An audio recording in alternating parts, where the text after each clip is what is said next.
Hey, hello everyone, how we doing? It's me, Ray, here to do some work. Sup?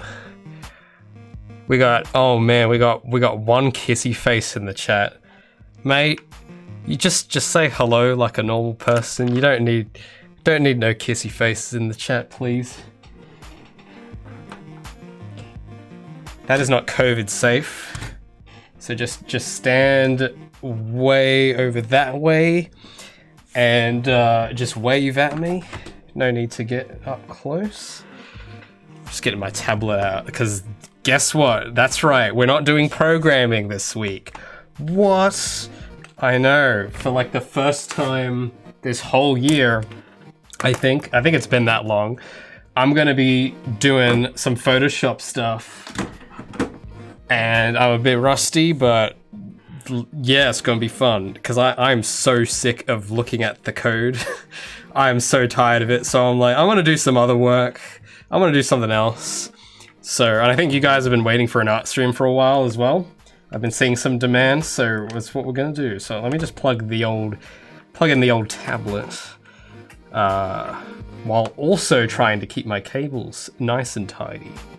Because I keep them coiled with Velcro. I don't know if that's like, you guys can see that, but I always have some good Velcro on me because I hate when cables go everywhere.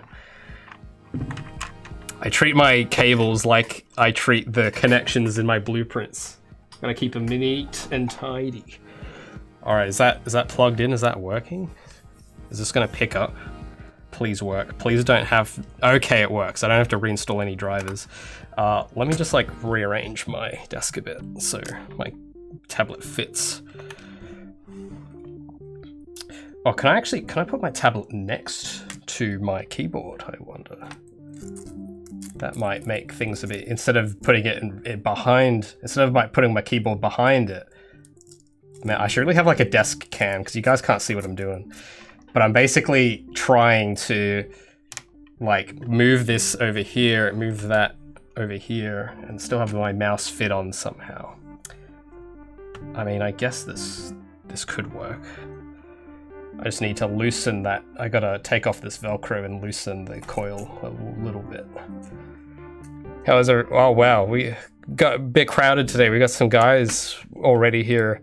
I'll read your chat messages while I sort out my cables here. Is there any reason behind these art pieces? Well, that's what you'll find out. I'm going to be doing some concept sketches for, I guess you would call them costumes.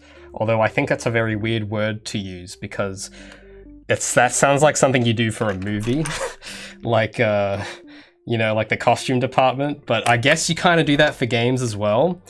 And it's been something I've been meaning to get around to for ages, because now that I've been storyboarding more, I need costumes and stuff. And also I'm not entirely happy with Gabby's current costume, and I've been wanting to redesign it for a while.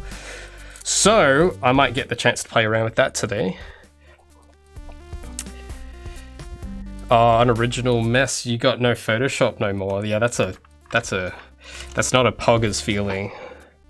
That's one of the worst things when that happens. My thoughts and prayers to you, sir.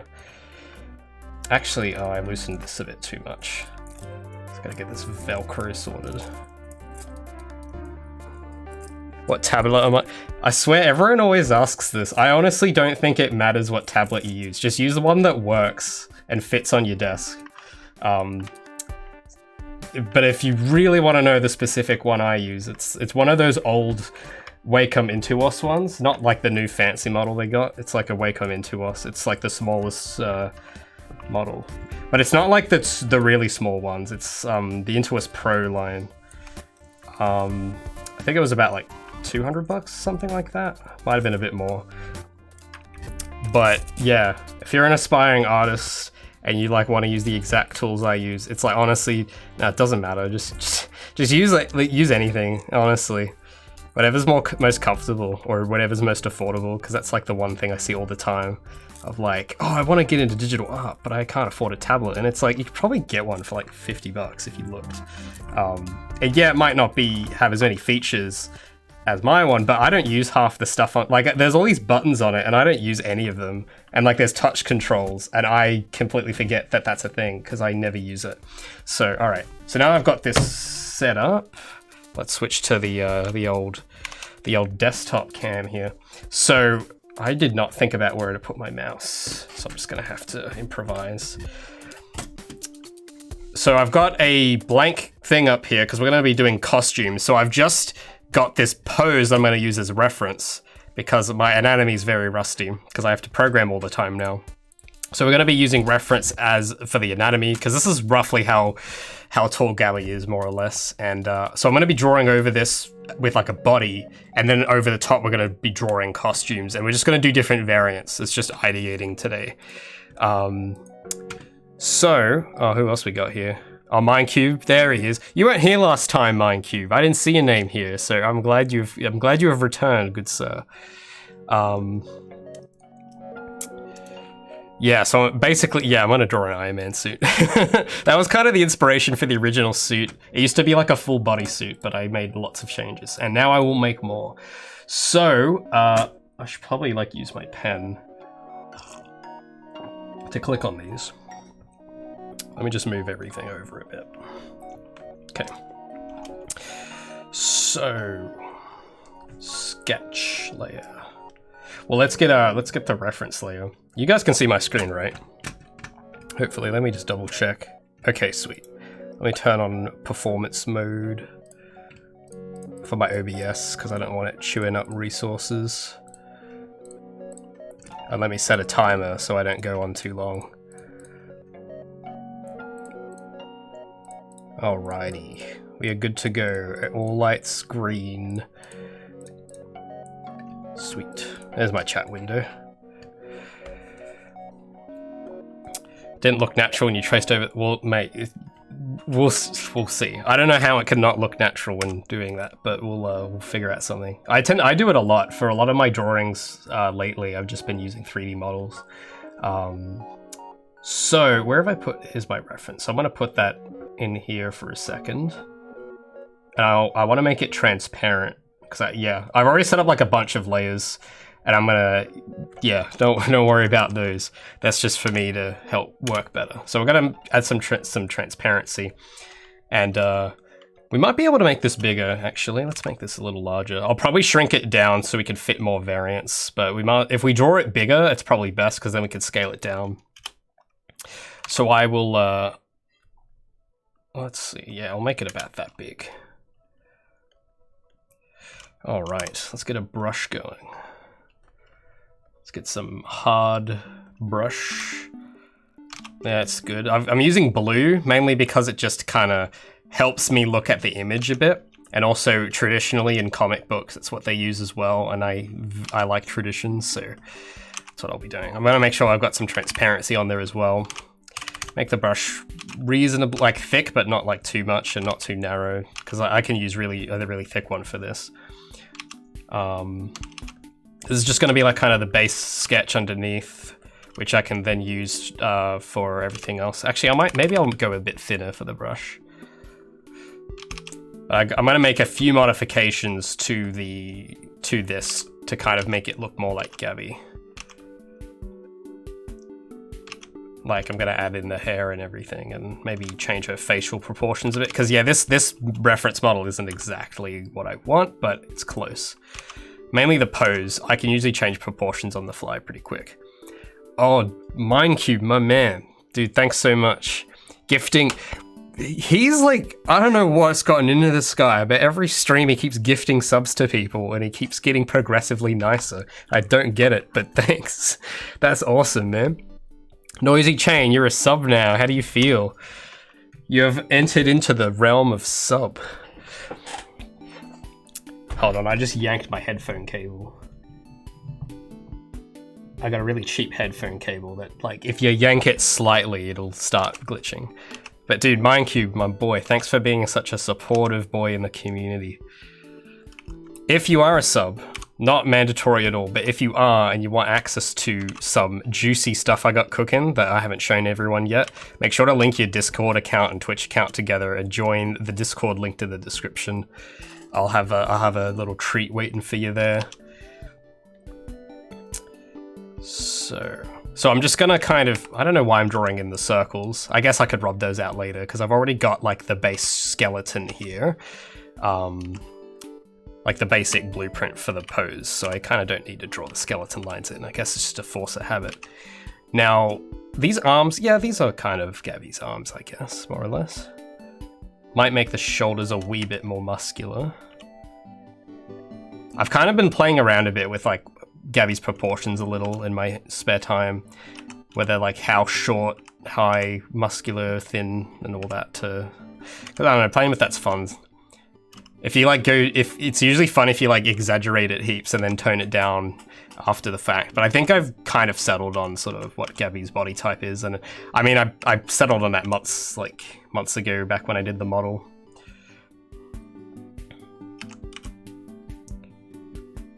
So now I didn't quite like the legs on this model. I thought they were a bit too thick, so I'm gonna probably thin them a bit. And I might exaggerate the kneecaps, because that's just sort of my style. I like to accentuate the kneecaps a bit.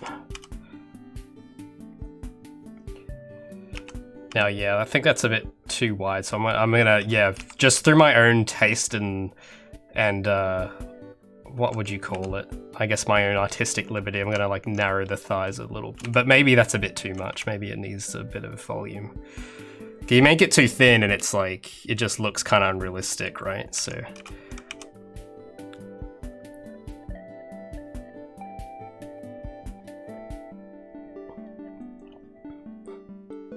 How is it going on development? Oh, it's going all right. I've had to kind of take a break this week. I haven't really been feeling too well, so I didn't get much done, but I kind of wrapped up for the moment my work on the grind rail system. The momentum is mostly working, but there are some bugs in it. But I've decided that beta test Ray can solve those problems. So I'm gonna sort of shelve that at the moment. It's good enough, it's playable. And it's like, all right, well that's like, for the moment, that'll do. And it's a lot more functional than the old system. So that's a bonus. Oh, thanks for the cheer, mob syntax. Very, very cool. Cheering those bits. But yeah, it's going along all right, I guess. It's always like kind of a marathon. I know I try to work in sprints, but the entire thing just feels like a big marathon. And Photoshop has frozen. Better save that document. I don't know, this bug started happening when I upgraded my computer at the beginning of the year, where I'll be drawing and then the canvas will just freeze. The rest of the program works, but the canvas just doesn't. Like, I can't scroll it, I can't draw on it, so then I have to like close and reopen the document. So, just give that a sec.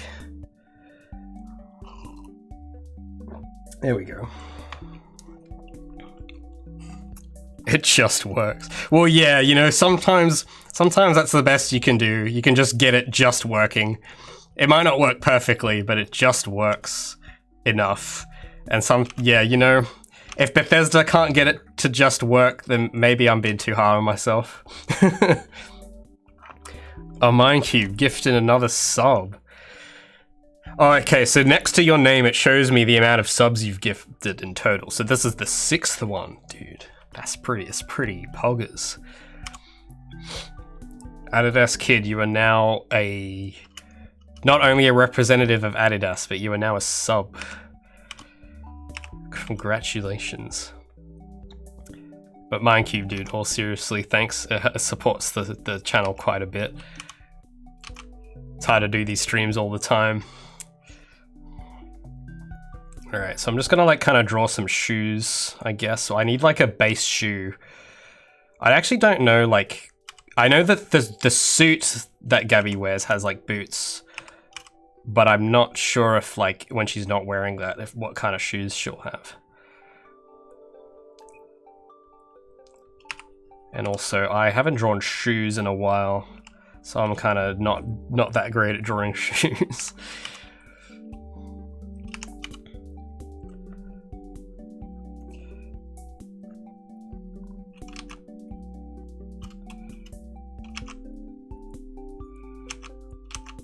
But yeah, this will probably be like the sketch I'll use underneath the suit or whatever clothes I draw.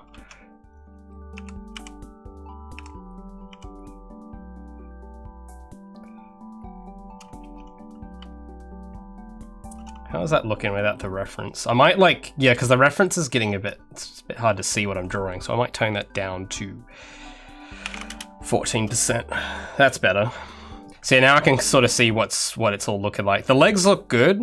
Maybe the leg on her this side looks a bit too narrow, so I might widen that just a wee bit.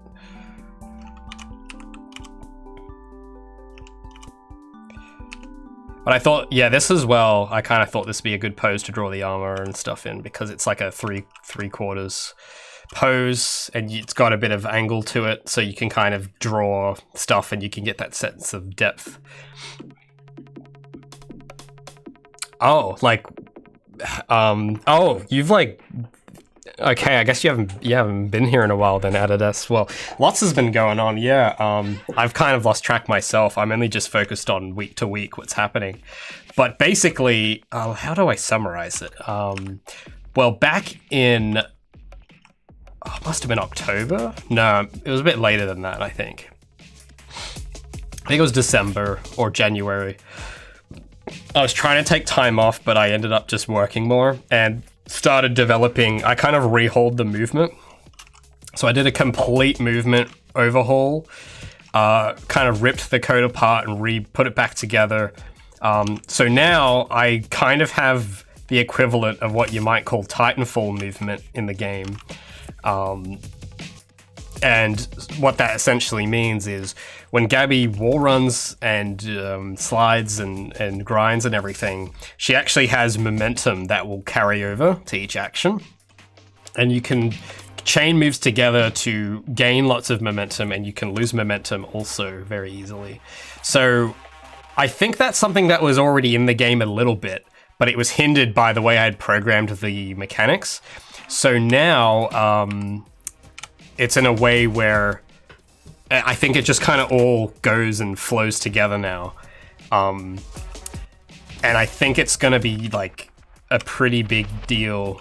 It's going to feel very different when people play it. And it might even be like what in the final game, it might actually be what makes it in.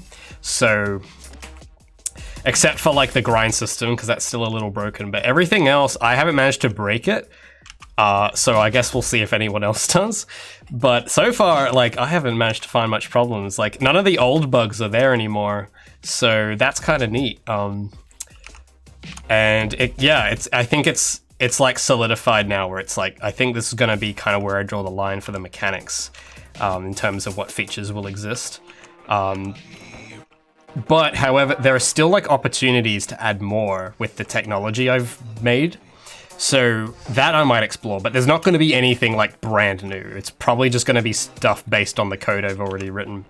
So there's more stuff I'll have to experiment with, of course, but overall, I think the game's kind of figuring itself out. That's kind of what's happening.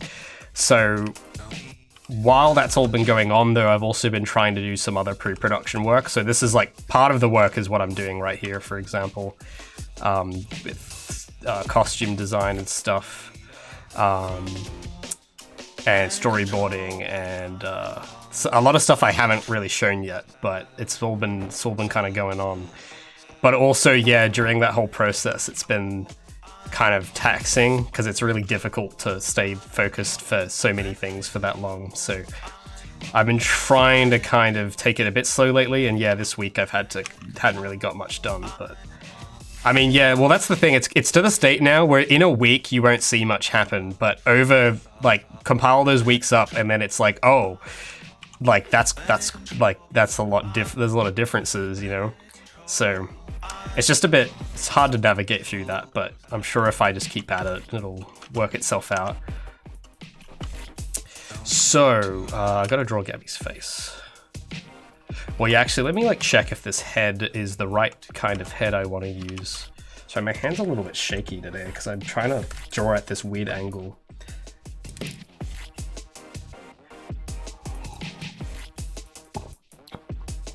Will this be, well, I'm thinking I might experiment around with clothes and armor in a way. So it's not just going to be the suit, because the suit I do want to redesign a bit, so we're going to do a bit of that. But also I want to see if there's other costume ideas that come to mind that I could use for Gabby or even other characters perhaps. So, and also Photoshop seems to have frozen again. Just give me a sec. Yeah, I don't know, this didn't used to happen very often, but since I got the new upgrade, it's been kind of a problem. With Photoshop, just, yeah, like I'm trying to drag stuff and it's just not working, so I'll reopen the dock. Okay, there we go.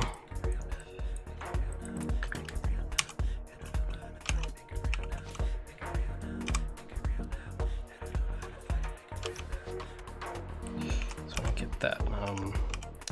Because yeah, I'm gonna draw like a basic version of Gabby's face because I think it's important that we know how these outfits look on Gabby, of course. She's gonna be the one wearing them. So I'm just gonna draw like some basic where her eyes would go. And where her ear would be. I don't know if that head's too big though, because like the way that the 3D model makes it is like it makes the forehead huge. So I don't know if I'll need to mess around with that at all. Make her ear a bit wider.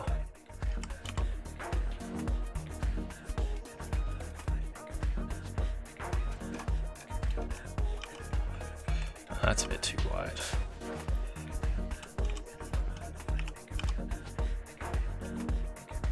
Let's, yeah, maybe I'll, yeah, give me a sec. Let's rub that out. I'll like kind of draw my own guides for where their heads should go. It shouldn't be that tall.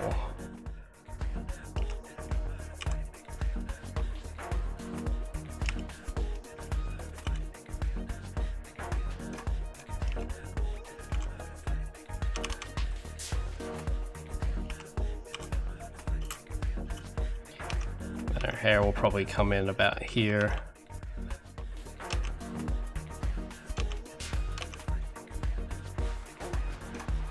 Just, I don't know, just draw something basic for now.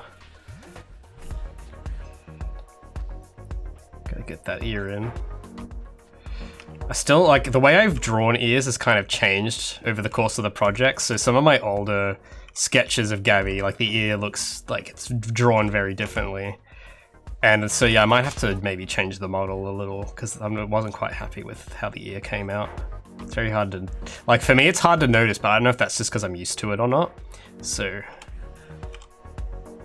yeah, like I don't know if that's, yeah, I should move that ear in a bit. I think it's a bit too close to the, so that's what I love about Photoshop. You can just like modify images very easily.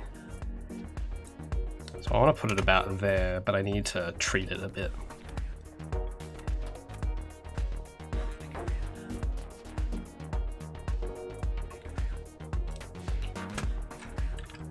What's that? Oh, there we go. Thought I had it frozen for a sec.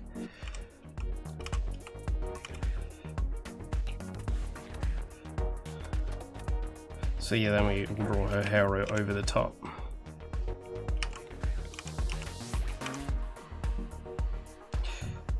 So I'm just trying to remember, yeah, because she's got like different tufts of hair that kind of cover parts of her head. I haven't drawn them in a bit, so I'll have to try and remember.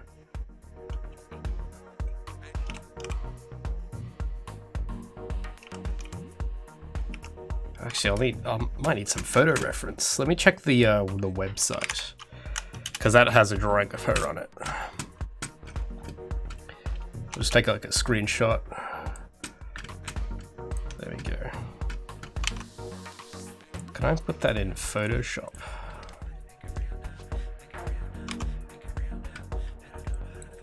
Put that over here. Yeah, just so I can see, because this is like the best I've done it, so I always try to use this as like a reference. And the document has frozen again. Why? This is happening a lot more frequently than it used to. Give me a sec, I gotta reopen it.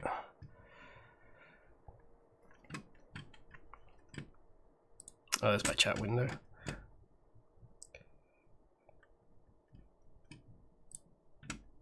Oh, where's the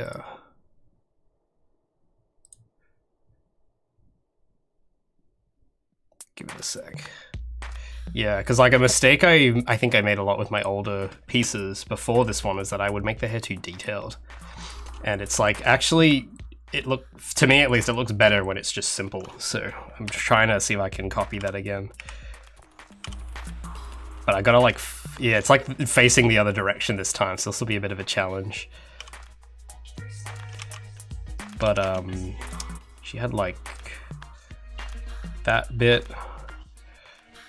And then there's a bit that you can't see from that side that like comes down this way, so I'll have to like kind of guess where that goes.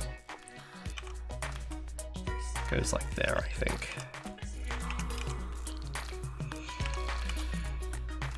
And then there's the back, which kind of comes down here.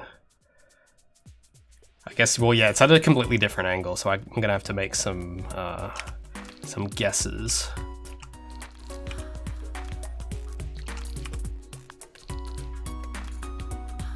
I don't think I've drawn it from this angle before, so that's probably why it's giving me a tough time. But I remember that she had like a part there, but it came out a bit more. Something like that. Does anyone feel like special when drawing cat ear? I'm not sure what you mean by that exactly. It feels... I actually haven't really thought about how it feels to draw one. I'm not sure if I feel anything. Maybe it's kind of satisfying when you get it like just right. It's pretty cool. Because sometimes I'll make certain sides of it too long or something.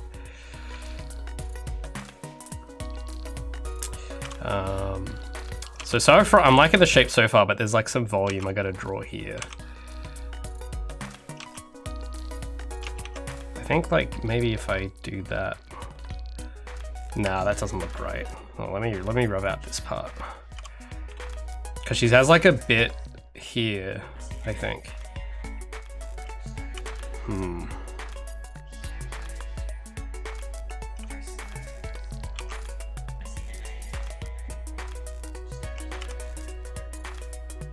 Okay, that I like. It's just on the other side.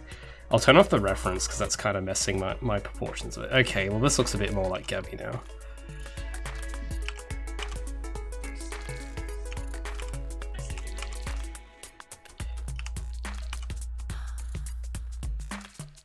Yeah, something like this feels about right. Just gonna try and keep it simple.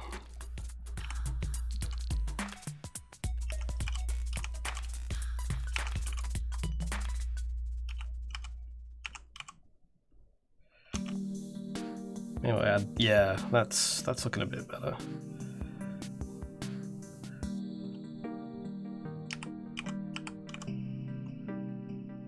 Maybe I'll add a little bit. Maybe, yeah, because she was meant to have like something here, I think. Well, you can see it on that side, but yeah, this is like from the other side now. Where she has like a bit that kind of comes down and then curves back in.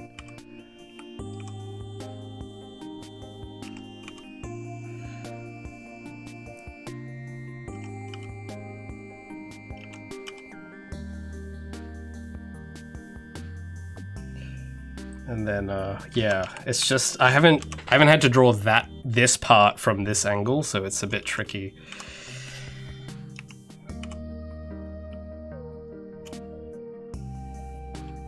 Also, yeah, the upper body I have to adjust a little bit.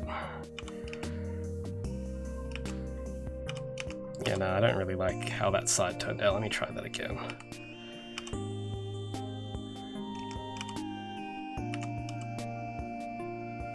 Make that cheek come out a bit more. There we go.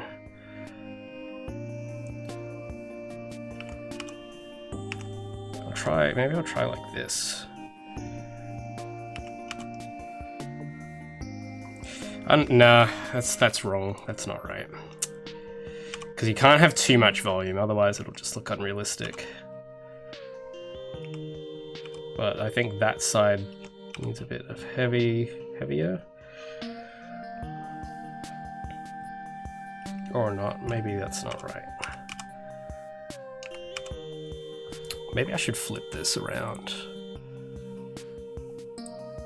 Okay, we'll try it using this now.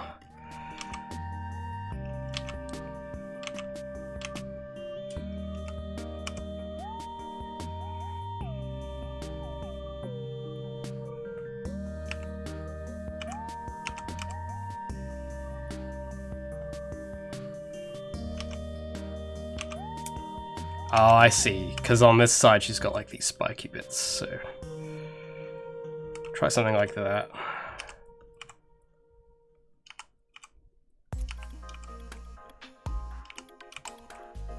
Okay, that's looking a bit more like her.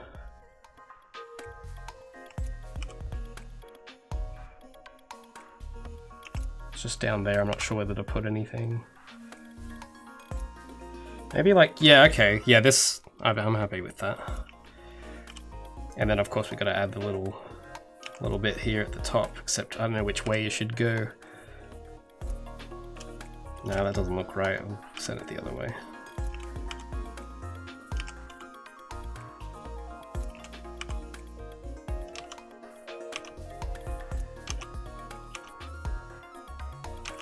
Bit hard with, because you can't like pat the line on this, you really have to get that confident stroke for that part.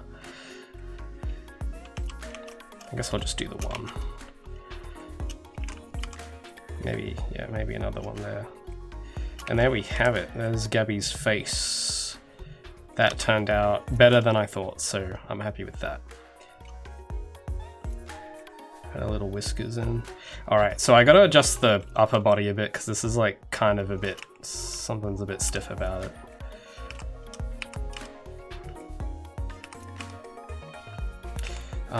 Mainly like the shoulders, something feels a bit off. So I have to like just kind of fill those in a bit.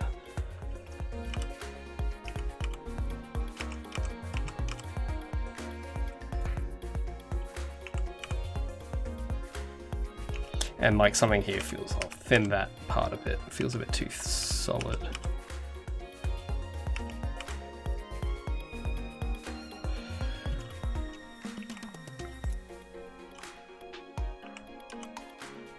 I usually like just adding a bit more curvature to the arm than from what the 3D model does, because I don't know, it gives it a bit more character. Because the 3D model, I think it's just can make it look a bit lifeless because it's just rendered, but I think if you add in your own kind of contours, I think that's kind of what makes it look a bit more natural.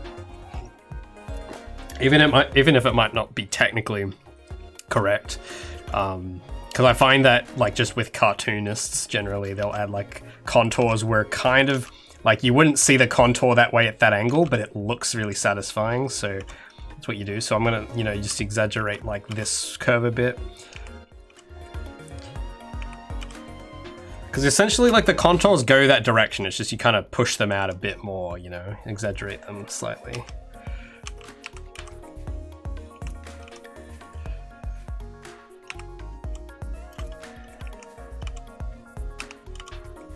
And then, like, for that side, I might just make it a bit thinner. Just giving more accents to the arms. Because if you think about it, it's kind of like with just with strokes in general. You got thick strokes, thin strokes.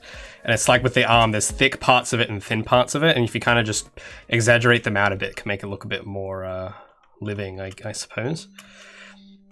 So, let's get the reference off.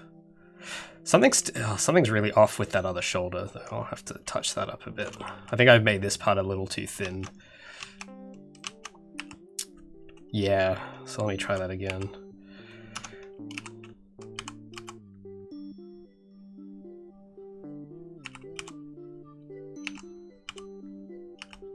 I'm gonna just try redraw this whole part.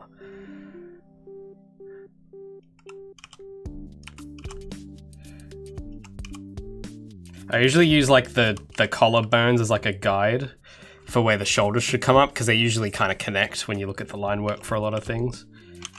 So let's exaggerate this curve a bit. I don't know if that's too much. Maybe a little too much.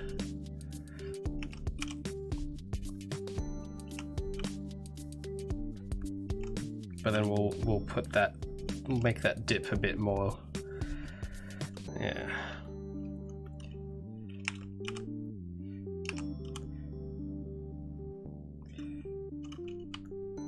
Then we're going to draw her tail in, of course, which will go behind her somewhere. And also that hand's a bit too big. I might just adjust that a bit. I haven't really put much, like I usually love drawing hands, but I know if I add too much detail, I'm gonna get really distracted, and Photoshop's just frozen again. So let me open that document again. The model is from a tool called Design Doll. I use that a lot for reference.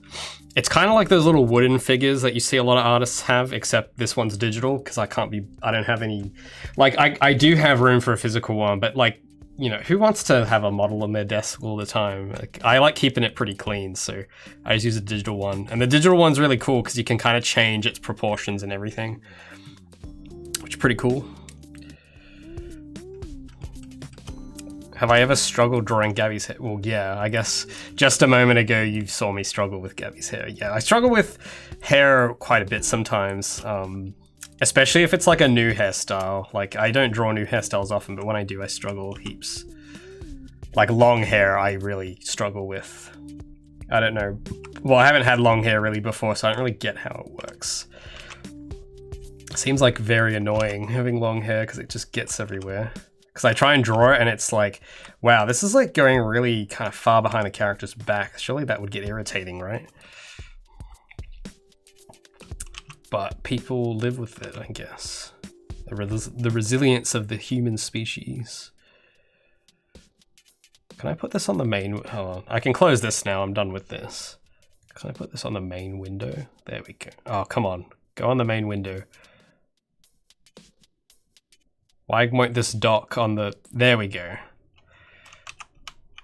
Okay, let me like make this hand a little smaller.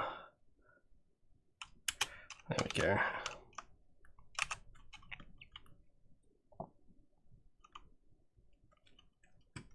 I have to rotate it a little. Oh, not like that.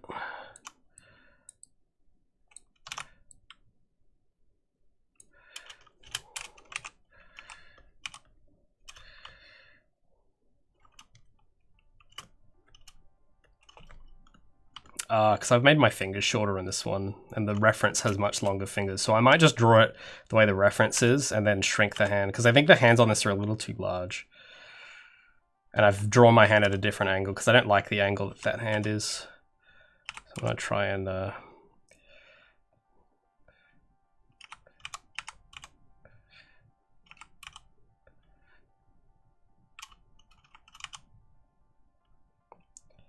yeah, just get a rough shape in.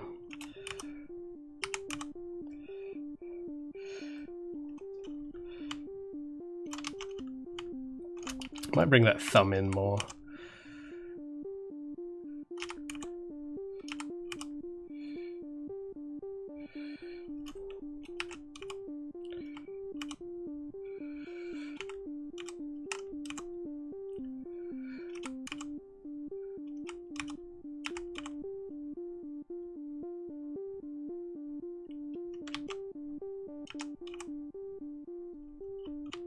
Yeah, something like that.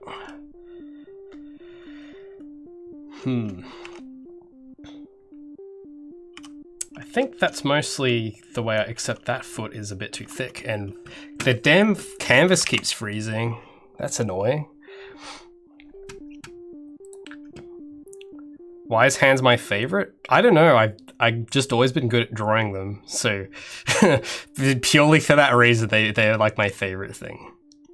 I guess it's because I look at my hands a lot, because like, you know, I'm always working. So if I'm like typing, I just see my hands all the time. And when I'm drawing, that's like what I'm looking at. I'm looking at my hands. So I guess that's what I have the most experience in looking at, is hands. And I don't know. It's just like, it's like if you gave me a sketchbook and just let me draw hands all day, I wouldn't be bored for a long time. It's just fun. So yeah, that's something about that foot is like not right. Let's check the reference.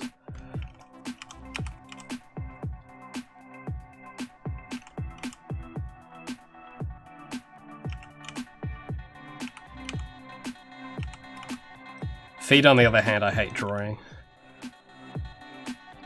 They're just, I don't know, I just don't like them. They're not as elegant as hands.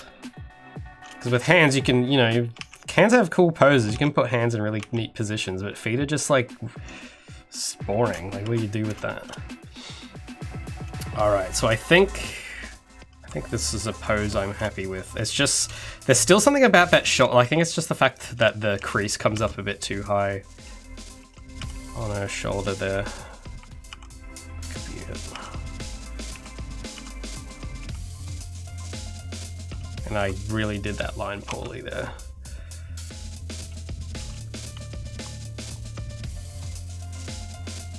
And yeah, I'll add a bit of extra bits to the hair so that the ear is kind of like, you know, it doesn't just blend in, so that you notice the ear a bit more.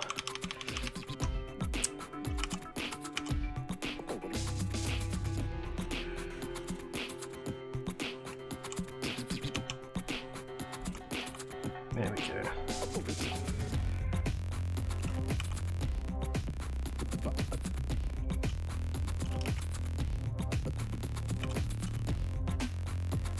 Alright, we are ready to start drawing the costume now. Actually, looking at this, might make that, just redraw that part a little. Oh, alright, it's not bad.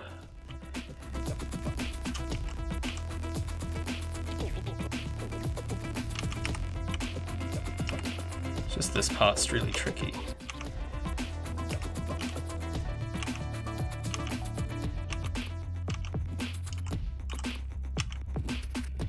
I guess that'll do. So I have another sketch layer on top, and I'm gonna probably mask off parts of this instead of rubbing it out. So let's like bring that up. So I have this other sketch layer on top. So I'm just gonna draw like the current suit as it is, and we're gonna like use that as a variant and then draw kind of around or on top of it, sort of thing. Because the original design might be fine for all I know, but I know that the colors is something I definitely want to experiment with. And the maybe the shape of the singlet too might be something I come to, because I've been like, the more I draw it, the more it's like I see opportunities for other designs.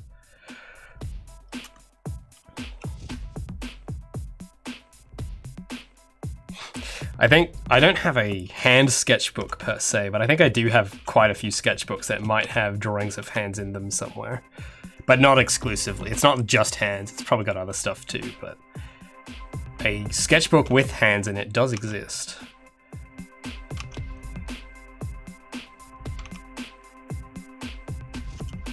So, I'm trying to think how, yeah, so the original suit, I'll probably draw some guides actually to help, because I need like a belt line to help me. So sketch base.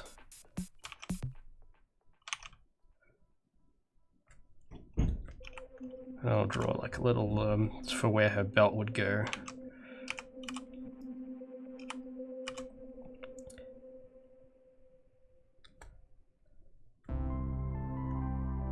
Yeah, that's about right. So then that means her little abdomen pieces would go about here. And if I remember, they're kind of chevrons, but they're not exact. There are kind of these weird chevron shapes. I'm trying to remember how I did them. Let's get some reference. Where's my Gabby folder?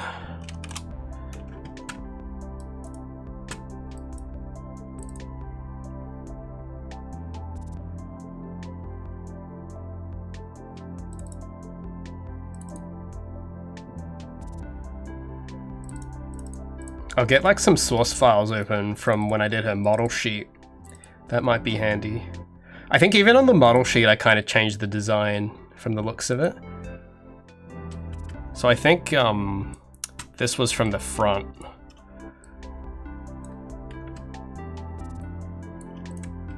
So yeah, that's kind of like what the shape is. I think those things I definitely want to keep because they look kind of sick, to me at least.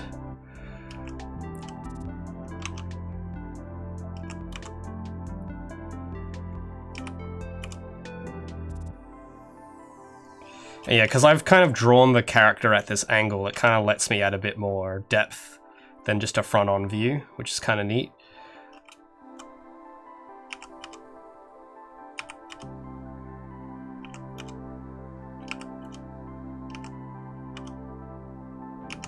It's just I haven't drawn this shape in a while, so I'm a bit rusty. Maybe we use a thicker brush for this, maybe.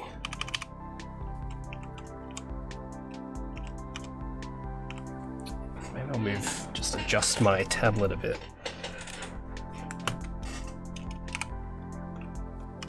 There we go.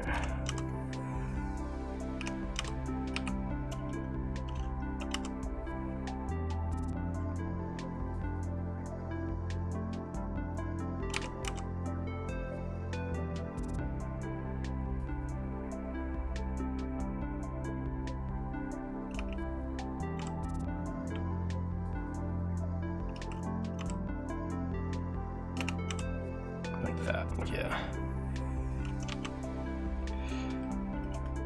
Maybe the angle is a bit too steep though, so I'll adjust that a bit.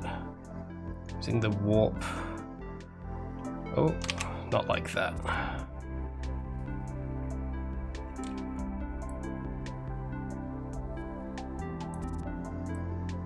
Like that. Maybe I'll need to draw a few more guides on the drawing. So I need like where her front is, which sort of goes down here. I need where her legs start, which is about there.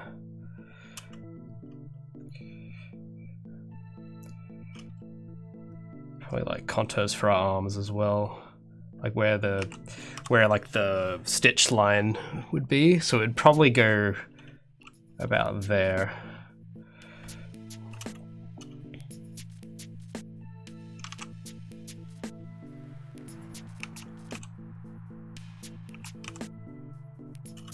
And I think, yeah, then like the side of her body as well. I could use a guide for that. So I'm just going to draw in these seams just so I kind of know what angle that things are on, because it would help me out.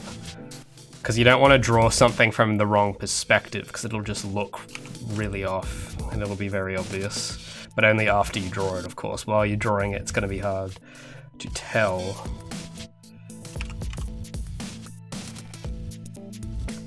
Draw these little guides on her shoes as well. That'll make things a bit easier.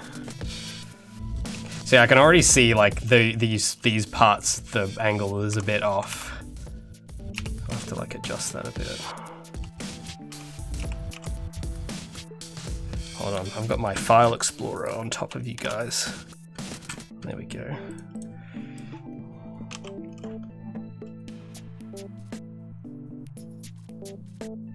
This part is probably one of the hardest to draw because it's like designing an area, like a protective area for this part of the body's hard because it has to look functional, but also the character needs to be able to move. And it's like, I just kind of came up with this. I have no idea if it's actually practical or not, but it seemed to look the part. So I was like, yeah, I guess that'll do it. It's just hard to draw from certain angles is all. Guess there we go.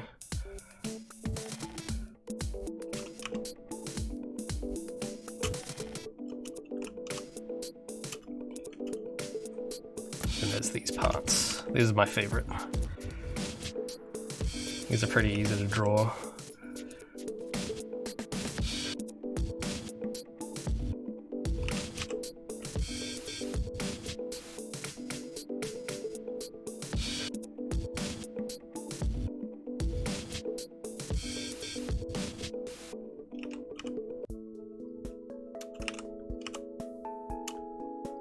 I made that one a bit too low.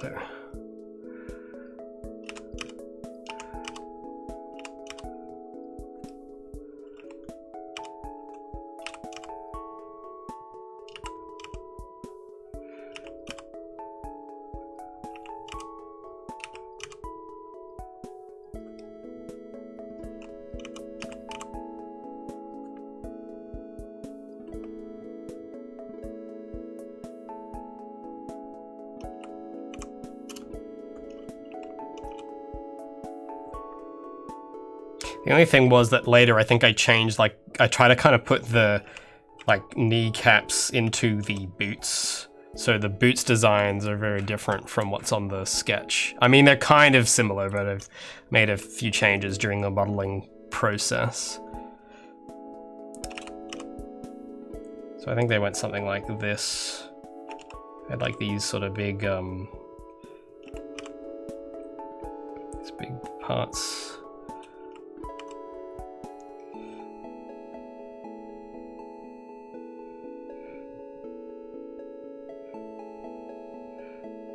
That kind of fastened into each other like that.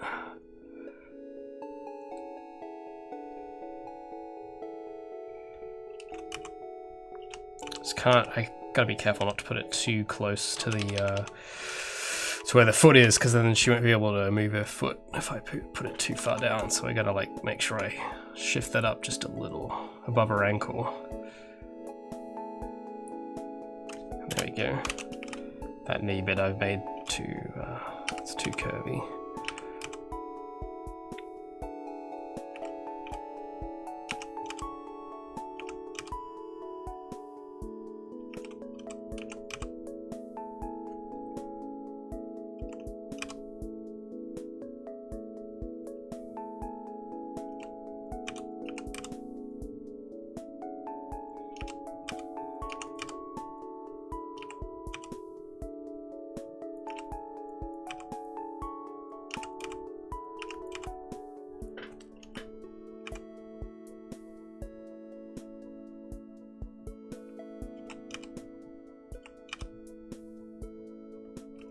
And then I think there's like a few bits on these as well.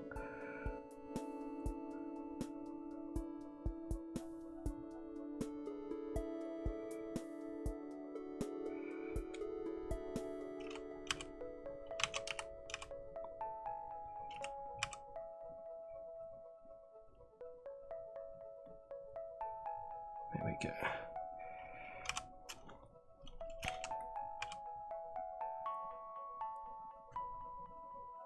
Now the boots are my least favorite, because these went through a lot of iterations, and I don't think I have a drawing of what they currently look like. I think when I was modeling them, I kind of just made up something on the fly, because the design I had originally drawn, I realized when modeling it, just wasn't practical.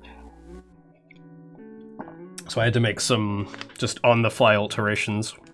So I'm going to try and remember how I did it. I remember I had like these bits in the middle, for sure, that kind of went sort of around the side of the shoe.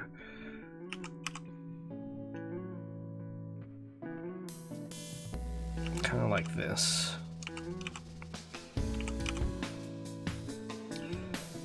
And then there's the bits at the back. Oh, this probably looks nothing like what I did. This is probably horrible. It's just hard from this angle, I guess, so I'm gonna try my best. I think, yeah, hold on, those middle bits are wrong. I'm gonna start from the back. And also I think I've drawn these a bit too far down, so... I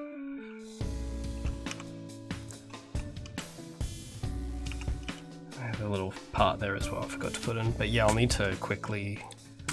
maybe I can just redraw those, actually.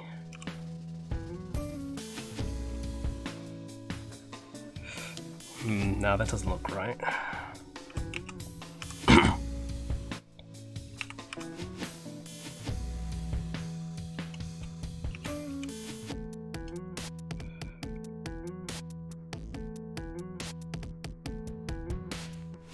I mean, yeah, I guess that can work.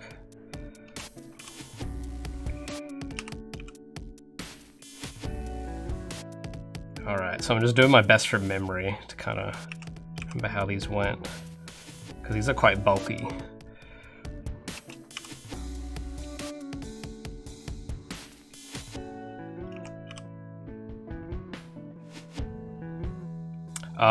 Well, I don't have a screenshot of the model on hand, so that's probably why. I'm pretty sure I can remember it though. Like if I made them, surely I'll be the one to remember them. But if I get desperate, I'll take on the challenge of trying to find where Blender's installed and open it up and take a look. Hopefully the model still opens, because Blender's been... I have like the Steam versions, which just auto updates, and hopefully it still reads files from a few years ago. If not, that'll be a bit of a pain.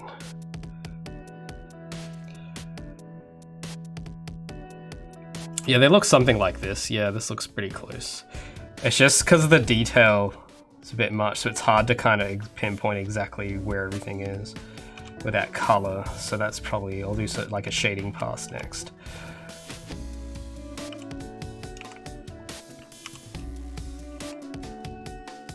Just trying to remember those top bits, if they fastened around the entire shoe. I don't think they did. I can't remember. But I know that there was I'll leave the sides alone, because I can't remember what was on the sides, but I remember the top definitely had something. Oh, I think no, the top, it connected into the parts on the back. That's what happened. Yeah.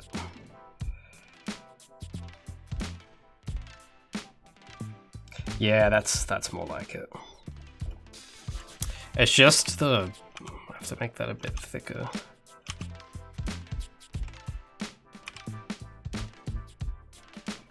And the angle on that is also wrong.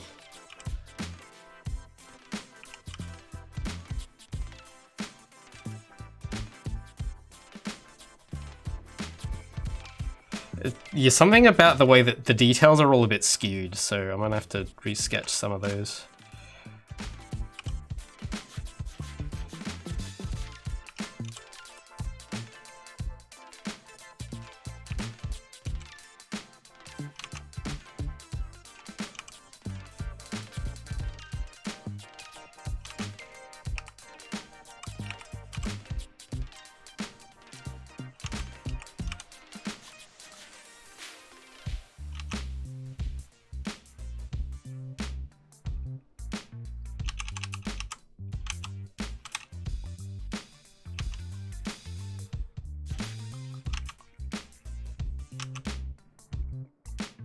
That looks a bit more closer to memory.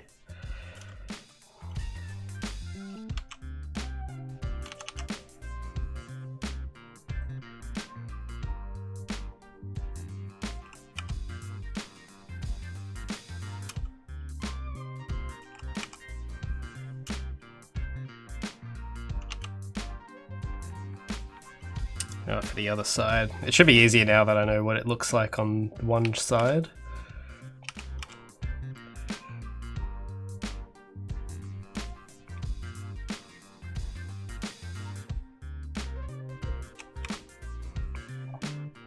This one's on a bit of a different angle, so I get to have a bit more fun with the contours. Because there's this bit that sticks out here that you can't really see on this side. And then there's the part, I love drawing the back of these are so fun. Because they have like all these parts that shoot out. So you kind of get here and then you like draw some of those on. And there's like a bit behind it that I'm going to just try and draw in there. Oh, that's actually kind of hard. Hold on, I can get this. Well, let's just get the shape. Because then there's this part on the back. And I think, yeah, so that's going to be angled up. There's that, and then there's that. So I think that sticks out a bit more. And there we go. So yeah, Adidas, I'm just drawing what I've got, Because what I've got, I think is all right, but I want to try different colors on it and also use it as a base for other designs as well, just to play around with. So I'm just going to do like a sketch of the whole kind of thing and take different parts of it and just change them around.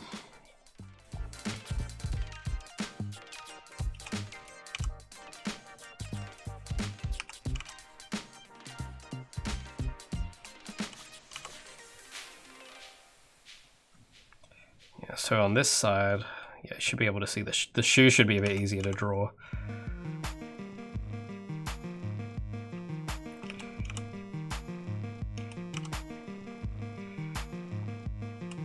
Kind of goes like that.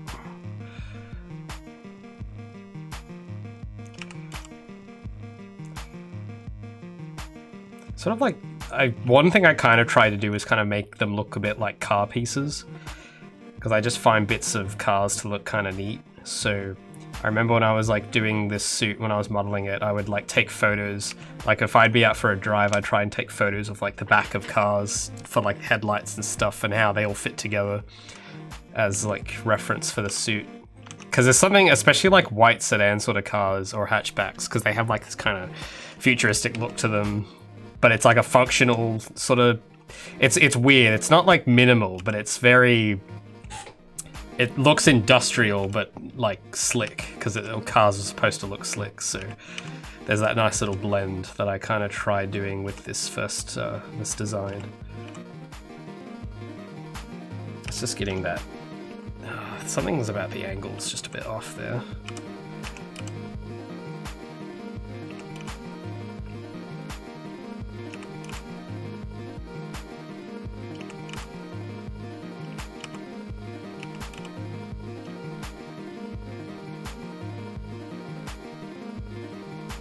There we go.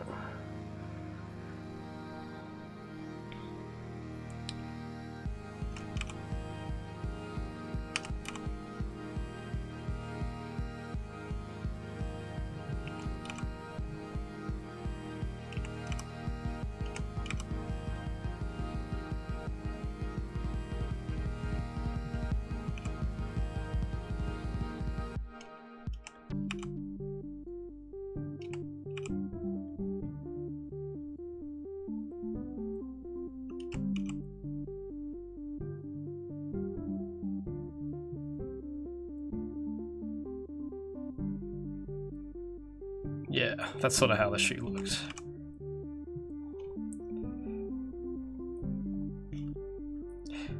I think I did, yeah, I think I did a better job on that side than the other. Because something about just like the, oh, let me touch that up a bit. Something about the angle of it's just a bit off. It feels like it's kind of rotated that way a bit much. But you know, drawing those bits is kind of difficult.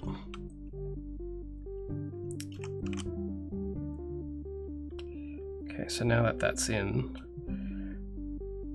I can do these bits.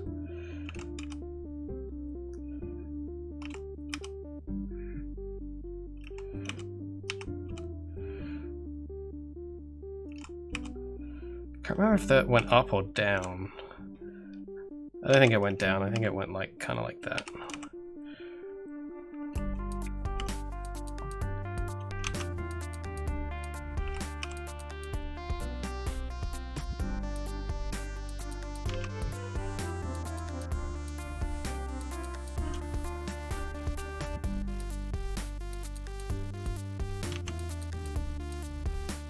Yeah. So I think those were the hardest bits right there. So that's done. Those freaking boots, they're actually kind of tricky. Can't remember. I think the knees have like a texture kind of going through them. So I'll draw those on. See how they look. Okay, well zoomed out, it looks. I think it's just when you look really close, it doesn't look as great. But back here, they look flattering.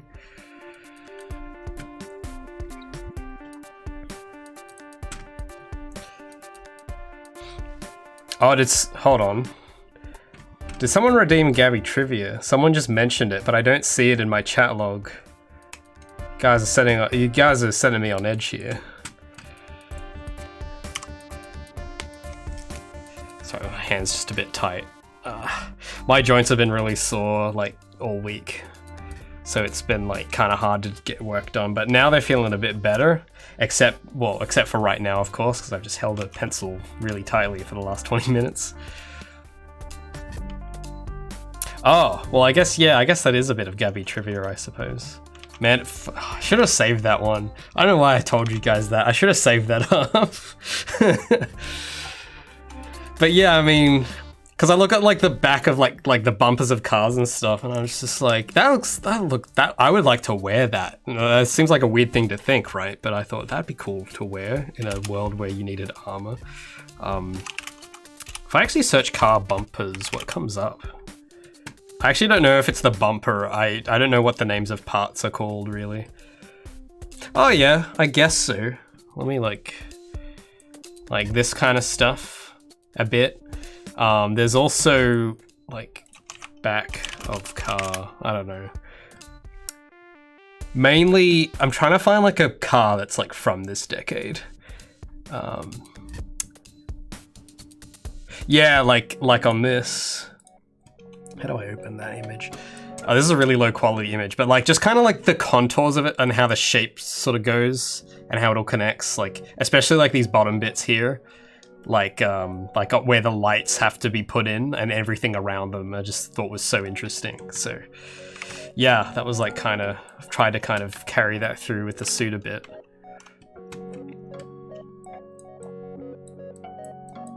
Wait, what song's playing? I don't know. I've got my. I might be able to actually, because I have different.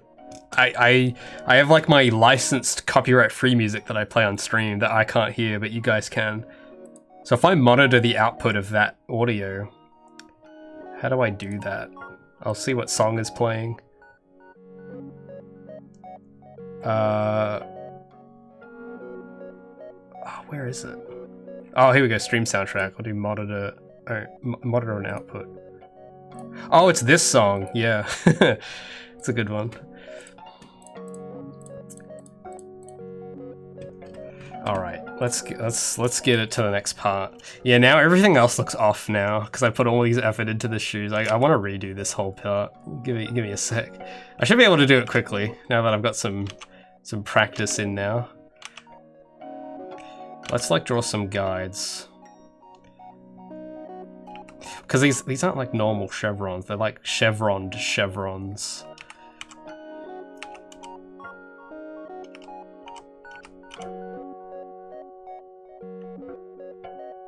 Kind of like that. That's kind of like the shape. I don't really know what the shape's called, but I like it.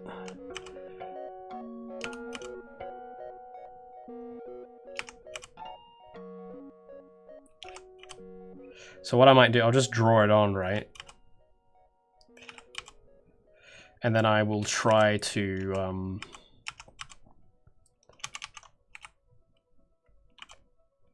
like, because then what you do is, let me just make sure the angle is correct. And then you just split it in half. And then maybe add another little gap.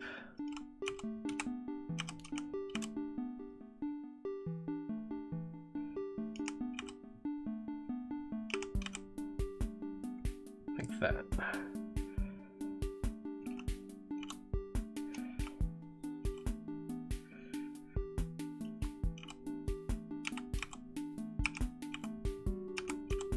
There you go. Might have to move them up a little bit though. Yeah, those will have to get moved up for sure. Let's move them. Yeah. Oh, yeah. Sorry, my Photoshop's just a bit laggy because this is a really high-res canvas. There we go.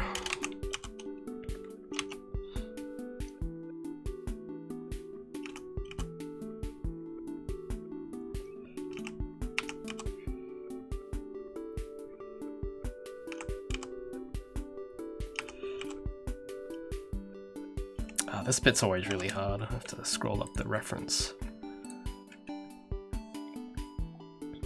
How do they stick? Oh, look, it's high tech, okay? It's just high tech suit, and it just works. All of this just works. That's how. That is my official answer to that question.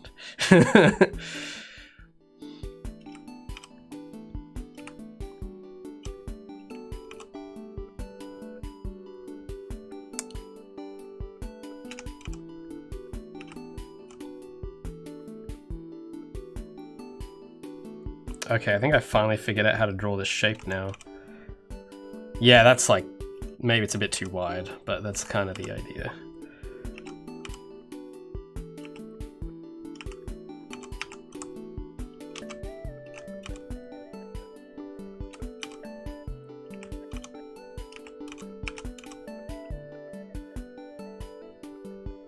Oh, I've just messed it up, haven't I?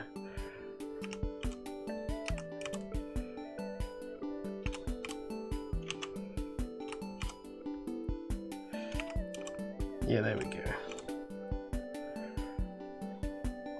But this part has a bit that goes like that.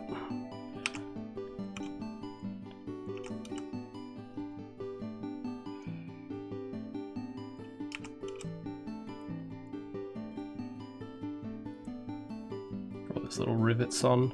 Yeah, well that's how they stay on. I've got little rivets drawn, which definitely explains how these stay on.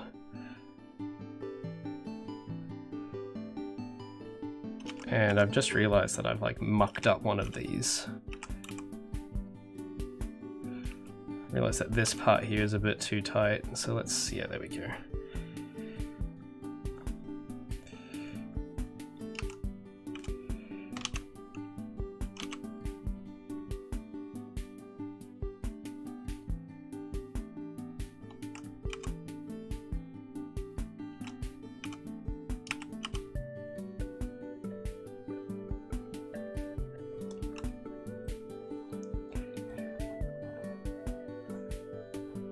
Yeah, magnets, guys. Magnets. Honestly though, like, I think some people have written to me before saying they wanted to do a Gabby cosplay. And I keep saying like, yeah, if you've got to do it, send me a picture because I want to see how you actually build this thing because maybe I'd like to cosplay someday as this character. Like, how cool would it be if I got to take the game to like a booth somewhere and I was like dressed in this? I think that'd just be the coolest thing. But I have no idea how cosplay is done. I don't know how to build any of this. I've probably set myself up for failure by making the suit this complicated. So yeah, any cosplayers out there, like, how would this logistically work? I'd be curious to know.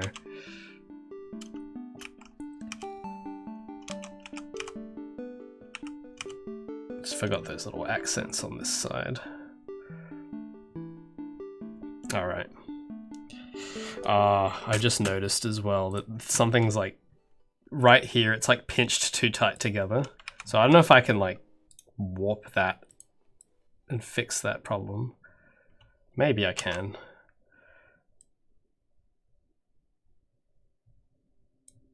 Usually warping, that's how you fix everything in Photoshop. And no, that just kind of makes it worse. I'll have to redraw this little part.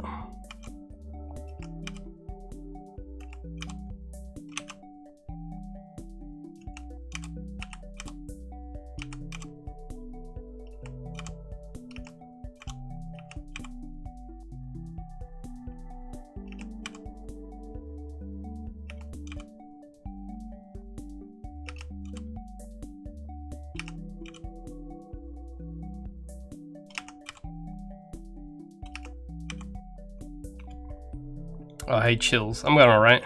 Just doing some concepting. Doing some sketches. Just taking a break from Unreal, really.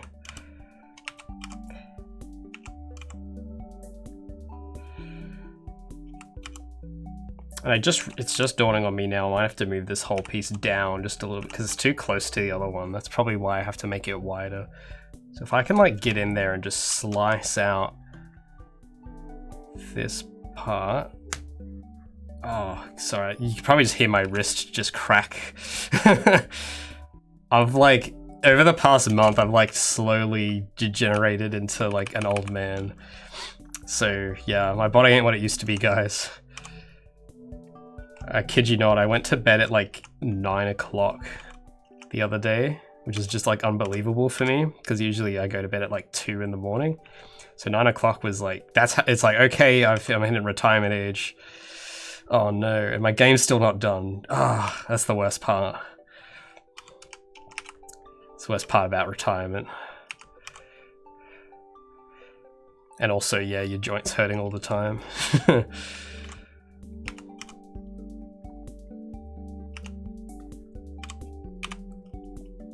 It's like also, yeah, like now that I'm super zoomed in, Photoshop's like even laggier now, which is also, I don't know if that's just because I'm recording my screen, but I hope it's just because of that, because if this is like how it normally is, then I'm not going to be very happy.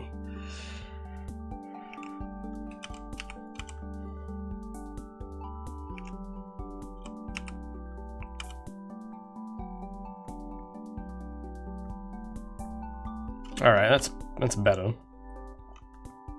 Okay, what else? Oh yeah, I forgot to do the parts on the thigh pieces. Sounds like I'm talking about fried chicken now. Get those thigh parts, those are the best. I forgot what, okay, it's something like this. Yeah.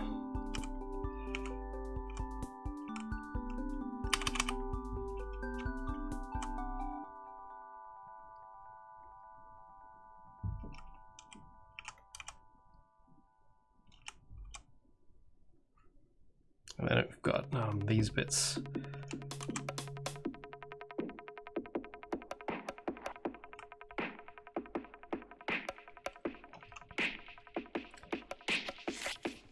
Do I have a background in art? Oh, thanks. I guess. I'm not sure what you would call a background exactly. I've been drawing since kindergarten, so if that counts as a background, then yeah, sure, I guess I have a background in art. Is this illustration going to be used in the game? Well, it's going to be used for the game. Maybe it will be used in the game. Yeah, I guess if I might be able to find a use for this in the actual... Oh, and this canvas froze again. Hold on. I could probably close this now. Just give me a sec. Got to reopen the document.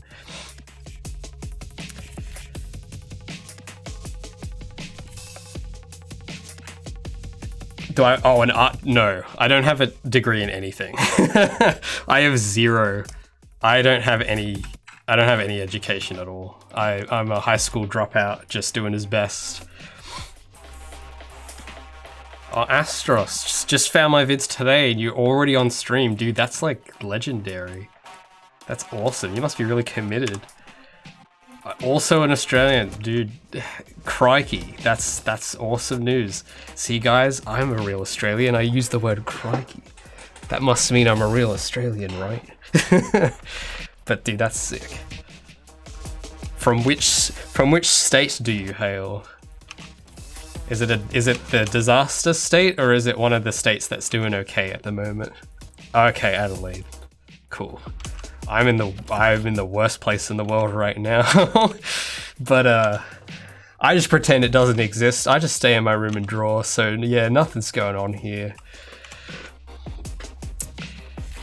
Studying 3D art, hell yeah. Oh, sorry, it's just my joints are... See, it's my old man genetics now, it's all kicking in. I was playing like Wii Fit the other day, so that's how you know. I'm basically in my 60s now. I play Nintendo consoles, yeah, that's how you know. I'm one of those, like, I only play the family-friendly games.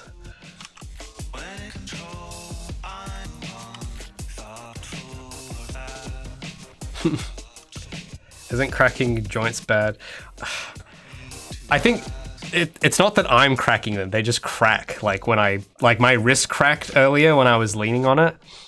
But if you mean like when you do that, I think that does not cause arthritis. I'm not a medical expert, by the way, so don't take this from me. But I'm sure that's been disproven already, right? I don't think that's an actual thing. It's just oxygen releasing from the in between whatever or something.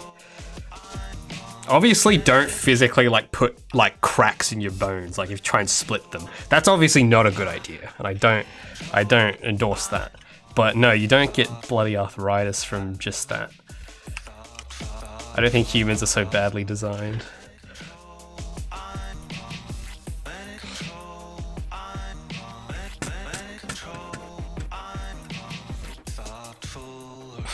Dr. Raymond Cripps. It does have a ring to it, but there's already a Dr. Cripps in the household. So I can't be Dr. Cripps as well. So I'll just take Mr. Cripps, thanks. Or just Raymond. I actually prefer that name. Cripps, it sounds too exploitable. It sounds too much like chips, and no one's going to take you seriously with a name like that.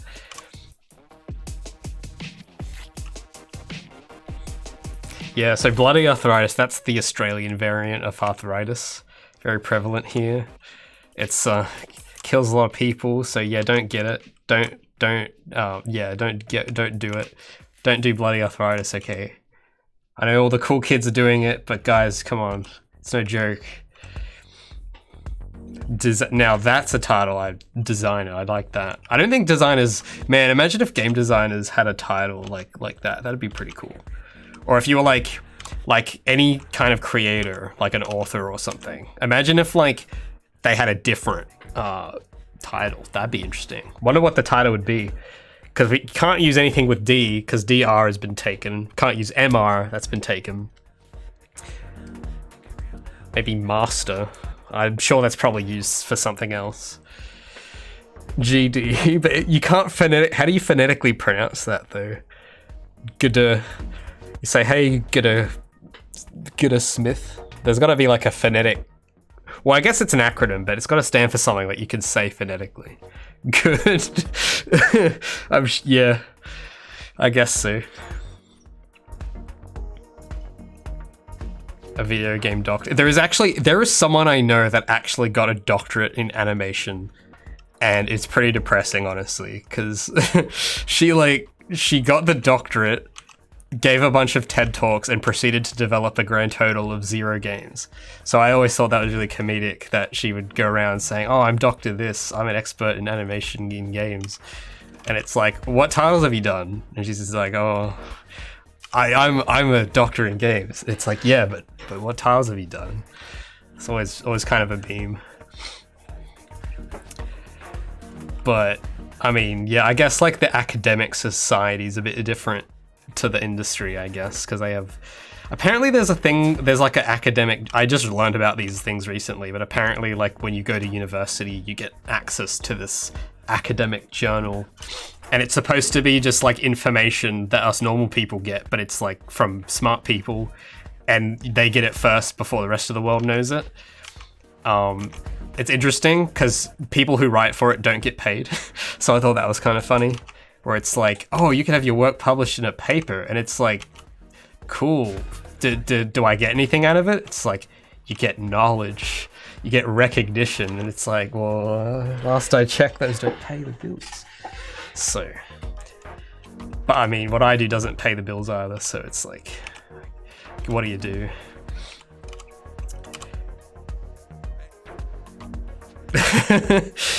Yeah, I think actually I had to get CPR training like certified back when I used to teach, but I could not tell you how to, I've completely forgotten it. I don't know how it, yeah, I would not be confident in administering CPR. I mean, doing it on a dummy is one thing, man, but you're in the situation and you've like gone weeks without memorizing the procedure, and it's like, sometimes, because you got a lot going on, something you have to delete certain information to make room. And if you forget CPR, it's like, oh damn it, my student is having an anaphylactic reaction. What do I do? So it's like, I kind of, yeah, maybe we should have doctors do that. I don't know. I wouldn't trust myself doing it, even though I'm certified technically. Wait, really? Oh, that's funny.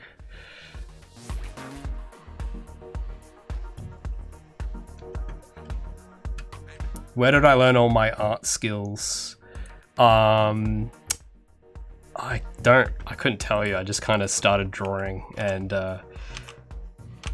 developed a taste for what I thought looked like art. Like, okay, this looks like, well, even like this, because I'm using photo reference for the anatomy, because I Used to know a bit of it, but I have to do so many other things that I've kind of pushed my anatomy knowledge out, so photo reference helps a bit, and then just kind of knowing what looks good. And yeah, I don't know. I remember spending a lot of time drawing, like growing up, like a lot of, like that's kind of all I did. So I think I did attend an art class here and there. Like when I was 9, I attended this like cartoon class where we didn't really learn cartooning, but the teacher was this really chill guy. He was really young. And he kind of just got us all to do this cool comic project where we each made up our own characters. And it was kind of like this subspace emissary sort of deal where each of them were kind of off in their own bits and they all kind of met each other through these weird scenarios and then had to defeat this big monster. And it was like this cool kind of crossover thing from a bunch of characters that didn't exist until before the comic. So that was fun. But apart from that, yeah, no, it's just drawing in my sketchbook during class mainly. Well, more than just during class, just all the time. I think there was like a time when I think I might have been like 12, and I remember like actually freaking out because I had homework and I didn't make any time for drawing. And I got back on Monday and I remember just like instantly like, because the teacher would always have like a pile of scrap paper, so I'd always just take from it. And I remember getting to school that morning and just going to the pile of paper immediately and then going to my desk and then just starting to draw. And I was like, you don't understand, I haven't drawn in like 2 days. I gotta do something. And then I did like this, I think I just drew, I don't know what it was. I think it was like an alien or something. And it felt so relieved. And then because it was one of those desks where you'd lift it and there's like a bunch of stuff you keep in it. So I had maybe like some glue sticks, some pencils, and then this huge pile of drawings, and that was it. So luckily no one broke in and took any of it because we didn't have locks for those. So anyone could have just taken them. And luckily they didn't, but they did take, I had this pen. I had one of those pens that has like, it has 3 colors in it, the really cool ones. And you like push down the bits at the end and there's 3 different colors. Someone stole that once. Not my drawings, but they stole that from me and I was really annoyed. But apart from that, my drawings, I think I kept a lot of them and I cataloged them last year in December into a folder. Because I had them all in my closet, but now I've put them. I actually have drawers in my desk now, so I've kept them in there now. The bunch of old sketches, all nice and catalogued, organized by date, which was also kind of hard because most of them were already organized by date, but some of them had been shuffled around. Because one time, I think when we had friends over, my mum took them out and started showing the other mum. It's like, oh, look at all these drawings my son did, and she like messed the order of them, so I was really pissed off. So, but that was like 10 years ago. So I finally, in December of last year, like went through and reorganized them back into their chronological order. And catalog them into nice little, put them into plastic sleeves and everything. But yeah. Oh, is that the Tri-Pen? Yeah, that's what it was called. Actually, was it called the Tri-Pen? I'm pretty sure. I don't know how many brands made it. If I search Tri-Pen, oh, this isn't what I was. There's all these modern looking ones. There's like these mirror's edge looking pens. What is this? This isn't like the one I had. Mine looked way cooler than this. Yeah, it was like, oh no, I don't want to, yeah. It was like this one. Yeah, that's the one. Only $2, dude. Those things felt like, if you owned that, you felt like a king. Can't believe it's only $2.77. So that's cool.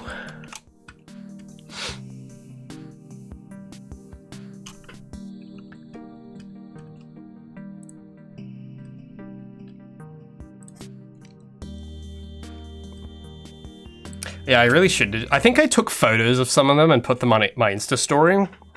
Just like the best ones, but I haven't. I should really digitize them. I also have like a bunch of old videos that I gotta digitize. I have them all on physical discs. So I really need to digitize, but I'm running out of space. So that's like a problem because I have like maybe 50 gigabytes of storage left on my computer, and every day I use about maybe 10 to record footage. because I have like hour-long, 2-hour-long videos recording my work, so I have a bit of a problem. Why am I drawing over the... Hold on, I just kind of got distracted there. Why am I drawing over all of this? What am I doing? I don't need to draw over these bits, I've already drawn those. Because this is what I do sometimes. When I'm drawing normally, I'll have like a sketch layer, and then I'll draw line art on top, but I realize that this is already the line art, so sorry. I was a bit distracted there talking about the tri-pen. All right, so the armor, I think I just gotta add in those stripes, and then it's pretty much done. Sorry, just autopilot there.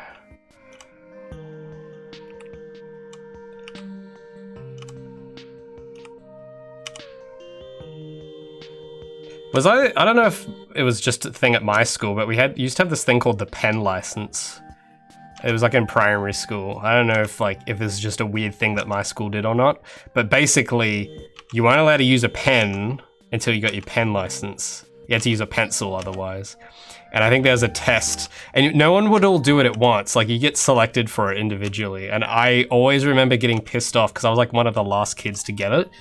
But the teacher would during any random day, would pick a student and give them the test, and then they get their pen license, and it was like the coolest thing. Like, if you had your pen license, you were basically like, a legal adult, more or less.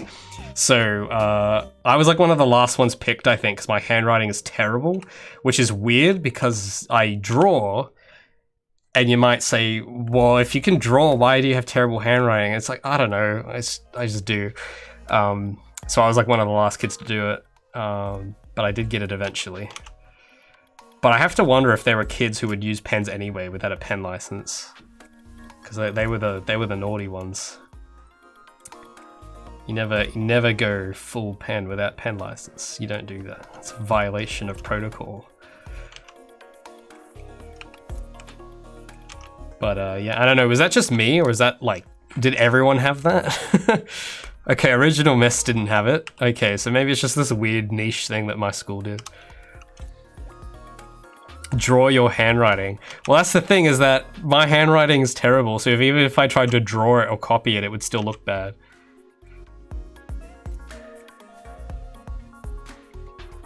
Yeah, okay, maybe it's just my school that had that. Oh, Astros had it. Okay, maybe it's an Australian thing then. Because Astros, you were the guy from Australia, right? Let me scroll up the chat and... Yeah, you were the Australian. So maybe it's an Australian thing. Yeah, I'll try and write something now with my handwriting. So it's like, hey guys, welcome to another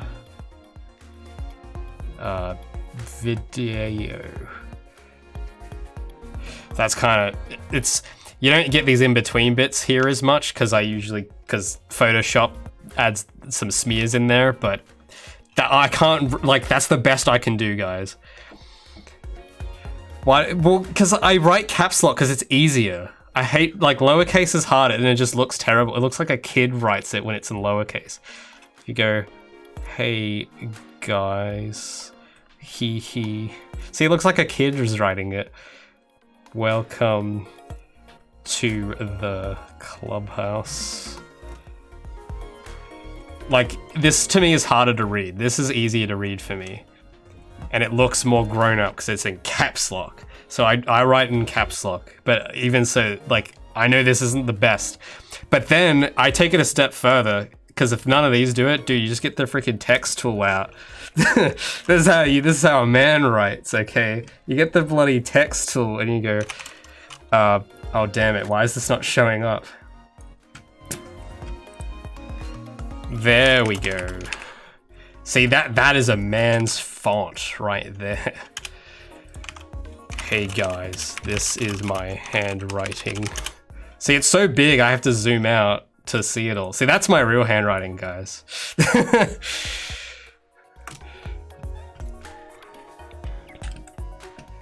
But yeah, I'm not a huge fan of lowercase. I do have the comic font, the anime comic font here. See, there we go. Whoa, handwriting, am I right? So that's yeah, if that's my real handwriting. Anyway. Writing's not easy, guys, okay? Drawing, no problem. Handwriting, can't do it. Nah, too hard. So it's so complicated, so many variables, so many letters, so many strokes. I actually don't know how, I guess with, yeah, calligraphy, I don't think I'd be any better in terms, because like there's those languages that have like characters instead of an alphabet, and I think I would suck at that as well, probably.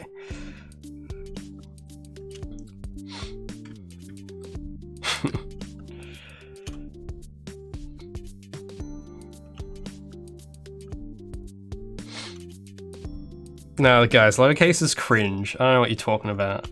Lowercase is cringe. Got to add these. I knew something was missing.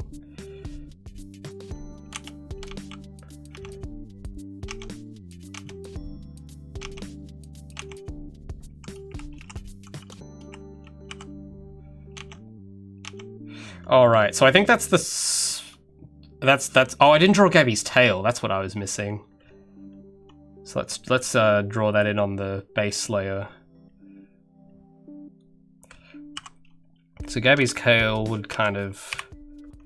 I don't know, I'm trying to draw it in a way that's like doesn't interfere with the rest of the drawing. Kind of like that, I guess. Nothing too wacky.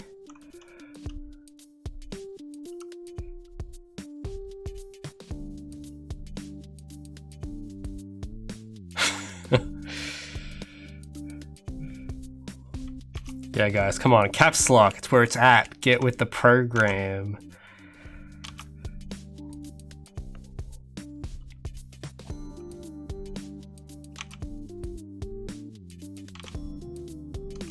Did I draw that tail too long?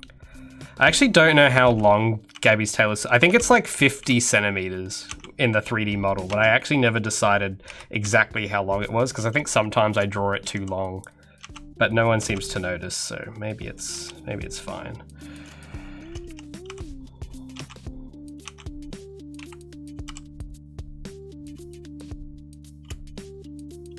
But I might make the end a little thicker because it's cute when it's got that little bob at the end. Oh no, I didn't want to make it. Sorry, Photoshop's just been a bit laggy. Oh, why does it do this? Hold on.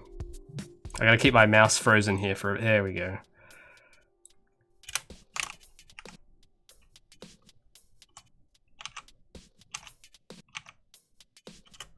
There is someone I know though, because when I was, there was a student I knew who had like just learned English the year before, and her handwriting was immaculate. Like she could basically write in like a typeface. And I remember just being like, what the hell? And even like, cause she would write on the board and it would be like perfectly level. And it's just like, you've only known this language for 1 year. How are you better at this than me, who's like done it his whole life? And I don't know, maybe it was the English program she did or something, but man, it was crazy. It's like actual typeface, like level font. And it's just like, I refuse to believe this is like someone's actual handwriting. It's too good. Very, very tidy. So yeah, it made me very self-conscious of my handwriting because I like when things are neat, but I can't write neat. Like I just can't. My hands just don't let me.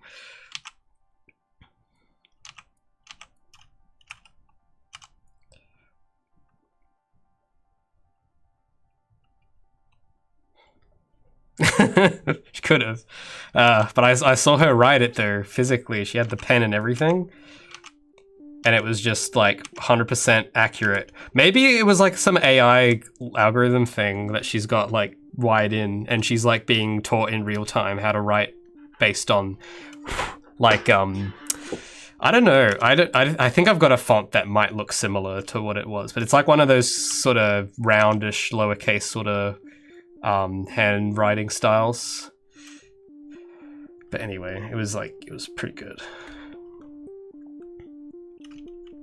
Okay, so now that I've got that base done, I can then turn off those guides. Oh, is that the full? That's not the full opacity. Oh, there we go. So now I'm gonna just mask off certain parts so it doesn't look like it's drawn on top. So I'm gonna use a clipping mask now, and rub out like the inside of her legs and everything. But they're still there. I'm just masking them because I don't want to rub them out because I still want to use these for different parts. But I'm just going to like rub out the parts where the armor is drawn on top, so it looks more convincing.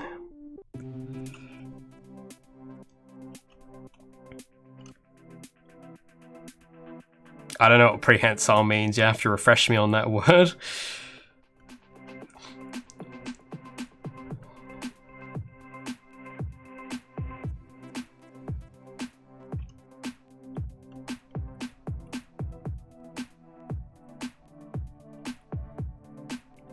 Just gonna rub out those bits.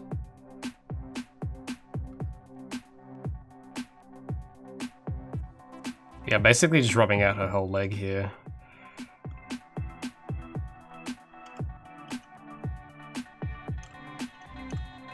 And then, I think actually I can leave that. Maybe just, yeah. There we go. Oh, maybe these bits.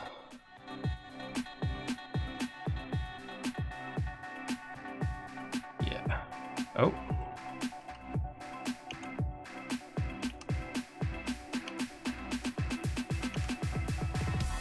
Alrighty. I think that's the, oh, no, I don't want to crop it. No, I don't want to do that. No, don't crop. Don't crop. Oh my god, it's gonna crash the bloody program. Don't crop. Cancel. Ah, oh, no. Could I undo that? Oh, thank god it didn't crash, thank god. Okay. There's just one little fly in the soup here. Gotta connect those lines. Because yeah, if you have loose lines, it makes it harder to shade and color. Alright, but I think that's... Oh yeah, just fill in this bit. And yeah, actually there's a lot of loose lines here. Let me just connect them up quickly.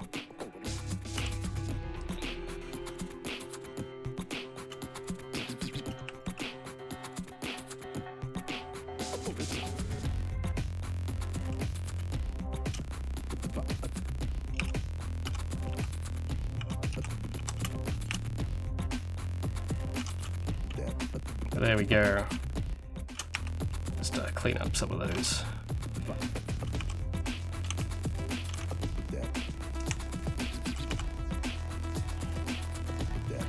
Does Photoshop have autosave? I had no idea it had autosave. So no, I guess that the answer to your question is no.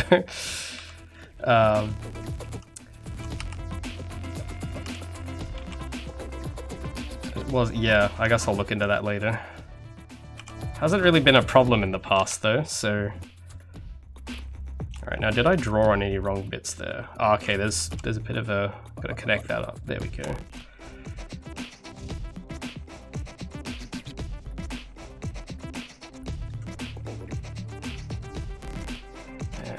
Alright, so now I can start adding some modifications. Oh, I should probably do a back view as well, but I kind of can't be bothered right now, so I might do that another day, like a view from the back, because there's some design, there's some parts from the back I also might change.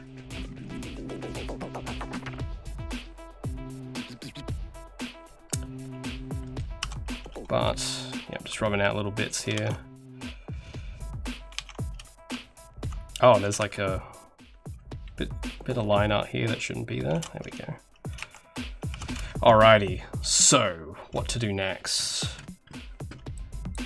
I guess, well, I think I should make the lines around her hand a little thicker because it is a bit hard to see her hand with her tail there. So I'm gonna draw over that with a thicker, solider line, just so that it's a bit more visible.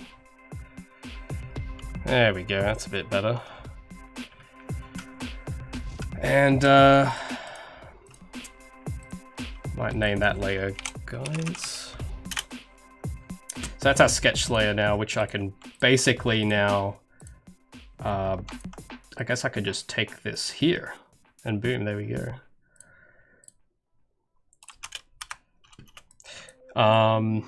So what to do with this? Well, first there's one addition I was thinking to add, and that's gloves, because she doesn't actually have any gloves on. Played around with the idea a bit, so I'm gonna try and draw like what the gloves might actually look like. Something very minimal, of course. So I'm gonna take I'll call this sketch underscore armor.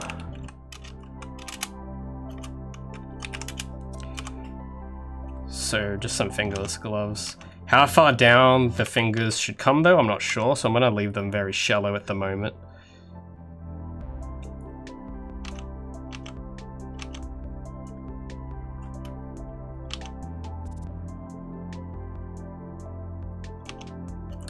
I always had this thing where I was thinking to have one of these be kind of longer with a little thing on the wrist. Kind of like that. Just, I don't know what it is, but it looks cool. Looks high tech, kind of, so it's going on.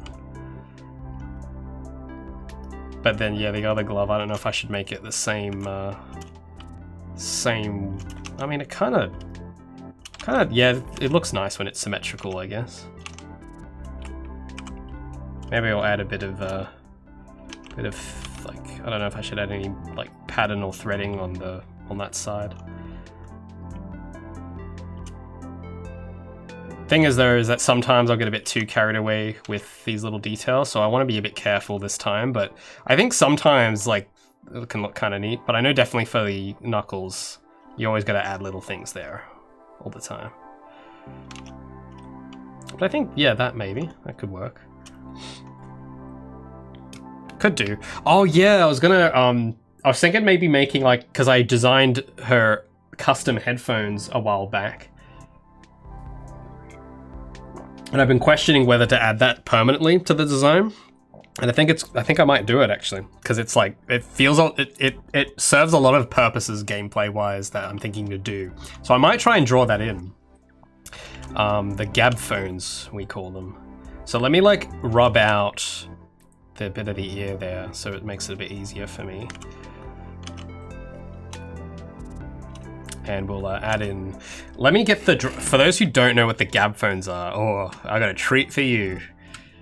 Give me 1 second, I just gotta open it.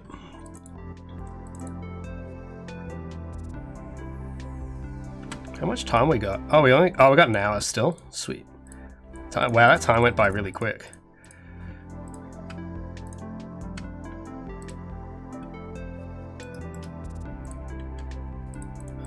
Sorry, it's got a lot of windows. Where's File Explorer? There we go. I think where's the gab phones? Yeah, here we go. These bad boys. Let me like open this in a, yeah. These bad boys. That's like, we're gonna add those. Those are gonna be sick.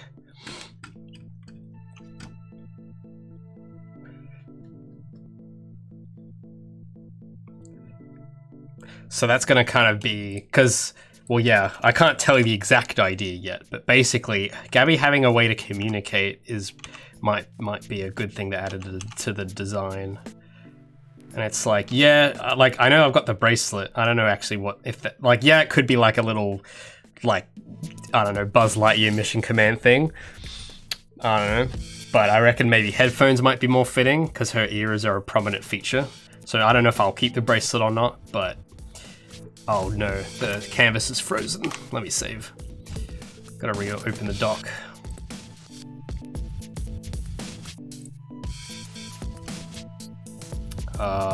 Almost finished saving.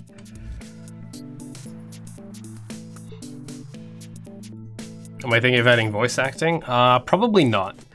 Mainly just because, like, voice acting, I'm not sure what goes through people's head when they think of voice acting. I'm sure they're probably just thinking of the voice. But I've actually done voice acting before, and it's not easy.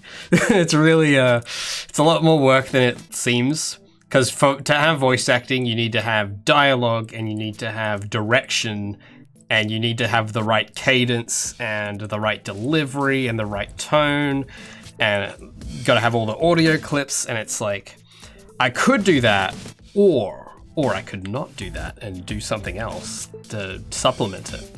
And as a one-man team, I think it might be the best choice to not do voice acting.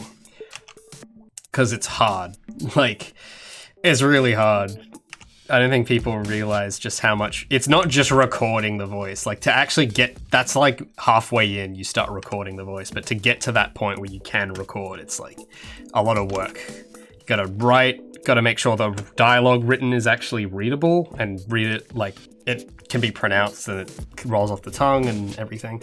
And it's a big project, a big part of the project for people who choose to do that. And also, like, I don't know, I feel like, because I'm not a good voice director, because evident from the fact that I have done one game with voice acting, and that's not a lot of experience. So it's like, I don't know if I'd do a good job directing for the voice and be like, hey, I need you to sound more this or more that, because I don't know what's best. So I'm going to avoid fighting that battle. But doesn't mean there's not gonna... I mean, you can still tell a story without voice acting, so...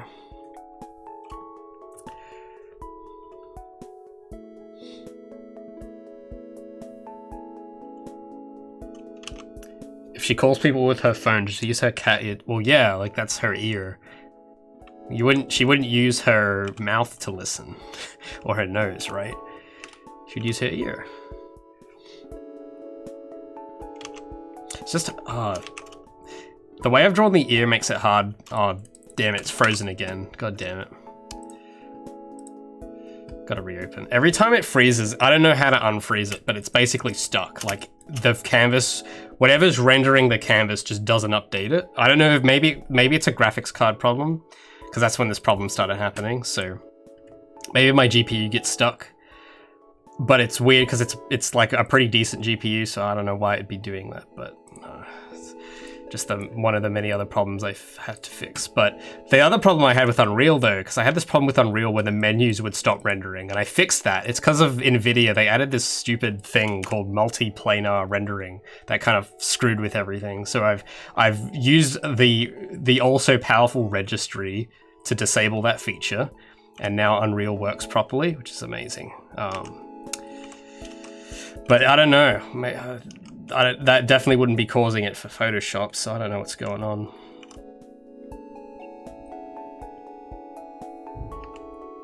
So I'm just trying to figure out, like, I haven't flipped the canvas. This is gonna, hold on. I used to have a hotkey, but then I reset my settings and I haven't been bothered to set a new hotkey. But if I flip the canvas, hopefully, it's probably gonna look really whack.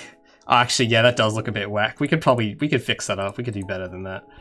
So I'm gonna turn off the armor for a second. I wanna try redoing the head slightly, because it's kind of makes it... This is why I'm having a tough time drawing the headphones on, because it's actually all out of proportion, so... I'm gonna try and leave as much of the hair in as I can, of course. But I think the scalp would be like there.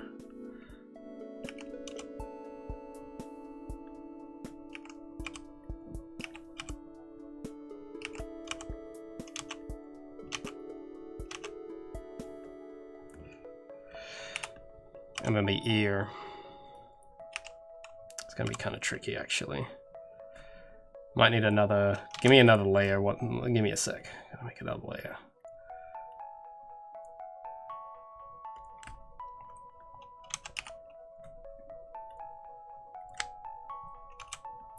I should have done this back when I was doing the base sketch, but oh well.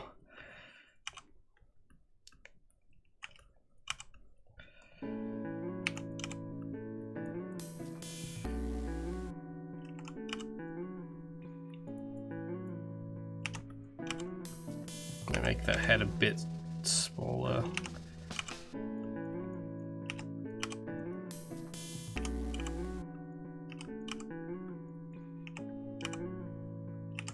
God, sorry, my hand's just not used to drawing this way. So let's flip that, see if that's actually a good. Where's flip canvas? I keep forgetting where it is. Ah, here we go.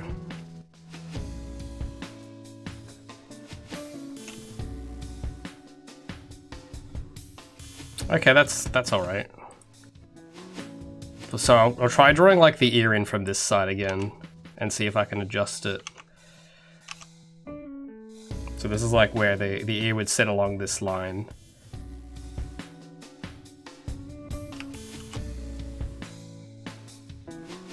Something like that. So let's flip that and see how that looks.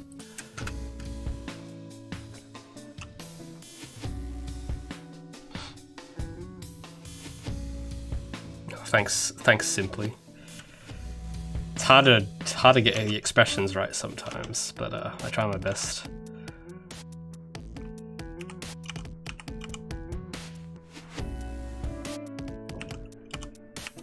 That's a question of like, I think that's gonna be the ear. Let's see how it looks from the other side.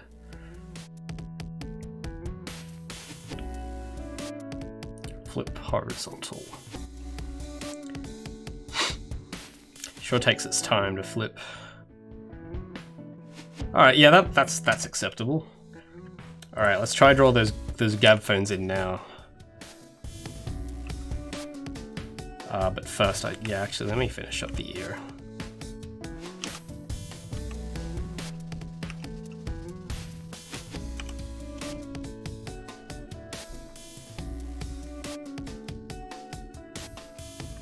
Oh wait. Okay, yeah, that's the right layer. Oh, that's not the right layer. That's the layer I wanted to rub out.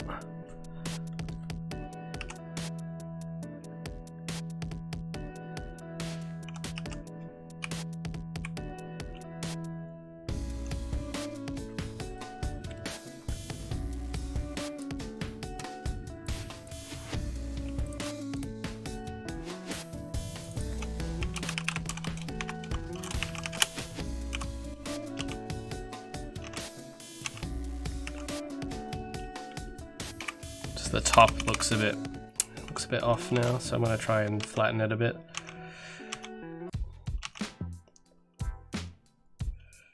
Like that. Let's flip that, see if it still looks good.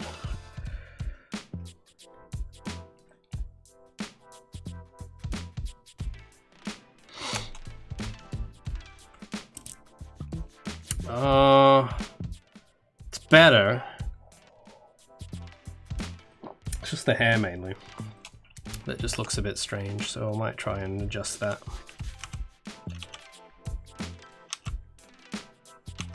Maybe if I do that. Yeah, that's a bit more believable.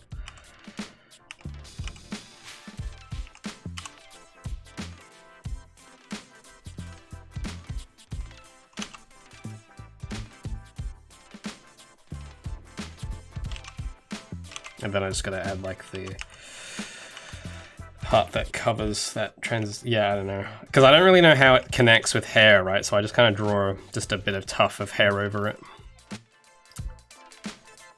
There we go. All right, let's get the gab phones going. Let's flip this back around. Oh yeah, thanks for the Control S. Ugh. All right, now we are good to go.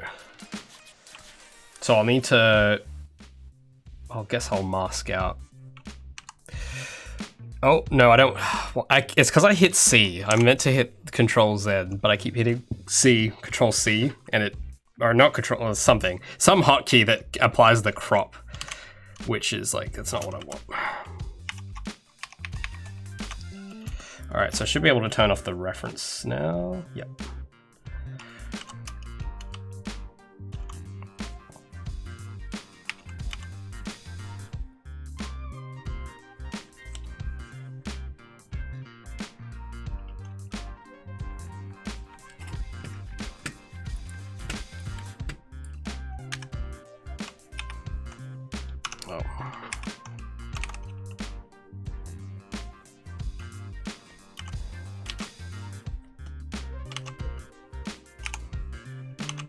Trying to mask out this area.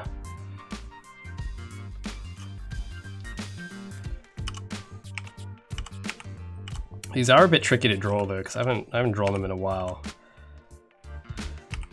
But they should sit, like they kind of go into her ears on like this headband.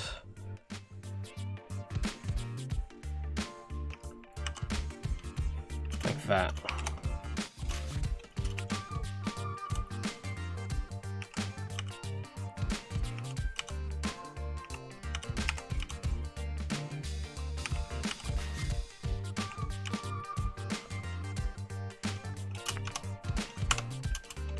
Something like, yeah, except the curve isn't strong enough though. That needs to curve downward more. I guess here I'll just kind of draw like a thing over it, because it's like gonna get buried in hair.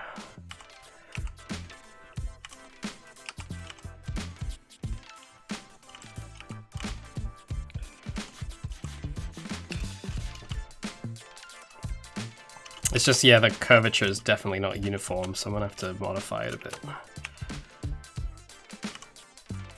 Sort of like that.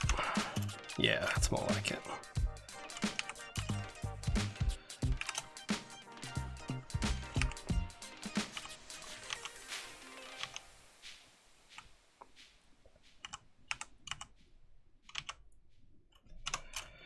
And we'll add a bit of those extra details, of course.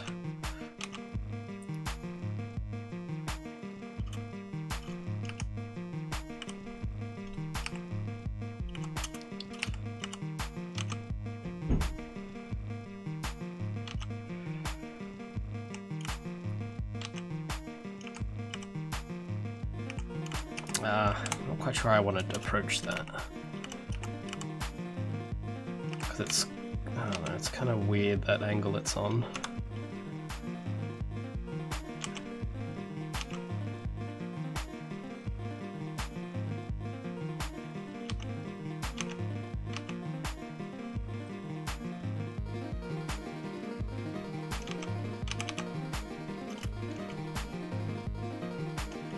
But that side is too thick. Actually, I kind of have drawn that at the wrong angle actually, so let me like just focus on the headband part and make sure that's in the right spot before I draw the speaker. It should kind of stay the same width. Yeah.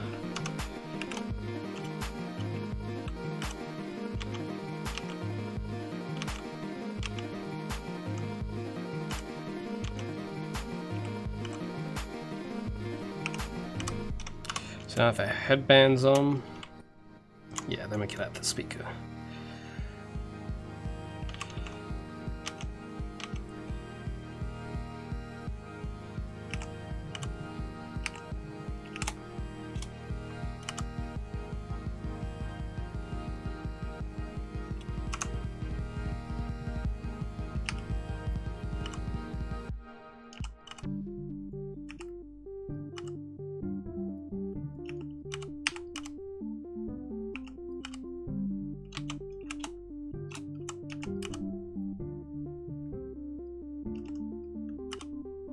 Trying to draw a little extra shapes here to kind of help me guide how like the plastic there is shaped.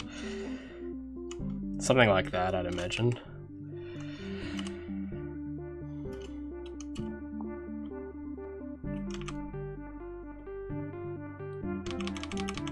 But this needs to be thicker.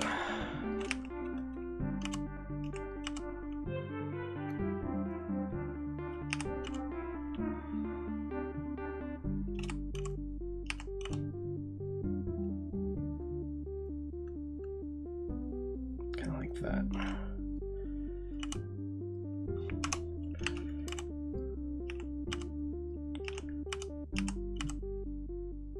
Just at a tough angle it's on there.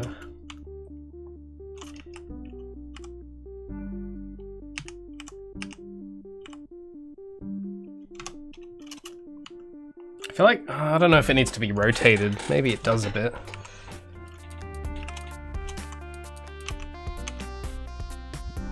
So like maybe oh hey Brown Natch, good to see you. We're going alright. Just doing some sketching work at the moment. Experimenting with Gabby's costume. So I think, yeah, that I could rotate that up that way. It's a bit more, yeah, that's a bit more like how I want it. But it kind of like comes into the plastic a bit like this. So yeah, it's a difficult little shape there.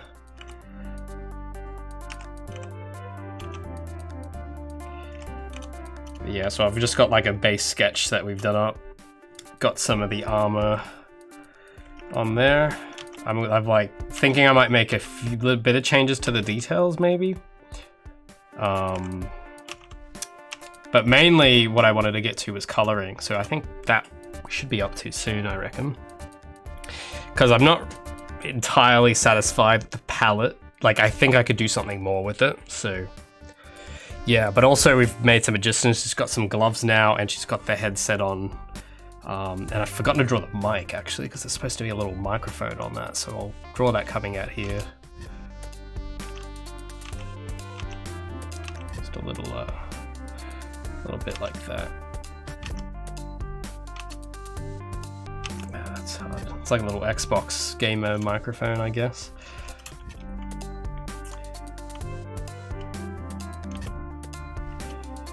There we go. So let me like go back to that clipping mask because I think oh no, not the crop tool again. Get out of here. No cropping. No. Oh my god, why does it always crop it? I click out of the crop tool. It shouldn't crop until I tell it to apply. But it doesn't do that now. Maybe Photoshop updated or something. Well, yeah, so I'm thinking maybe these will be things she might wear permanently, like as part of her main outfit, because these actually might kind of come in handy, and they look like, what other character's gonna have these, right? This is like pretty unique. There's Gabby's drip. Oh, I forgot to draw the part inside the. That's what I forgot. This should be some fur inside her ear. That's what I forgot to draw.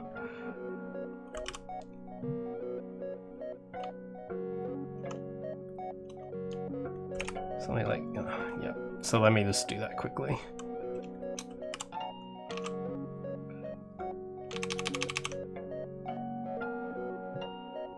Yeah, better. There we go. I have to mask some of that out. There we go. So, yeah, all right. Well, I'm just gonna do, I'm not gonna do the most refined color job that I can do, but we'll just do something basic for now. But I'm using the color black because I'm gonna be using something called color overlays, which is like a layer effect to change the color. So I'm just gonna like mask out certain areas in black. I think we'll just start with her body, I guess, because that'll be like the thing that goes, the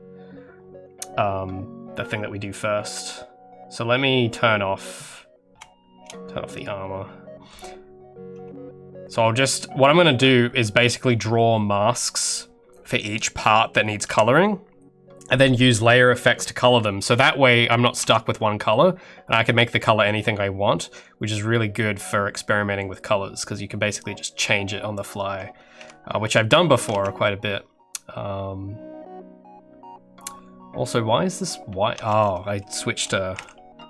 I wasn't meant to do that. I meant to do this. So I'm going to use the color black mainly just because it's easy to see in terms of against the white background I've got. So I'm just going to like get in all the parts that should be skin tone. And we're just going to... Because I'm just going to do any bit that might be exposed. So I might skip some areas, but I'm probably just going to do a torso. Actually, well, yeah, hold on. Well, I might as well do it all just as a mask anyway. Because then I can use that as a white fill as well. Because this background I'm using isn't actually white, it's actually slightly blue. So if I have like a mask for the whole character that's like got a white base, it might help. Because I'm not going to get like perfect color here in terms of the masking. I'm just going to kind of draw it quickly. Which means there's going to be little gaps like between certain bits, like there might be gaps in the color where there's different colors intersect, which I'm fine with for now because it's just concept art really. But if this was like a promotional sketch, then I'd be a bit more careful. But like you can see here, I'm going outside the line a little bit. I'm not going to really fuss over that.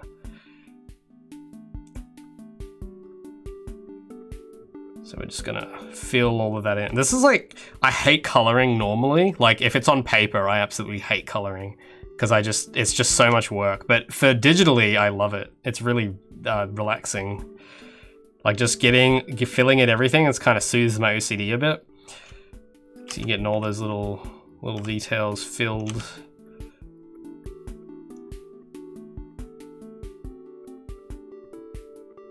Yeah, it's just I'm using a really big brush, so I'm not going to get it perfect, but speed is of the essence here, really. cat suit. Yeah, well that's actually, that kind of, by filling all this in, I could do that. Like if I wanted a cat suit, like a skin tight suit, I could use this color mask to do that, which is kind of neat. It's the flexibility that Photoshop gives you.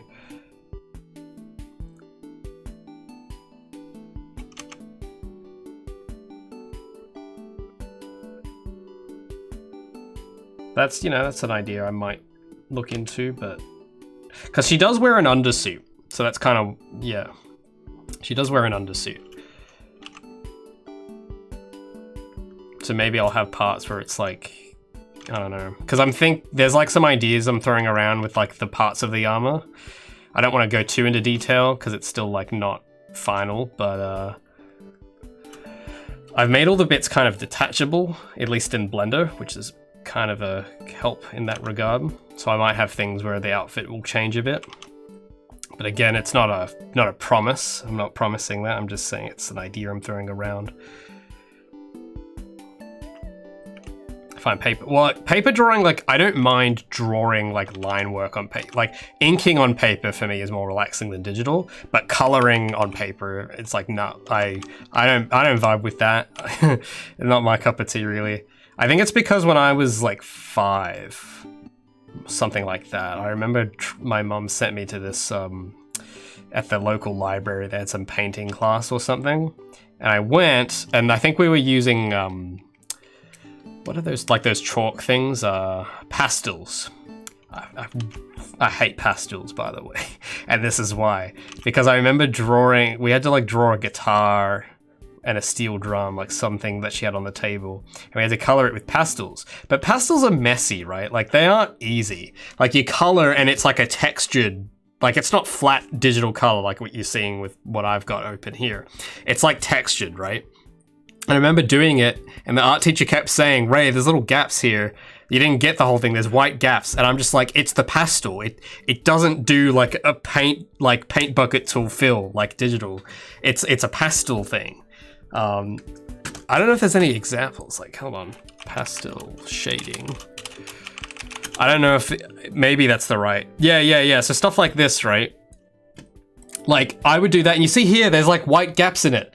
Like, so it's totally normal for there to be gaps. And I remember like trying to do my best to shade it, and she kept coming over to me like, you got some white gaps, like in this bit here. You could see them everywhere. It's like, oh, there's still some gaps. And I'm just like, oh my God, they're pastels, just leave me alone.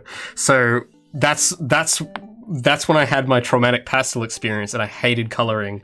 And for the next like 10 years, I did not color anything. And I didn't have Photoshop at the time. I was doing everything by hand. So I like refused to color because it's just like, I don't want to go through someone telling me that, oh, this is gaps. So then when I awakened my true powers with Photoshop, that's when I started being more chill with coloring. So, yeah, so that's just like for any art teachers who might be watching, don't bully your students because they have gaps in their colors and if they're using pastels, because it's just, they're gonna have gaps, okay? That's just part of it. You can't avoid that. I know it's an oddly specific thing to request, but just keep that in mind, anyone who might be using pastels watching my stream.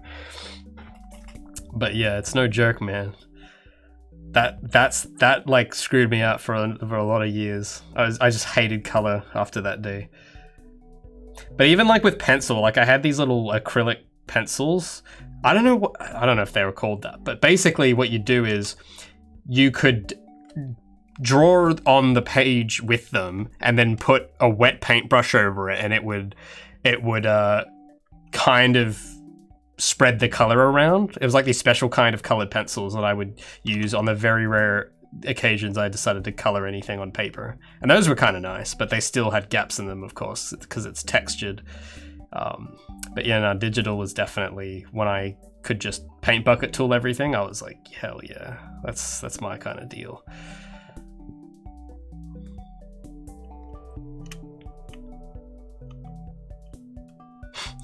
You want these stories? That actually kind of that'd be kind of neat, I guess.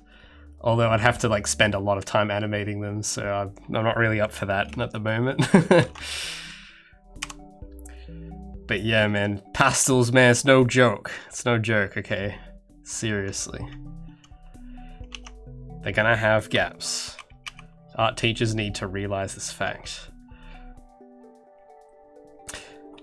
Just had some dust on the screen there. But yeah, needless to say, I never went back to that library. That was like my one and only visit.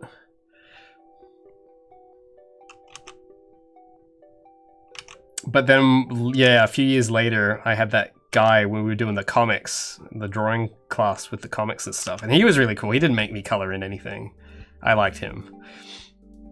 We did like just a bit of shading for that. I think I might still have the comics somewhere, but it was like it was all like in one room. It was like very greasy and like, you know, we didn't have like, it was like one of those like plastic tables that's kind of bumpy, like those really crappy ones you'd have in your backyard. That's like what we would draw on. So when we tried to shade everything with just graphite pencils, you'd see like the texture of the table come in.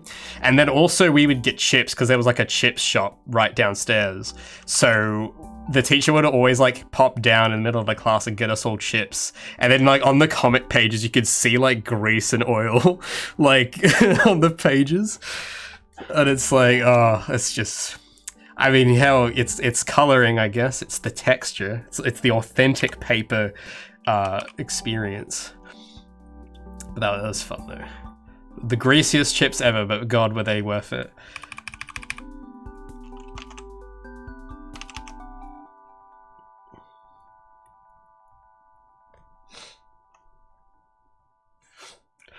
All right, guys. Seems like there's some demand to have these like animated story time. I have to pick up my animation skills. After my game's done, that'll be my next might be my next project.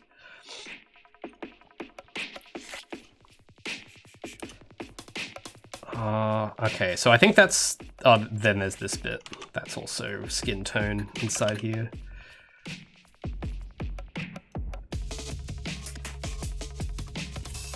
Oh, thanks for the posture check. Sorry, I tend to slouch. I'm thinking, I don't know, I've thought about maybe trying to look for like those chairs that actually have like a neck rest thing on it. Because I don't know, I've never had one of those before, but it looks neat, but I don't know if it would get annoying or not. Like, because I'm used to just having this kind of mesh back. The animation story time YouTuber. I don't know. I think I'd run out of stories pretty quick. A lot of them would just involve me sketching probably as well. Like, hey guys, here's the story of the time I sat in class and didn't talk to anyone and drew pictures. And that would be like the whole story, the end. What did you do the next day? Oh, well the next day, get this, I went into class and drew pictures. Whoa. The canvas froze just then. I don't know if you guys saw it, but my scroll bar kept going up, but the canvas just stopped moving. I don't know why that's happening. Give me a second. Let's wait for that to... I gotta save the document, close the document, reopen the document, and then it starts working.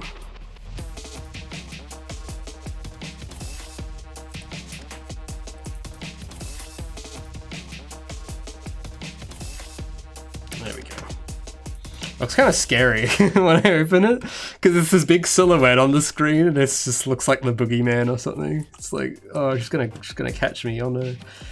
All right, so I'm going to move on to the next area. So what I'll do, actually, because I'll open up another document. I'll show you how this color thing looks in practice. I had like a drawing of her I had open earlier. I think it's called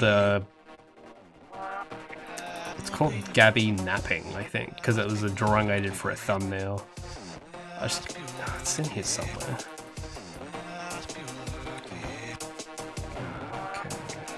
Yeah, here we go. So I'll show you, because this finished drawing I use like the same kind of color system. Okay, one sec. So if I open up this folder, go to her colors, I can I can turn off her suit colors, turn them back on. I can also change stuff. So if I go to like her hair, it's got like a color overlay on it. So I could just change that to like green or something, because it's just using a color, a layer filter. So that's how I'm doing all that. So what I might do is I might just copy this entire thing, because this has all the colors I want, at least the colors I want to use for Gabby, for her hair and stuff. So I might just copy that all in. And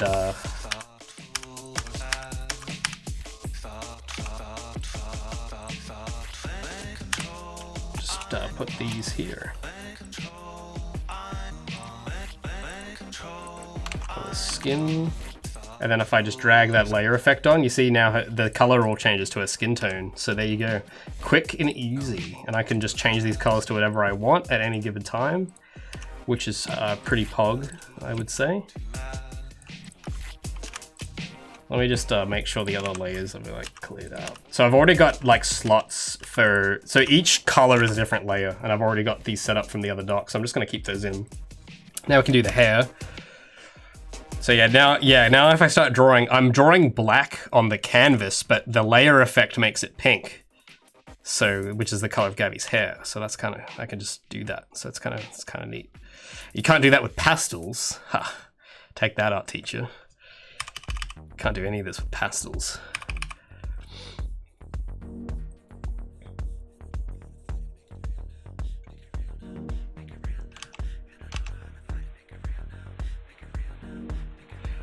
So I might up the brush size a bit, try and get through this quick. Try and just fill in the main parts and then do the edges.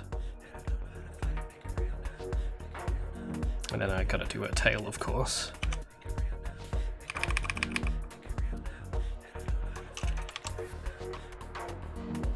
It's a tough little spot there, it's really small.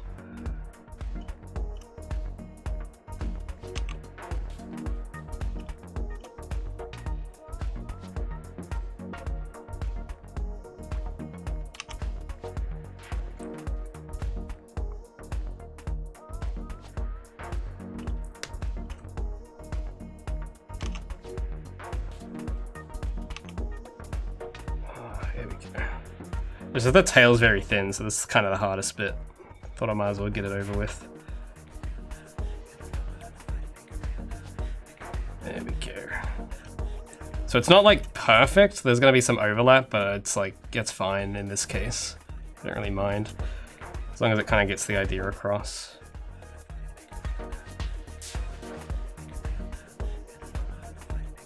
Although what I would like to know is like how people at Blizzard and stuff, like how they do their concept art, because it always looks super polished, and it's like, there's I don't know if that's just to show off, because there's no practical reason for some of those ones to be as detailed as they are, or maybe they're just, it comes so effortlessly to them that it like requires no extra time. I don't know what it is, but it's pretty sick. I'd be interested to know how that is done.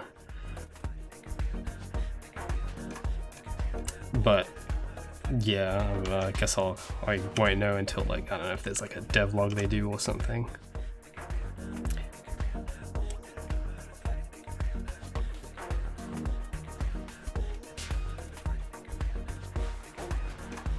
So I just gotta get that little bit of hair there. There we go.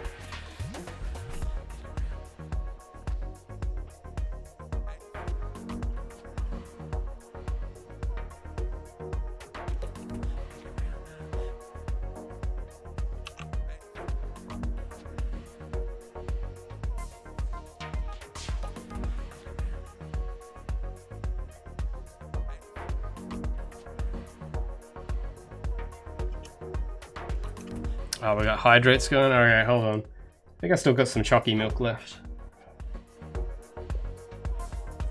Okay, we are now out of chalky milk reserves. Red alert.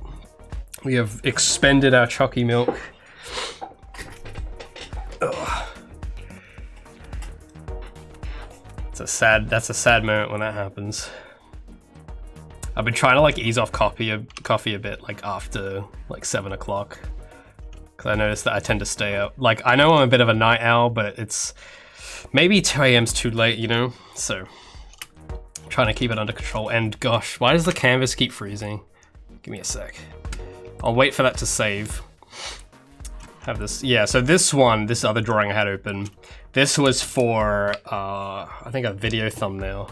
And I might use it again in the future. So I drew the entire thing just in case, but I think I kind of just used this the top part of the drawing.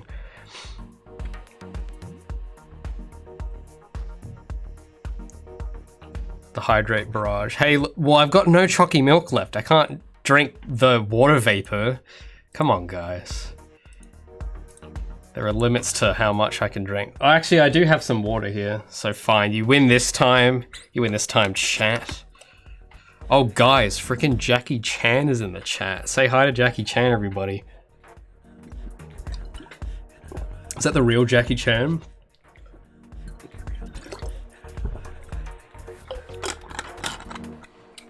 Wow, my hands are really getting tight. But I think I've got like another half hour, so we'll see how far we get.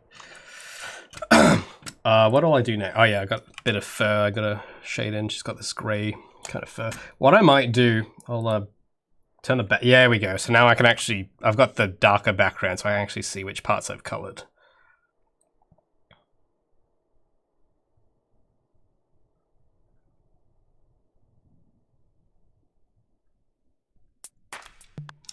And then the whites for eyes. I haven't really drawn her eyes in, so I'm just gonna I don't know. I guess I'll just add in like some circles, like around like where the general area of her eyes are. Drink oxygen? Whoa, why didn't you say? Why don't you just say so? Yeah, no problem, guys. Let me just drink some oxygen. No problem. Okay, now that I've got her basic, like, natural colors in, I've got to do the outfit. So let's see what we got.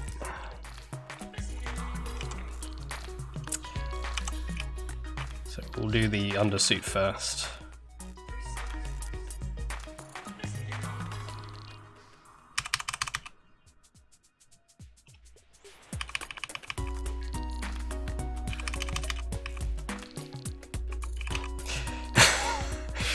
Yeah, that is precisely why the canvas is freezing. I could get more chalky milk, or I could put my computer. I could wait till summer and finish this. I could like just not open Photoshop until summertime. That's another solution. I'm not sure which I prefer yet.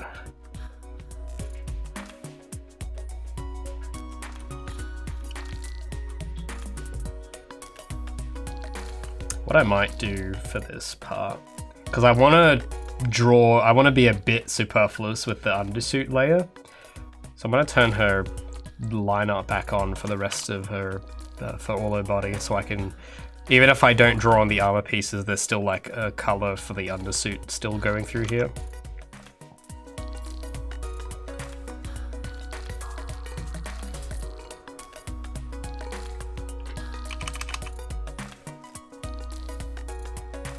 Actually, what I might be able to do, because that just dawned on me now. Yeah, hold on. I can actually shortcut this big time.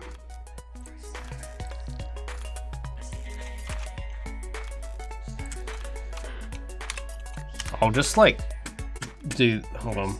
I'll do this. Oh, why is it saving? Oh, I must have hit Control S by accident.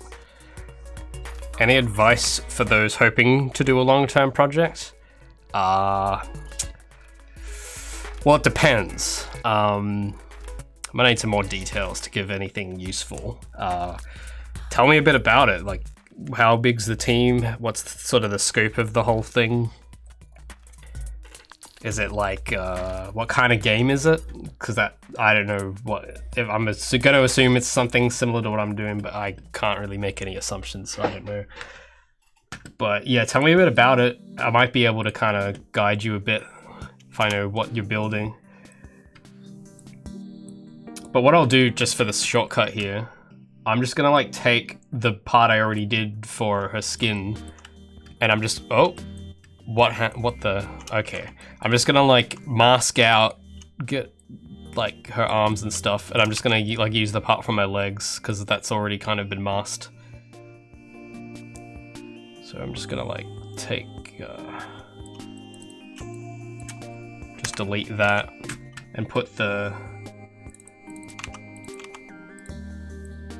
There we go. I just gotta draw in the top bit there.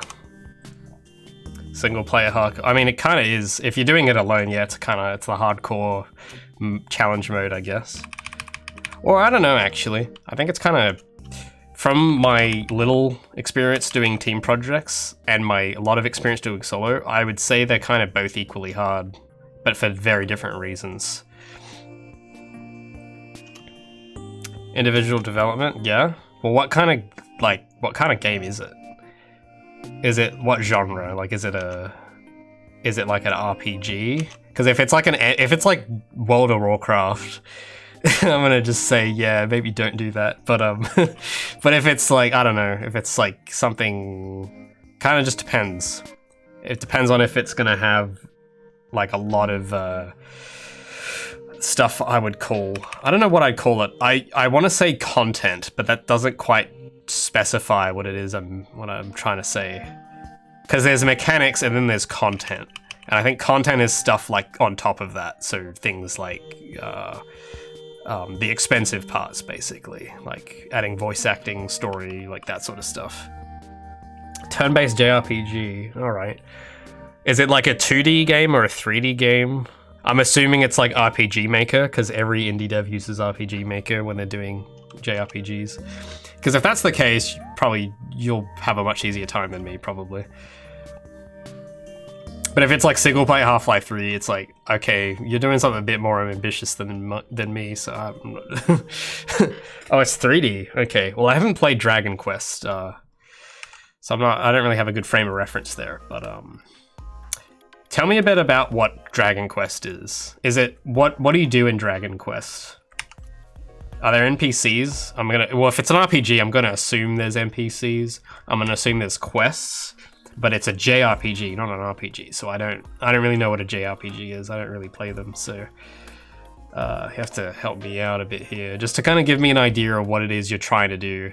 And then I'm probably just gonna think of that and think, well, if I had to make that, what would I do? But it kind of depends on the specifics.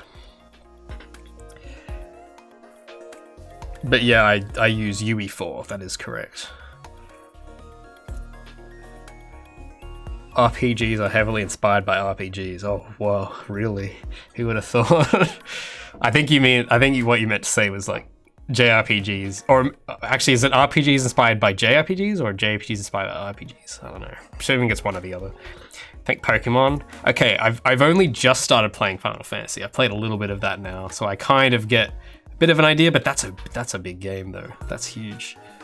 But just tell me like what kind of features and stuff. Like what kind of stuff do you do?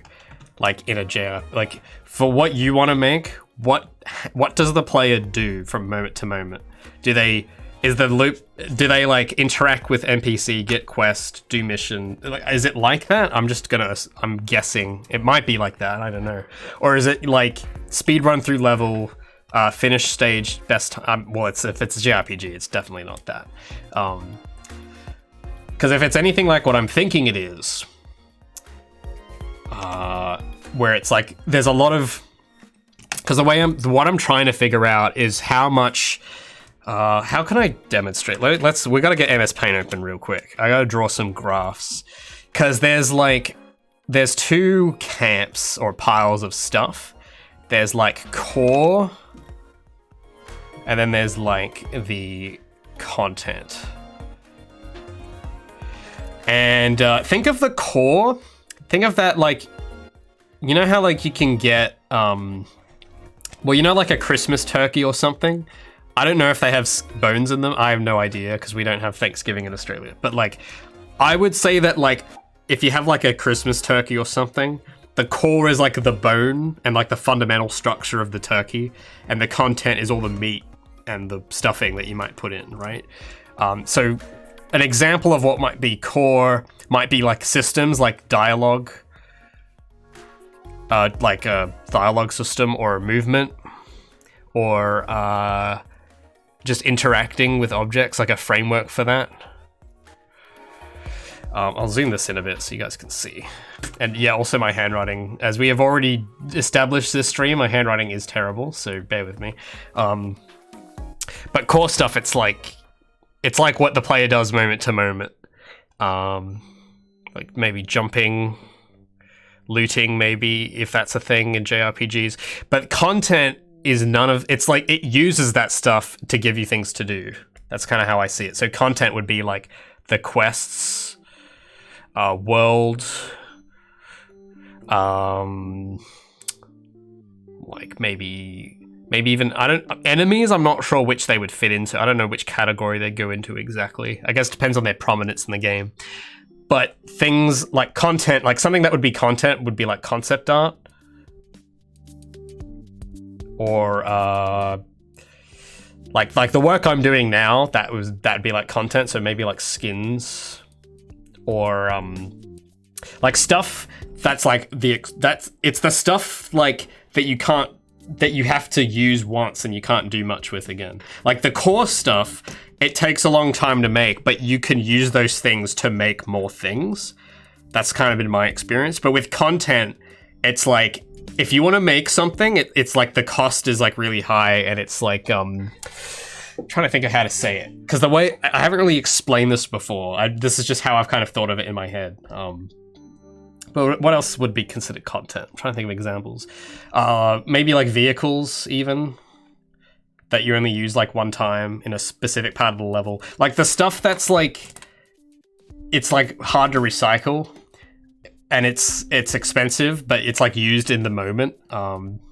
So like, just from my own reference, because I played a lot of like Ratchet and Clank recently, the core in Ratchet and Clank would be like moving the way, just the fundamental way the weapons work, that they should shoot and they can they don't reload, but they can hold ammo and that sort of thing, and like swinging your wrench and destroying crates. But the content would be like all the different planets you visit, all of the different enemy types, all of the characters and NPCs, and the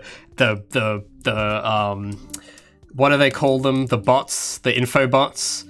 Like all of that stuff would be content. And the reason why I get careful around content is because that stuff's like expensive. Like that's the hard stuff. Because creating all of that, like you have to, like creating the core is like cool because you kind of have limitless possibilities with the core.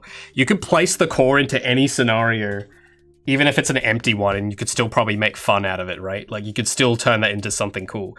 But if you're going to craft these big things, it requires lots of content. Like if you're going to have voice acting or voice acted NPCs or just NPCs in general, like that's all going to be content that you need to make. But if it's like you're making a like movement or fun combat, you make that once and you can kind of just, there's no, like, you can make a lot of stuff out of that, is what I'm trying to say. Like, if you have a cool combat system, like, that would be a core thing, like combat. You can, like, get that combat system, get some NPC, like, some enemies you fight going, and you could just put them in different scenarios and have endless fun with them. But if you want to put work into those things being believable, then you have to, like, texture them and model them and make scenarios and a story around it, and that would be content. That's kind of what I'm trying to... There's, like, a line between them, right? That's what I'm trying to say. And I think when you're working solo, content is hard because me personally, I don't enjoy making all types of content. I like creating certain bits, like I like doing character models and stuff, but I hate doing other bits like levels. And I think that's the bit I struggle with the most, is like doing the stuff I don't want to do but needs doing. And also content is expensive because you have to put a lot of work in to get the result. Like if you make a level... like in the case with one of my levels even, it's like, it took me 2 months to build. It was the shipping crate level, took 2 months. People like speedrun it in like a minute and 30 seconds. I know that that's like a very specific thing with my game because it's like people speedrun through it. It's a very specific problem to the kind of game I'm doing. So maybe in an RPG you won't have that problem, but it's like 2 months of work to go into only like 2 minutes of gameplay. And that's what I'm trying to that's how I'm trying to illustrate how content is like hard. Whereas with the core stuff, I've put in like years of work into that, but like hypothetically, you could have endless fun with those. Like if I just chuck out random levels that make no sense, people could still probably turn those into fun things by just the fact that the movement system is like fun to use and stuff. So yeah. Now I'm not saying you should necessarily avoid doing that. I'm just trying to say that that's something that I find hard, personally. You might not. You might think that's easy, and if it is, then go for it. If you've got experience doing that and it's a piece of cake, then by all means go all out on the content if that's what your strengths are, but I'm just extrapolating from my own experiences here. And for me, it's like content's kind of tricky. Core is also tricky, but it's like I've done more in that area and I feel more confident there. But both are needed to make the game. But the thing you could do is you can kind of plan around and say, well, could I help the core shine with as little content as possible and make it like, can I make the core as brightest as possible with a little amount of content? That's kind of an idea I'm interested in at the moment.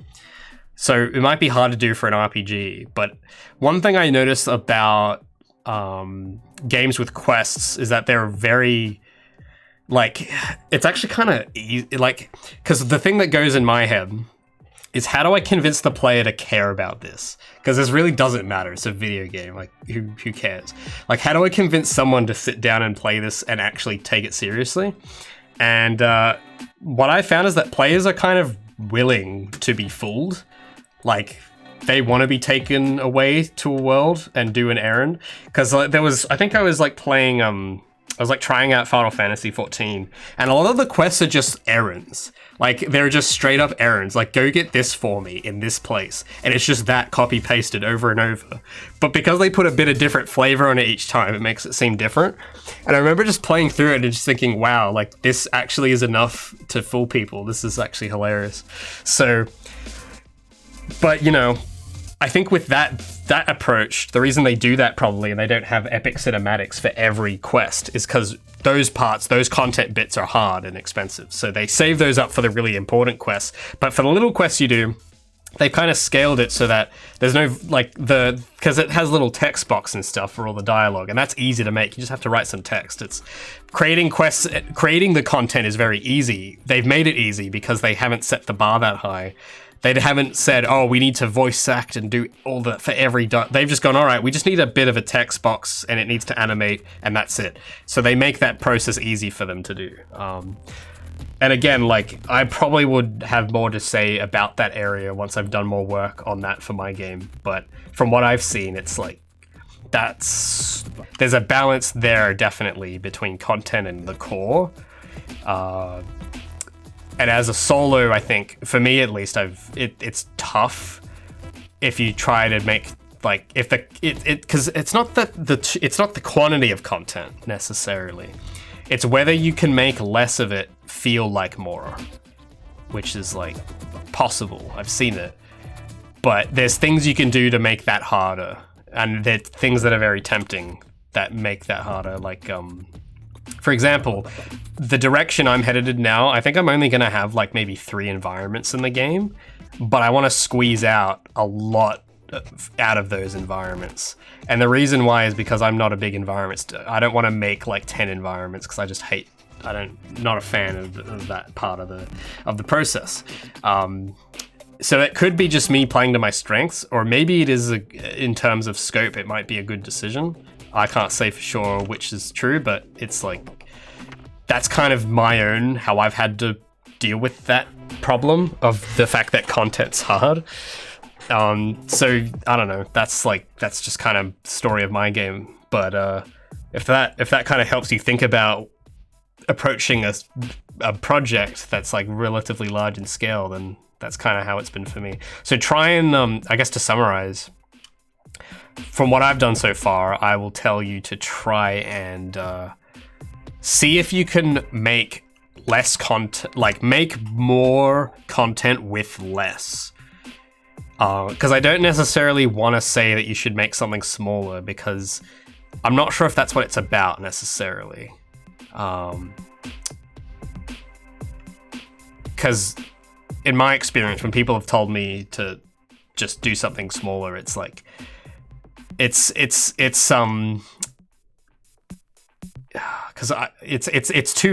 not specific, like which part should be smaller, because I think it's possible to kind of do the vision you want, but do it smartly, if that makes sense. Because when someone tells me to do something smaller, I think, you know, they want me to do like some mobile Flappy Birds game, which is small. Like it's as small as you get really, and it's just like boring because it's like I've done that already. I don't want to do that again, and it doesn't get the vision I want across because it's inappropriately small for what I want. But what I might be doing now, maybe that's big. Maybe it's a bit of a too big of an undertaking. But it's like I'm trying to make decisions with it that help me get the vision across, but do it in a smart way where I'm not kind of killing myself along the way. So I don't know. That's quite a lot of information there. I've kind of tried to pack in, but yeah, try and just make these sort of smart decisions about how you're going to approach the work. If there's something you can shortcut on, try shortcutting it. If there's something that you can use an abstraction to represent, go for it. Like if you need, like even in Final Fantasy 14, I've noticed, because there's a lot of times where you have to give items to people, and I noticed that they do this thing in the cutscenes where they'll have an animation for you handing an item, but they have the item off screen, and then they'll switch shots to the character picking it up, and their hand is off screen, so you don't actually see, because there's no item. They haven't actually modeled it, because that's going to be work. So they've avoided that work by just keeping it out of frame. And it's just so funny, but it's like as a developer, it's hilarious because it's obviously just like a shortcut, but it works because people freaking play the game. So it's like, okay, cool. That saves them having to model like a new piece of geometry for every quest. So hell yeah. That sounds like a fun, like the less work, the better, right? Oh, does Genshin do that too? I haven't played it, but it's pretty funny. Like when you start noticing these I don't know, maybe it's like a thing with RPG, like multiplayer ones at least. I don't know, maybe they have to make those sorts of shortcuts because there's like a lot of they have to have a lot of content in those games, don't they? To keep people interested. So I guess I think that maybe I haven't played a lot of Final Fantasy 14, but from the little bit I have played, I think that kind of embodies what I'm trying to say. Where it's like, yes, they have a lot of content, but they've gone about it smartly, where the content, for them to make more of it is easy. Like it's the path of least resistance. If they want to add a new quest, it'll take them like no time at all. Because they've set the bar at a certain level. But they don't do the thing that I think people would say to me, where it's like, oh, just scale the game down, and they just get rid of quests and get rid of the open world. Like they still execute and pull that off, but they do it in a smart way, where it's like they can still have the open world, but it's like they've taken some shortcuts on some of the more superficial details. Like every object isn't actually, like every quest item, you don't actually see it. It's just like a picture that you get on your HUD. Like it seems like I don't know, I didn't think to look for those details, but it's actually kind of like a huge deal that they've chosen that. Because it actually cuts development time so much by not having to create those models. And it's like, it might seem small, like it's just one model, right? But it adds up, right? It adds up over time. The hours start piling on. And all of a sudden, you might have saved yourself a whole year. And it's like, that's pretty cool. So, yeah. That's probably the one of the more recent examples I've seen of that. That's like kind of brilliant. And I haven't seen anyone notice that. So it's like, well, probably the average player won't care, so it's fine. You might, because I know how it feels. You know, you don't want to take shortcuts and stuff, right? You want everything to be perfect, but you know, players might not even notice. So it's like, you know, just cut that corner, man. Just no worries.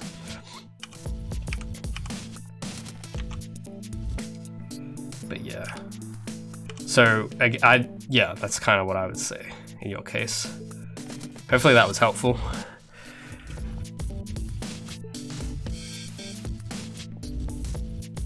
But yeah, I think in like just RPGs in general, I think maybe that's why. I think just there's that I think in that genre there's a lot of opportunities for those sorts of things, because you can, just from what I've seen, people like abstractly represent lots of things. Like I guess that's the thing, because there was something I read. I have to bookmark it. There was something I read once about indie games, and it's like how you shouldn't necessarily scope your game down in terms of its vision and what you want to tell, but it's like you can substitute and abstract things. And that idea I thought was like, oh, that's kind of interesting. So it's like, instead of cutting out, like if I wanted to have characters in my game, it's like, and if that's too much, it's like, it's not, the solution isn't to cut out characters. It's like, well, how do I make characters easier? How do I make them doable and still have them there? Because it's like an important part of the experience, you know? So I don't know, just thinking in terms of that was like, I thought was interesting. So, all right, hold on 1 sec. I gotta get to the next layer. Okay, so I've done the undersuit part now. It's just those 2 colors. Now I'm gonna do the big white parts of the armor.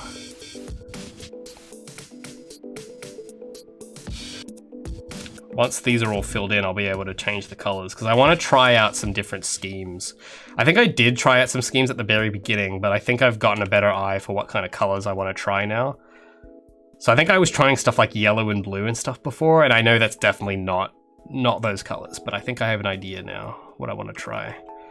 But this scheme, I guess it works, but it feels a bit too sterile. Like it's very black and white, like grayscale, which I feel like the lead character should have a bit more pop, you know? The color should be a bit more poppin'. Just a wee bit.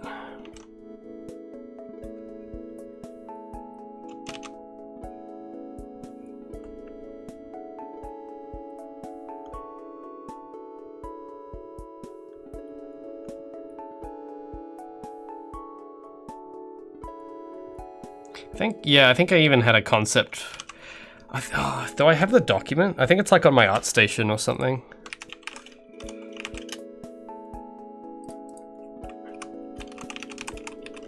How do I open my art station?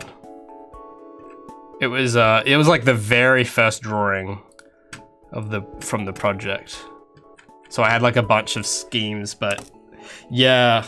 I'm not going to do anything like this. Like, I think the one I ended up picking was that blue. Like, I've modified it a little bit, but it's kind of what the scheme was. But, no, none of these ones. But I actually, the original in my head version was like this black one. Like, that's what I pictured in my head. It was like going to be full chrome black. But it just, I don't know, it just didn't seem right when I tried it with different colors. I was like, I don't know, that's not the right one. But I've kind of taken that black and gray and blue one, and I've kind of, because this isn't actually gray and white that you're seeing. It's actually been tinted blue slightly, because I thought that would kind of just blend a bit better. But I don't know, I want to try out some things.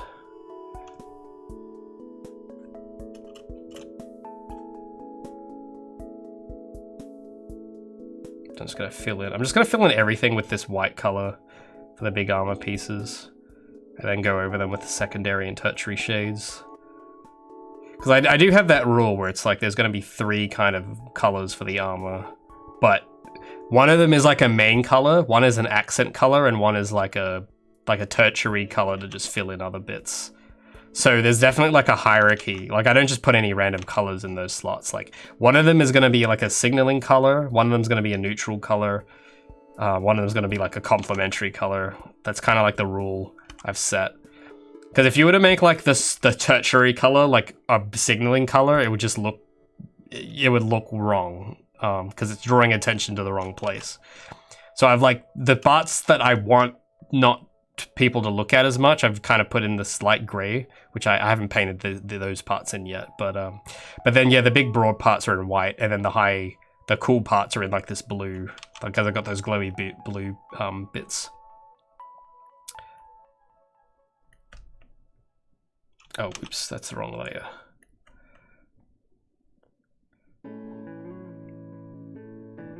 I don't know, no, I don't think, I mean, maybe pink, depends on the shade.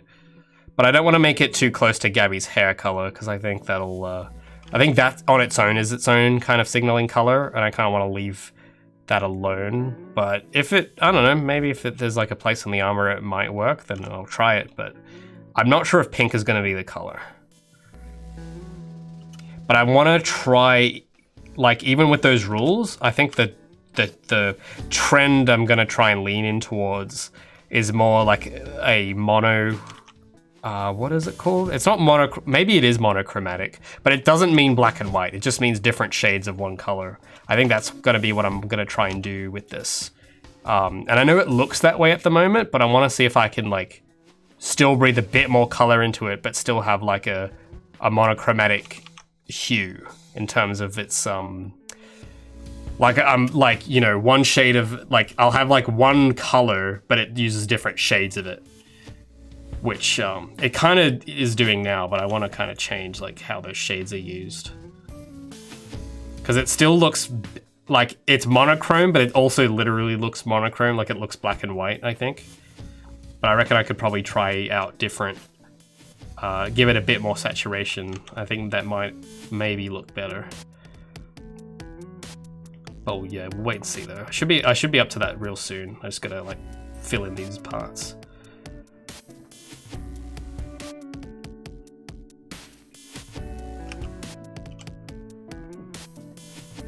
Yeah, so I've added those gloves today. I mean, I had the idea from them like a while ago.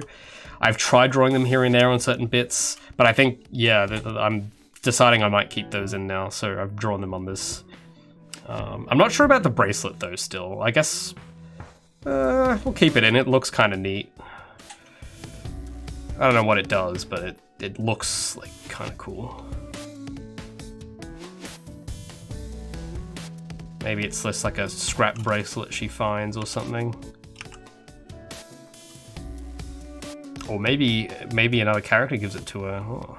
See, like, that's kind of one of my favorite bits with because it's a shame I don't get more time to do character design, because I love it. It's like one of my favorite bits. But it's cool how like you can sort of come up with even ideas for stories just by little details like this. I don't know, I just find it fun, but I don't get to do it enough, because it's like, it's only a small part of the big picture, and if you're the guy doing everything, you can't spend all your time on characters, because it's like, the rest of the game needs to be made. So, but when I do get time for it, it's like, I cherish it. It's kind of what I always did growing up. Actually, that's kind of how I would roll. Like, I would come up with character ideas just by sketching stuff out. And then like coming up with stories for them just from the details I would draw, and that would be kind of neat. But I don't get enough time to do that nowadays.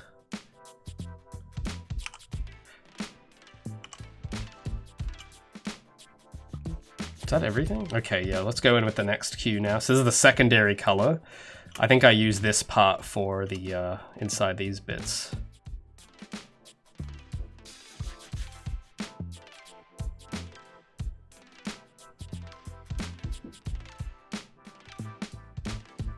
And I know it's like the same color as the suit secondary, so that's something else I want to try and fix up. Because these look like they're kind of the same, but they're different materials. So yeah, that's a problem I want to try and fix.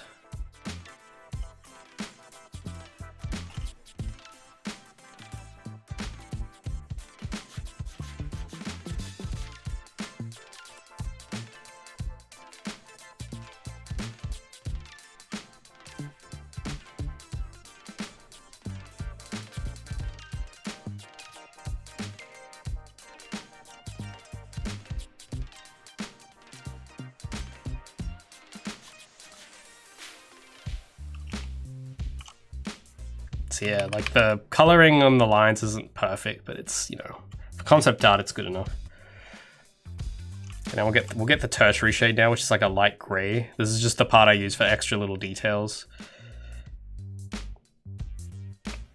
So this is, oh yeah, I forgot to do the gloves, but I'll do the bracelet in this tertiary color.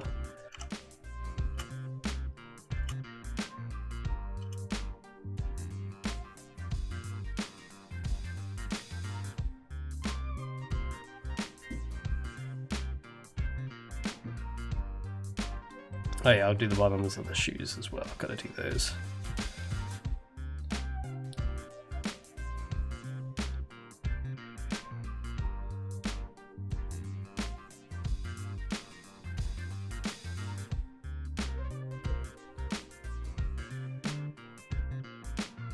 And I'll do the tertiary. I'll get the underside of the shoe for the tertiary. There we go. Oh yeah, I forgot to do that bit. And then now for the light neon is my favorite. Just go into these bits here. And yeah, this color I'm thinking I might change too. I think I might make it a bit bluer. Because that shade, I don't think it goes as nicely as I would want to try and make it with the pink of Gabby's fur. I reckon maybe a subdued blue might go better. So we'll try that out. I think I picked this color initially because it looked bright, but then I realized that in Unreal you can kind of make any color look bright with the right settings. I was like, oh, so maybe I don't have to use this cyan color. Maybe we can use like a light blue instead. So I think that's all that can't be everything, right? Could be. Yeah, it looks, oh yeah, the gloves, that was what I was missing. So I'll make those the same color as the undersuit. They should definitely be the same color as the undersuit.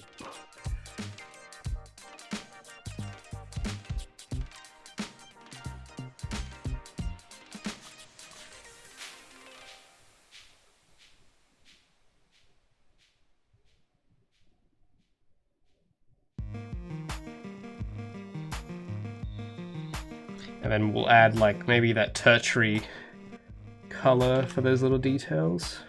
So that's what I use the tertiary color for, just like those little details that just add a bit of color to them.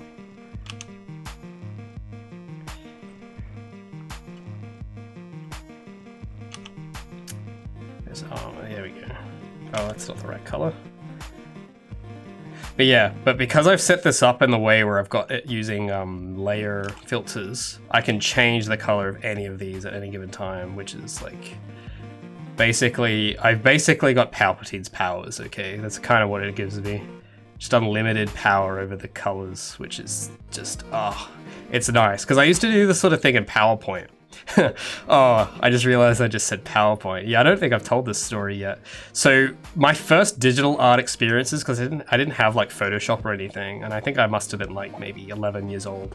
But I wanted to do digital art because I knew that you could customize it and do stuff like this where you could change the color and you could get flat shading without gaps in it, like freaking pastels. So I was like, Dad, how do I do digital art? And I think my dad he only knew PowerPoint for some reason.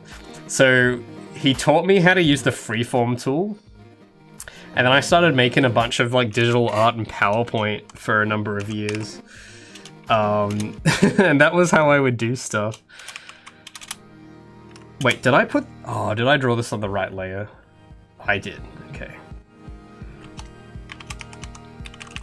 But yeah, so I like remembered like copying like, because I would just get box art from games I had and I would try and draw my own version of it in PowerPoint. And yeah, just using a freeform tool and the paint bucket tool, that's all I needed.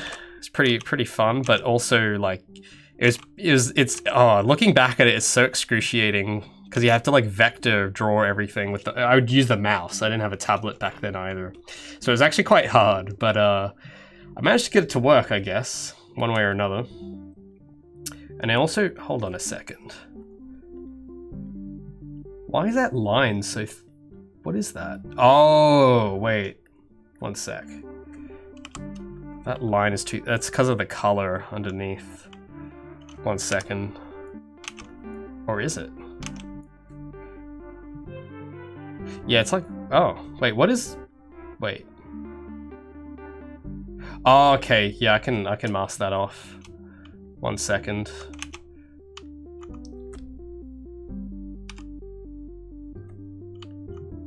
Can I mask? Yeah, let me get rid of that.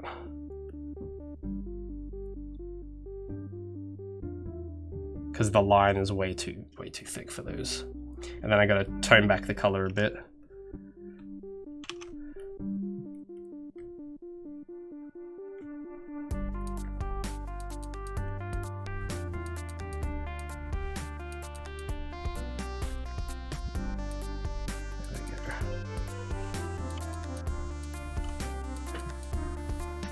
Still looks very like maybe I should just rub out the line a little bit. It looks like it's just striking at me.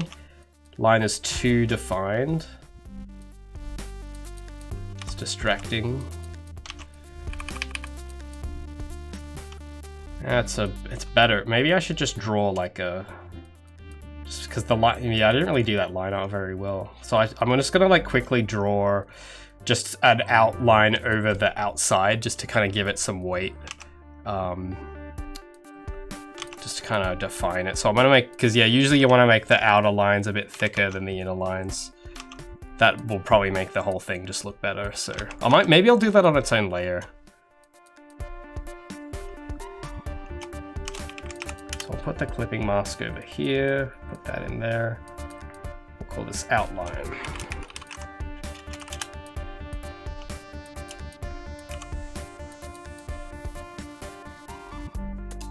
Oh, there's another artist that does that?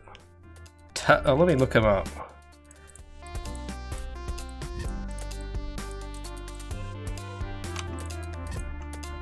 Let's have a look. Oh, yeah. That's actually pretty impressive. Wow.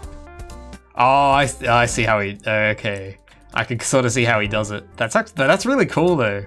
I did very different sort of stuff, but this is like... Damn. 77. Wow, that's like... I don't know any 77-year-olds, yet alone ones that can use PowerPoint like this. That's impressive. But yeah, these are all freeform shapes with the gradient tool on them. That's how he gets that fog look. Wow.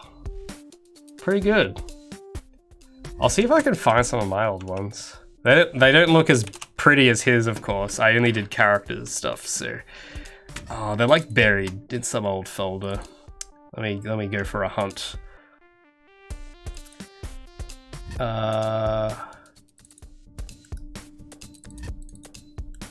Let's 1 second. I think it's in maybe my illustrations folder.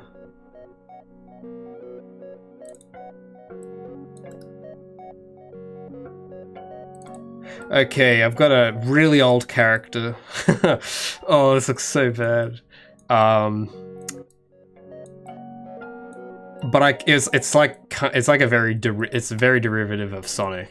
I'll see if I can get some pictures. So we had to make a mascot character in year 6. So this is the PowerPoint drawing. Because we had this thing in year 6 because we had to learn about how our parliament system works. And what they did is that they basically said, hey kids, so you're gonna make your own parliamentary parties and we're gonna have like pretend parliament like throughout the year. So we split the class into 2 parties, the leader and the opposition, and we would have votes who would be in power. And we needed a mascot for some reason. And me, of course, being me, I was like, okay, I'm gonna be the guy that's gonna make us a mascot. And I came up with this. And then I kind of turned it into my own character. So I have like this sketch of him. And then a year later, I did a slightly better PowerPoint drawing. But you can kind of see it's like, if you zoom in, you can see all the sort of the gradients and stuff. And like you can see with the lines, because it's just done with the mouse, and so they're very jaggy. So you can sort of see like around these bits, there's like straight line, straight line, straight line, straight line, straight line, like everywhere. It's kind of all just made of straight lines, except for the head, which is just a circle that I've drawn on top of. But you see, like for the earrings, it's just like very jaggy. But yeah, that's like PowerPoint art, baby. I might have some other characters in here though. Oh, this is so cringe. Give me a sec. I think I have one of Gabby somewhere. I don't know where I've kept it, but I think it exists. So I'm gonna close that now because that's just I can't look at that. Yeah, with the mouse, it's so torturous, dude. But yeah, I would go in the school library and work on them, and then people would come up to me and be like, can you like do my Halo character from Halo Reach in PowerPoint? And I was like, nope. Never work for free, kids. Oh yeah, here we go, boys. You guys ready to see PowerPoint Gabby? You guys ready? Ready to see PowerPoint? Okay, let me zoom out. We'll see how she looks now, right? We'll turn on all her layers and stuff. So this is Gabby now, kind of, without shading or anything. Now let's see Gabby from PowerPoint Gabby. I've got like another comparison next to it as well, but that one on the left, that is done in PowerPoint. That is Microsoft PowerPoint, ladies and gentlemen. You can see that her design was drastically different, of course, and that I did not know how to pick a good shade of pink, or or the fact that you shouldn't use black for shadows because it looks very bad. So anyway, yeah, I didn't know much about art back then. This is the best I could do, I guess, but I reckon I've improved a little bit. Just like, come on, give me that. I've improved at least slightly. But that's her now. This is like where she came from, guys.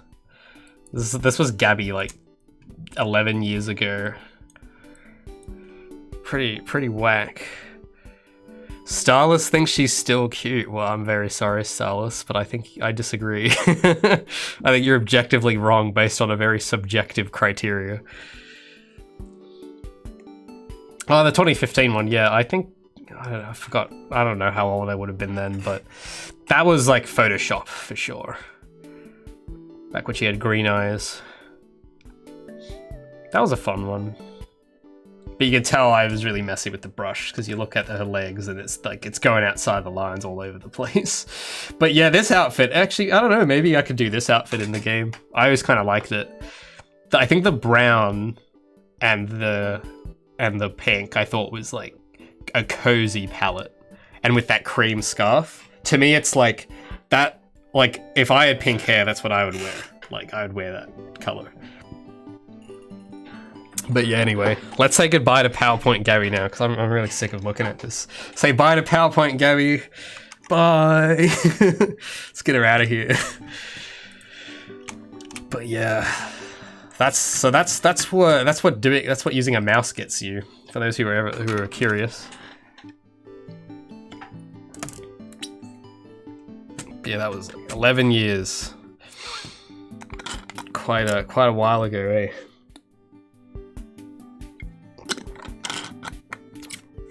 I guess that would make Gabby 11. Yeah, about 11 years old. Like, if she had physically been born when I came up with her, she'd be 11 now. She'd be going into 5th grade, hanging out with all the kids, having those tri-pens with all the different colors. That's what she'd be doing. But yeah, she just does. It's not real though, sadly. So she's stuck in here in Photoshop. What was I doing? Oh yeah, I was gonna add that extra outline. So let's hide some of these layers for a sec. So it's gonna like, yeah, get a thicker.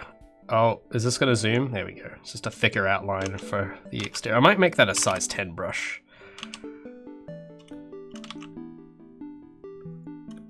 Oh, I don't want to move. No, I don't want to move it. Put it down. There we go.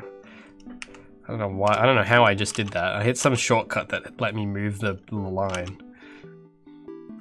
Oh, my chat's paused. Hold on. Did you ever add any type of story? Oh yeah, I did. I had a lot of ideas. They're very different to the ideas I'm doing for Project Feline, but I'm trying to salvage some of them at the moment. I can't really go into detail, but I'm working on something to try and deliver, like to revive some of these older ideas into some kind of creative outlet. But I'm working on it. I can't really say much about it yet. But yeah, I had a lot of, I don't know. I'm trying to think of the nature of the ideas. I'm trying to kind of describe them. She was kind of like, I don't know if every kid did this or not, but like, I would always like, whenever I'd watch something, like if I was ever exposed to anything new, like new media and stuff, I'd always like try to be like, well, what if I did my version of that, right? And Gabby would be like my trooper that I would deploy. She used to kind of be more of a side character, actually. Because when you're a kid, you obviously you're the superhero. So I had like my self-insert that I would use, and I was probably like, what, 9 or 10 years old. And Gabby was kind of like a side character that I came up with that I thought was like a cool idea for a character. And then she kind of became the main character for a lot of the ideas after a while. Because, like, I guess when you draw yourself, it gets kind of boring. So, so she kind of became the focus for a lot of my ideas, like, kind of going into, kind of when I was growing up through high school, I guess.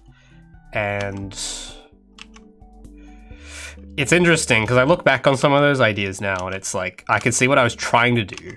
Because I think there's certain themes I have in common with what I'm trying to do now, but I think I've kind of matured a bit, and it's like I know how to I want to try and deliver on these kind of better in a more mature way.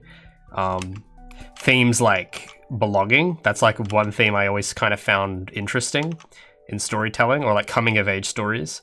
And my old ones, like, they're total, like, very bad, but I think they still had that kind of DNA to them where it was trying to get those themes across. Like, even in her own design, I think that's kind of evident, because Gabby's a bit of an oddity. And I think that is like when you have like character who is an oddity, where's her place in the world? Just that idea in general I kind of liked. So I think the ideas I'm having now are consistent with that, wanting to explore that. And it's kind of funny when I look back at my old ideas, and they were kind of trying to do the same thing, just very poorly and very, like, half executed. Because that's the thing too, is that I didn't execute on all of them. Like, I only kind of tried executing a few of those ideas, but a lot of them were just in my head still. So I'm trying to change that now and actually, like, get some of them out of my head, because when you're in their head, it's weird. There's like a weird process that happens. I'm awake to now that I didn't used to really know or was aware of when I was a kid, and that's that when you're trying to execute the idea and actually write it, it kind of doesn't become yours anymore. In not entirely, but in a weird kind of cosmic way. You kind of birth the idea when you write it down. And it's like when you have a child, right? When you give birth, it's like it was part of your body a moment ago, but now it's its own thing.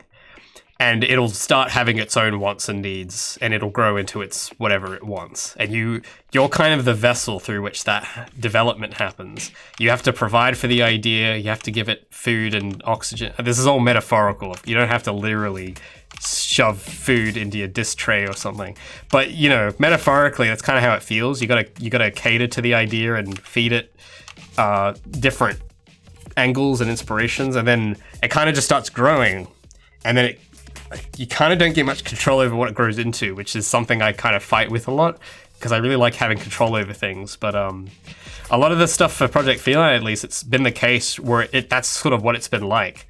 And it just, you feed it stuff and it kind of just grows into something you didn't think it would. And it's like, oh, okay, well, this is what you are now. But you kind of have to stick with it and deliver. Because, you know, like with a child, you can't force it to be a doctor. You kind of just have to love it for what it is and let it be what it needs to. And that's something you don't get when you don't birth it. If you keep it in here, it's just, it kind of doesn't become anything. And you even might lose tact of why you came up with the idea at all, because a lot of the stuff like that I come up with is usually spark of the moment, like lightning in a bottle sort of stuff. But then it sits in your head long enough, it kind of starts mutating into something very different from what it started as. But when you get it out, it seems to have this process where it starts developing on its own, which is like kind of, it's scary, but it's kind of cool in a way. And the result, well, if you go through it with it, of course, and get it into something, that's ultimately the goal of any idea, is to implement it somewhere. So that's kind of, you can't really complain at the end, because it's like, oh, well, yeah, this kind of didn't end up like what I thought, but it's out there now. So yeah, like what else can you do? But yeah. Wait, did Stan Lee have a self-insert? I haven't really read any of Stan Lee's stuff, so that's a surprise. Was Spider-Man a self-insert? Man, that'd be funny. But I mean, Stan Lee, well, hold on, he puts himself in the movies sometimes. I don't know if that's what you're referring to, because I know he's got a cameo in every film. I don't know if that's what you mean, but yeah.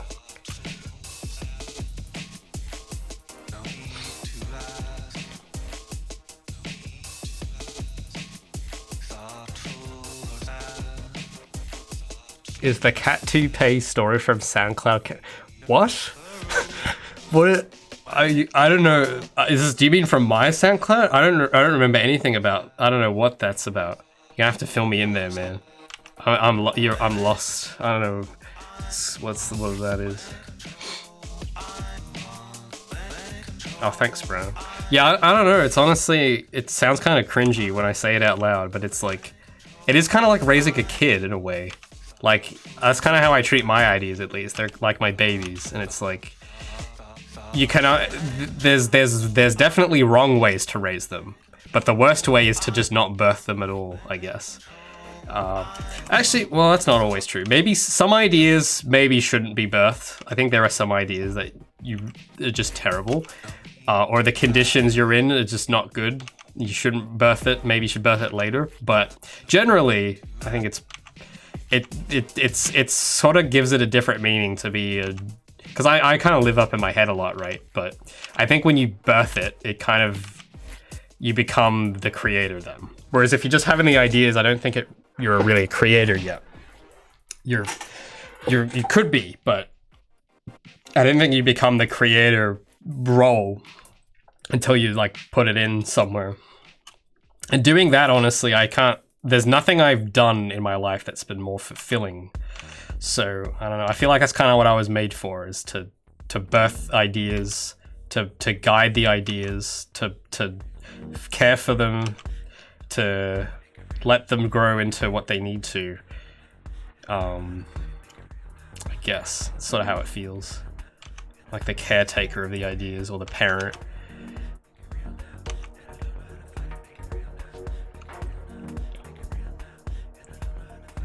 Oh, okay. I know what Brown's talking about now. I completely forgot I uploaded that. Hold on, let me read your other message, because you asked something about a cat toupee. Oh, I read that wrong. It's not toupee. It's like it was a mistype. It was like a tribe. Yeah. So you're a diligent one. I think you might be the only person in this chat who knows what that is. So what was the question? Sorry, I'm just kind of in amazement that anyone remembered that. Where was the question? Troop, that's what you said. You didn't say toupee. I don't know why I read it like like, why did I read it like that? I don't know. So is that canon? That's what you want to know. Well, kind of. It's sort of canon, but it's like, I don't think it's canon in the way you think it's canon. But I can't go into more detail because it'll kind of, I can't go into that territory really. There's something going on there that I shouldn't say anything yet. It's too early. But it's in a way, yes, it is kind of canon. But that is man, I didn't think anyone would pick up on that.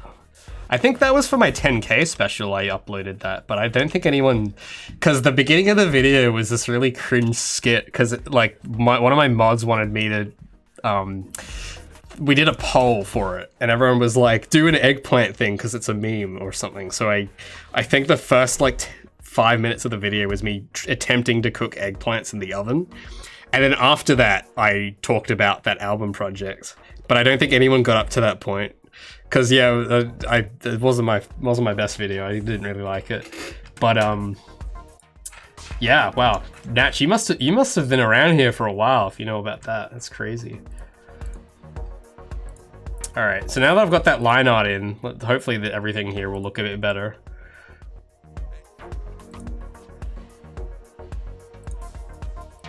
There we go. Yeah, that's looking much better. Maybe I'll add a bit of outline to the armor itself.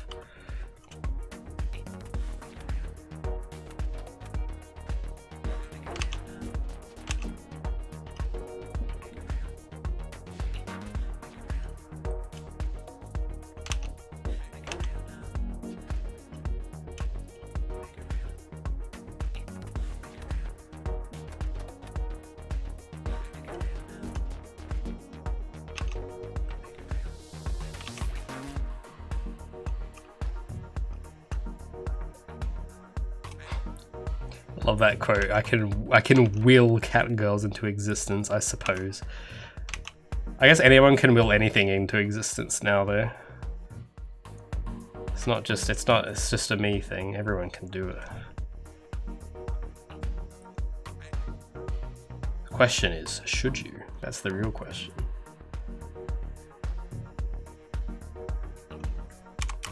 I missed something with that color. One sec. Gotta fill in this little bit. There we go.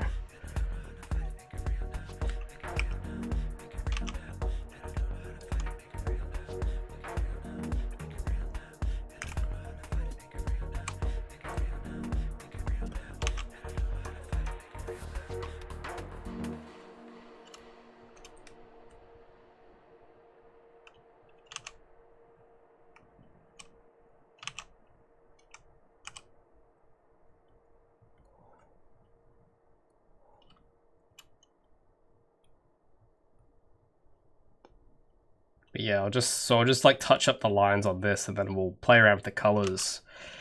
The part we've all come for. So I want to make sure those lines are nice and clear though. I'll just make the whole thing look better. Oh dude, yeah, that's a cool thing to will into existence. If I could do that, if I could will a car, dude, that'd be sick. But one second. Why are these lines? Okay, they weren't rubbing out for a sec.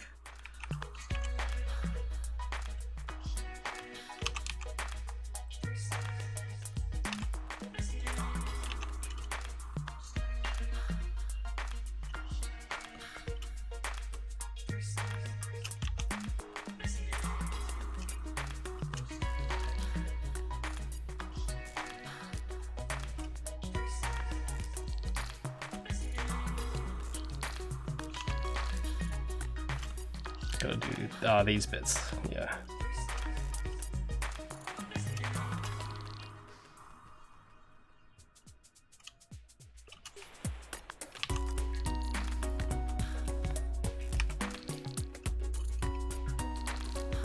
Alrighty. I think, oh, I forgot to do the headset. That's what yeah, I was like, hold on, something ain't look right here. So let's go to the, I guess we'll just pick I'll use the primary armor color for the Gab phones.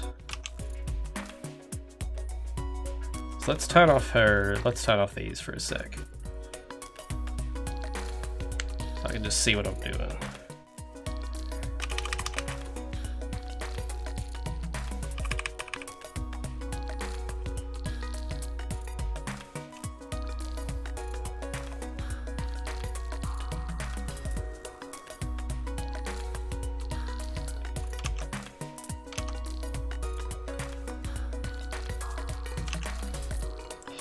And I don't think there was any other colors for this. Maybe like I'll do the secondary, or maybe that neon color. I'll do that here. Have a little glowing bit. And then, oh yeah, the microphone, that as well. So that's gonna be the primary, or the secondary. Maybe I'll do the tertiary color for that one.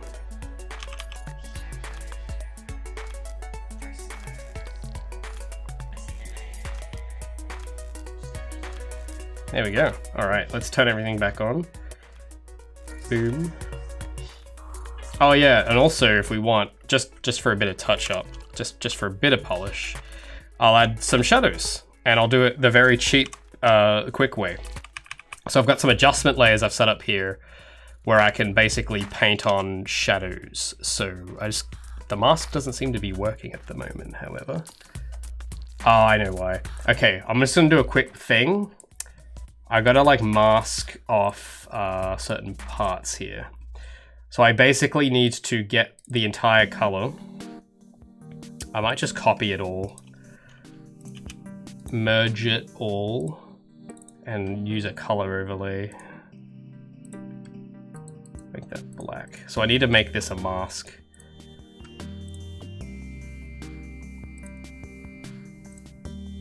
And also, yeah, we'll fill in. Well, I guess we'll fill in those bits here while we're here. This is going to be what I use, because I don't want the shadows going outside the boundaries, and we can mask it all pretty easily, so that's what we'll do. So we'll take that, and we will, well, let's merge that with something else. There we go. Call this background, and we'll put this on it. And then what we'll do is we will turn off the color. We're going to make a clipping mask real quick. So I need a white background. Or actually black, that works. And then we'll just select this part and make a clipping mask for the lighting layer. And then we'll copy that mask, because I have an adjustment layer as well, which we can mask with the same technique. And then, now that we've got that set up, give me a second. Got the reference layer on and the sketch layer on. There we go.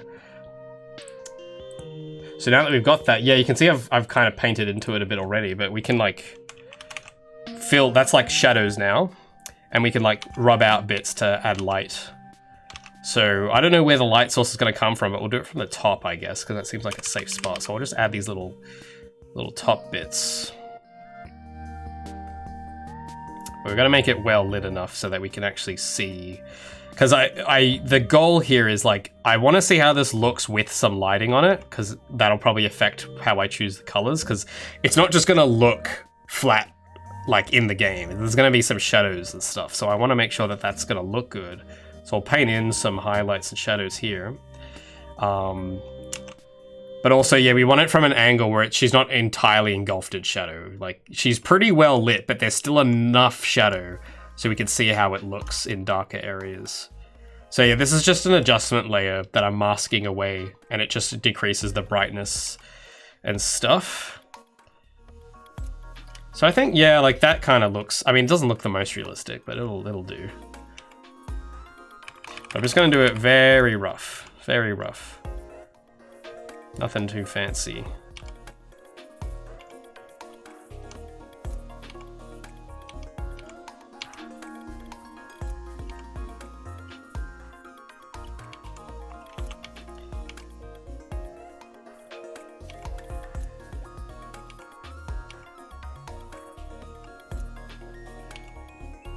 So yeah, the light's gonna be coming from on top, so I've like shaded her neck a bit. What else? I guess we'll undo these bits. So I'll do like, I usually like starting with these big broader strokes of light and then sort of refining it as I go.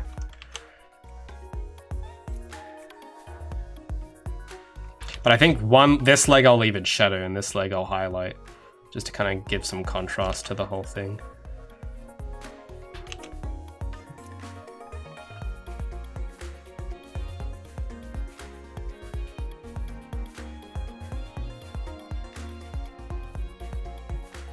Maybe I'm gonna do a bit of highlights on this one, but we'll have like more shadow on the back leg.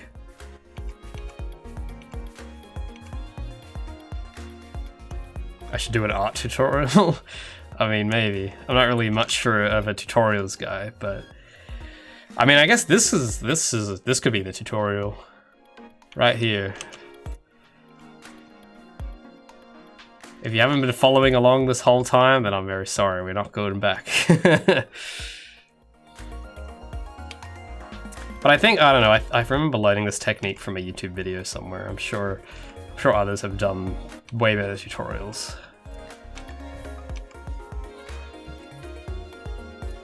Oh, I should have screen recorded. Well, I guess I could just use the VOD footage, because I'm thinking this would have made good footage for a devlog.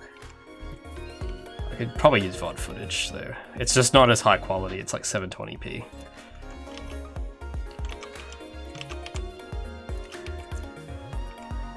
Add a bit of highlights to that tail. I know the tail's kind of more in the backdrop, but I want to add like a bit of highlights to it.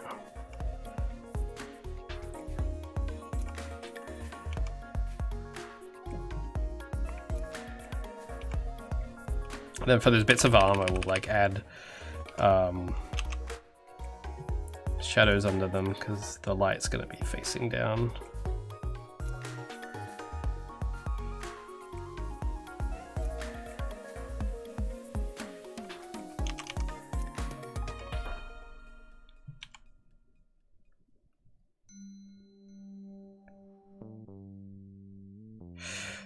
Yeah, I can't really think of what else to add here, but I reckon that maybe just like maybe a shadow on that headband. I don't know.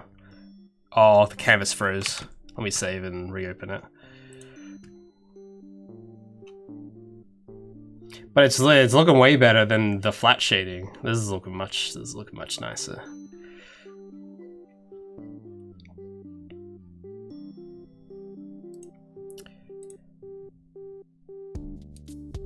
So yeah, let me just reopen that. There we go. Yeah, this actually came out pretty okay, I think. I was expecting it to be like from an anatomy perspective, I thought it'd be a lot wonkier, so just as well I flipped the canvas earlier, right? Okay, so I'm just gonna quickly add some highlights to the hair because it really bothers me that there's no highlights on the hair. And a bit to the shoulders too, because why not? Just out of, you know, just a bit of polish. And all right, I think we're ready to do some coloring, like just experimenting now, so I could probably put my tablet away. Or, yeah, well, actually we'll do one more thing, just for that extra bit of, and the canvas freaking froze again. I just opened this document. What's going on? But I want to add a bit of a shadow underneath her, because it's gonna look better. It'll look so much better when we do that.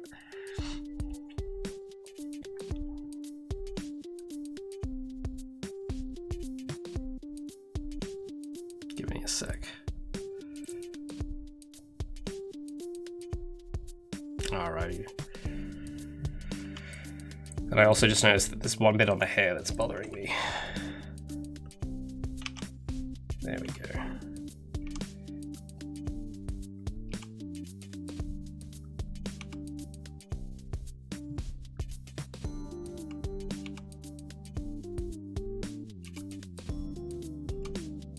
Alright.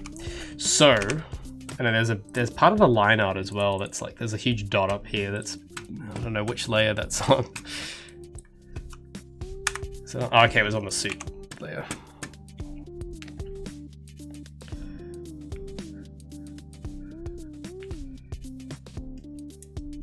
Oh, thanks, Brown. That's very nice.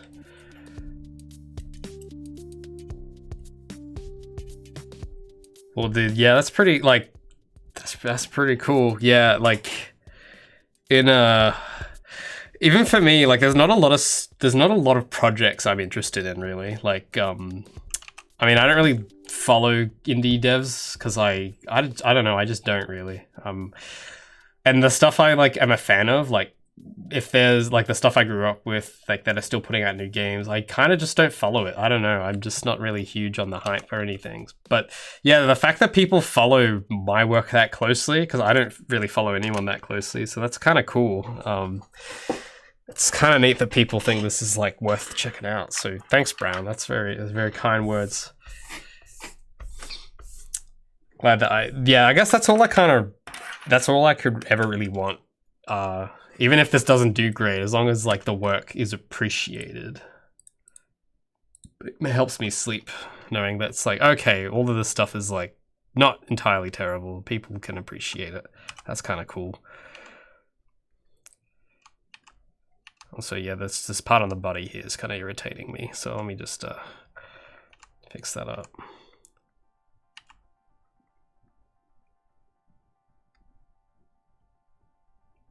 Okay, now let's add that little drop shadow below her, because that's just gonna be neat if we do that. I think I already have some layers here that I've set up for that exact purpose. So I'm just gonna like up my brush, make it very blurry. And oh, okay, that's a bit too heavy. Need some opacity in there.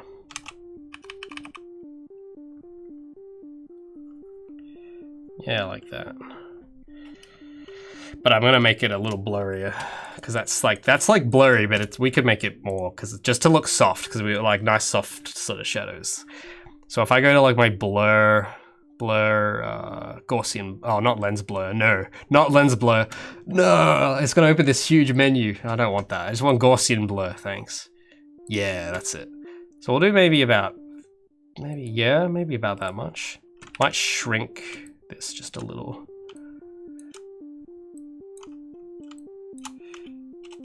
And there we have it. Nice drop shadow. Oh, it's zoomed me in heaps. So can I attach that to Gabby? I wonder. I think I should be able to.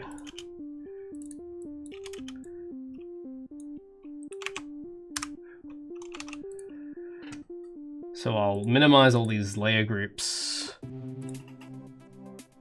Oh yeah, and I've got an adjustment layer as well, just in case, some color grading on it. But I don't think I should turn that on right now, because we're going to be messing with colors. So now, yeah, let's turn that on. And I've got like a nice gradient background I can use as well. I like using this backdrop. And let's make some variants. Or why when I click Control T, why does it take up the entire screen? Okay, let me just put my tablet away. I don't think I'm going to be needing this now. And I need to use my keyboard and mouse.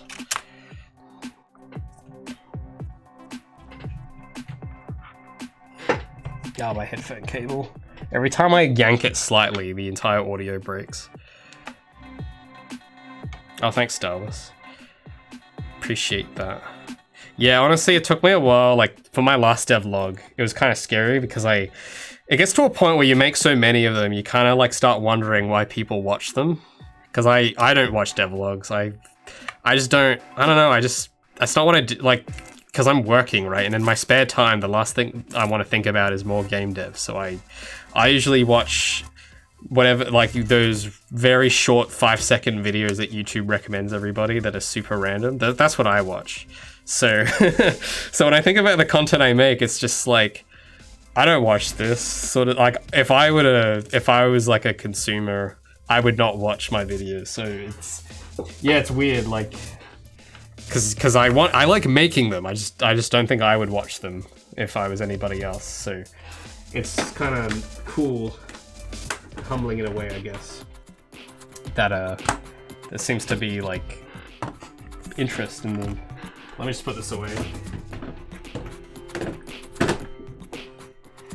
It's also kind of stressful because it's like you might do something one video. And then like in a year, you might find like a completely new way of doing that and do it way better. And now you've just got this video you have to keep up and it's embarrassing. So that happens quite a lot. But I think it kind of probably bothers me more than it bothers everyone else. All right, I can close MS Paint now probably. Let's make sure that's saved.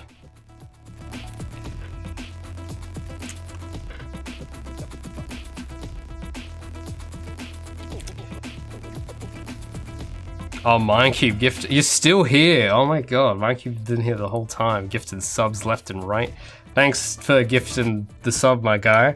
Simply Rav, you are now a sub. Welcome. Make sure to link your Discord account and to see some of the goss on the game's story at the moment, because I'm a bit too shy to talk about that with everyone. So if you're a sub, you can check that out. Make sure your Discord account and stuff's linked, and join the Discord, linked in the cards below. And another sub. What? Mindcube, are you sure your account hasn't been hacked? I think Mindcube's been hacked, guys. He's giving subs to everyone. I think he's been hacked, guys. Someone report him to Twitch. Very generous, my guy. Brown Natch, I feel like you've been a sub before, right? I feel like you have been. You've been around this long, surely you have. But if not, you are one now. Hell yeah, that's star. You got star power now, baby. Oh hey, Mufaya, good to see you. See, Mufaya, he's got the sword. Brown Ash has the star. We all got our icons. Do I get an icon? Let me type something. I do. I have a star. Hell yeah. Wait, I'm a subscriber? Hold on. I've been a subscriber to my own channel this whole time? What? Is that normal? Is that like supposed to... Hold on. I hope I haven't been paying myself like $13 every month. I am a subscriber of my own Twitch channel. Let me check if that's like not a bug. Okay, I think that's normal. Okay. So I automatically get a star, I guess. Wow, Mindcube, you've gifted 9 subs in this channel. I think that's the highest anyone's done. Very cool. I make that 10. Okay, guys, I think he's been hacked. This is like, what's going on? It's just too rapid. I think he's been compromised. Starless. You're gonna have to change that username now. You are no longer Starless. You are now Star.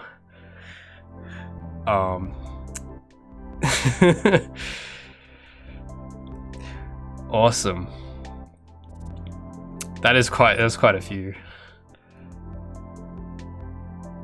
So you wanted to get up to that perfect 10. Hell yeah. Well, hey guys, all the new subs, I'm gonna have to show you how to link Discord, because I wish Twitch had like a post feature, but it doesn't, sadly. But for my subs, it's like, yeah, I've got a super secret Discord chat that only subs can access.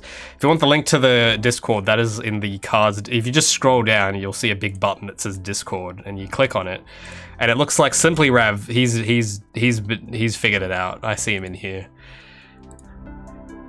Hell yeah. So yeah, you guys will see like a little not Patreon, Twitch updates thing that only you guys can see. So make sure to check that out, because I got something juicy there waiting for you. Oh yes, the Gabbers emote, of course. That is very, yeah, dude, gifting 10 subs, that's pretty Gabbers. That is pretty cool. All right, anyway, I was gonna do the color. Firstly, I gotta figure out why the masks are all, oh, I've just inverted the shadows and this looks terrifying. Oh my God.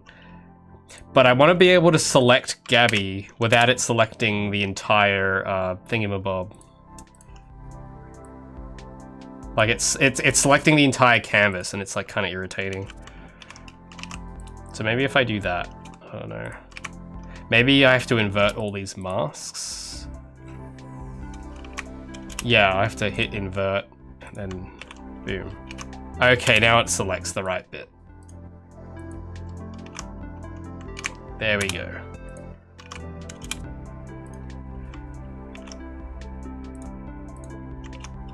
So now if I select Gabby, yeah, it only selects this little box. That's better. So I'm gonna move her over here, and we're gonna clone her. That's right. We now have a clone. Oh, what's this? What is this? Star Wars Episode 2? This is crazy. Got a clone of Gabby now. So I've got variant 1. We'll call her variant 1. Now I've got variant 2 over here. And variant 2, we're going to change some of the colors. And we're going to use those super magic tools that I set up earlier. So I'm going to go to her suit, and I've got I need to get my Adobe Color open. Because there's rules. You can't just pick any random color. You got to be very thoughtful. So I'm going to try and be as thoughtful as I can about this. So I've got my color picker here. Now, what is the color of Gabby's hair? Because I know that green is the complementary color, I think, and I don't like green, so I'm gonna try and use like something close. How do I plug in? So that's Gabby's hair color in the middle. Now you notice it'll do an analogous hue, which isn't what I want. But if I do something like monochromatic, you can see here it picks different shades of that color, which is cool. I can do triadic, and that gives me like a blue. So I think this shade of blue might be the shade of blue that we do. So I'll copy the hex for this, and I want to kind of change the brightness and stuff of it a bit. Like I want to use the same hue, but I don't want to use that tone of it. So we're going to go to the undersuit, and I'm going to change the color of the undersuit to this new color. And you can see, yeah, it's kind of changed it up a bit, but it's a bit too light. So I want to like darken. I'm going to use the same hue, which is 199 or what? Yeah, but I'm going to make the brightness maybe like 50. See how that looks? And then that's more, yeah, that's more like it. Now, for my next trick, we're gonna change the secondary color. We might pick like a light. Look at that. We'll use that same blue, but we'll make it like a light blue instead. So we'll do bright. Oh, that's actually that's very bright actually. Maybe we'll do like a, darker. Nah, I don't know. I don't know about that. We'll do like a light. Yeah, like this. Now, I don't necessarily worry too much about the color rules for the secondary colors. Like this is just like an accent. It's like a hue of this blue. So I'm not gonna use a color wheel for that one. But for the next major color, like the what do you call them? Well, maybe it'll just be monochromatic with this kind of blue instead now. That could be it. But I feel like maybe I should pick a slightly different color for this. It should be a bit darker, maybe. Yeah. So maybe then for the primary color, we will make that. That's actually very close. It's 200 before, so it's 199. So I'm gonna leave the white alone, but for the secondary, I want to pick something very different now. Maybe what's we'll try the pink, I guess. I don't know. Oh, I don't know. Nah, I'm not vibing with that. Not in those areas. That just seems like the wrong color to pick. But maybe we can do like a like maybe like a dark red like this.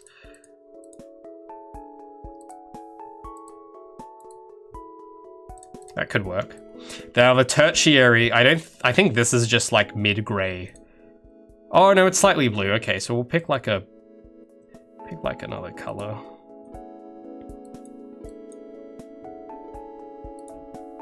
Actually, what do we got on the wheel? Yeah, we might maybe, oh no, maybe this yellow. Maybe not, but nah, I'm not a fan of that. We'll just pick like that, actually, well, that's kind of close to this, so I'll place this in, but we'll make this like a light gray, as light gray as we can make it, sort of in that hue. Now I'll go back to the secondary, paste that exact color. It still looks I don't know about that actually. Still looks a bit off. It could just be where the color's been placed. That could be it.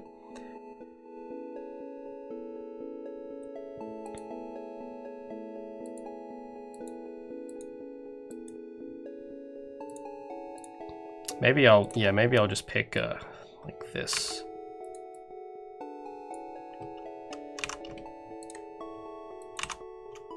But I'll make that like well, it's kind of like a darker, make it a little more darker. Something like that maybe. And then for the tertiary, we'll just do like a mid-gray. Do C0, C0, C0, yeah. So that's an idea. It's not perfect colors. Maybe I'll go with something like that, but it's just kind of getting ideas out. That's kind of that's the goal at the moment. So we'll make another variant. Here we go. So I'll duplicate her over. We'll try something wacky this time. Something I don't expect.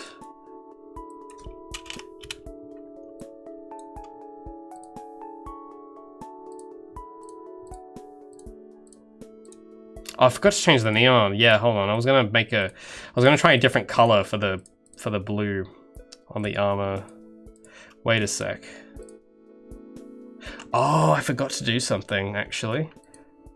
I was gonna copy this and put it on top of the lighting. That's what I forgot to do. That's gotta go here. It'll look a bit better that way. And I can add a bit of glow to it as well, which I should definitely do. Cool, we'll make a new folder for effects. And we'll make a blurrier version of the armor neon. So I'll go filter, blur, Gaussian blur. We'll make it maybe about 10. And this will make it look like bloomy, like that. So I'll do the same for these other ones.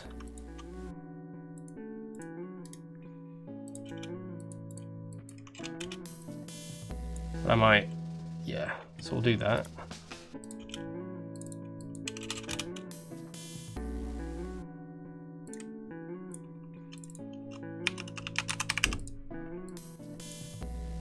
And filter Gaussian blur.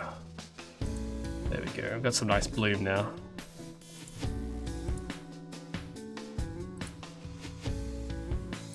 Then I'll just like copy paste variant 3 again.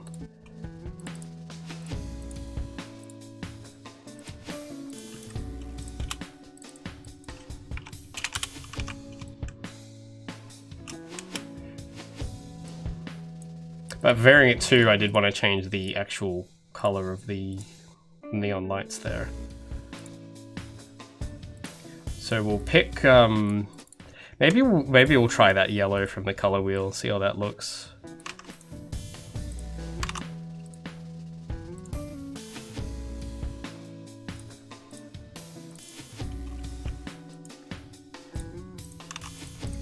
So we'll turn, yeah, we'll turn on the effects now.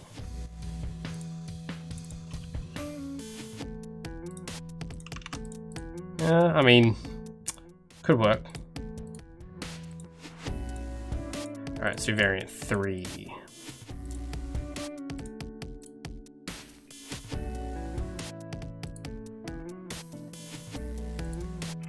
So, what other colors can we, what other schemes? We can do complementary, split complementary, double split. Wow, that's a lot of splits. Compound. We'll try something green, I guess, because that's like, I don't like green, but it is complementary to pink, so give it a shot. So we'll go to undersuit first, change that to green. And as for the secondary, I guess we'll just make that that green as well, but we'll make it the lighter green.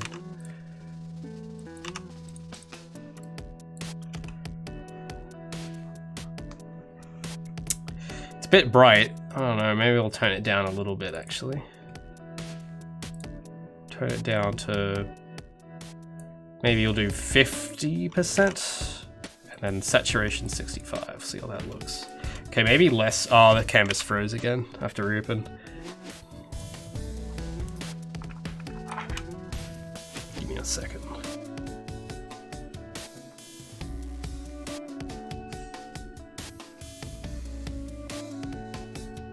Yeah, it's just trying it. Not sure about it. I'm not really a fan of green myself. Yeah, I'd say it's probably my least favorite color.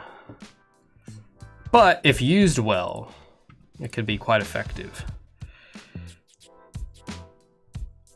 If green is anyone's favorite color here, I'm sorry. It's just, I don't vibe with, I like blue. Blue's my favorite color. I don't vibe with green, because green was always my brother's color growing up. When we have like name tags, mine was always blue, my brother's was green. So I'm gonna maybe desaturate that to 50%. So it's like a sage. And then for the secondary. Oh, can I just zoom in there? Sweet. We'll do that, but I'll change the brightness to 75. Or even 80, or maybe 90, yeah. And then for the armor primary, I'm just gonna do, we'll do like, what else go? I mean, yellow kind of goes with green, right? So I'll click on that and do, I don't know which color it's gonna change. How do I change the base color? Oh, oh no, that didn't do anything. How do I set this as the base color? Oh, there we go, set base color. All right, let's do a triad of that, except that's really dark. Okay, where's Gabby's hair? I want to go back to Gabby's hair's colors now, please. That color.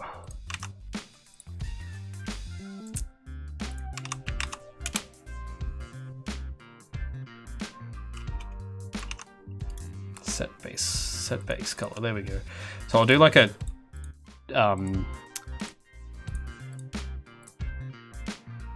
doesn't get the shade I want. Everything's too bright. But I guess try it, like that's, yeah, but it's like, okay, well I can increase, there we go, that's kind of the saturation I was thinking. So I don't know if that messes, okay, it does mess with the color wheel a bit. Maybe if I just do it like that. Okay, yeah, so like something like this maybe, yeah, let's give that a go. So if we go to armor primary, I'm gonna just change her primary to that, which, I mean, we'll experiment. We'll just list it as a variant, see if it flies. But I'm not sure about it.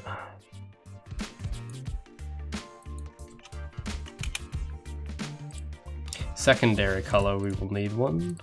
So I might just might go just mid-gray, or maybe slightly darker, like a charcoal. So 60, 60, 60, yeah, something like that maybe. Then tertiary, I'm gonna do white,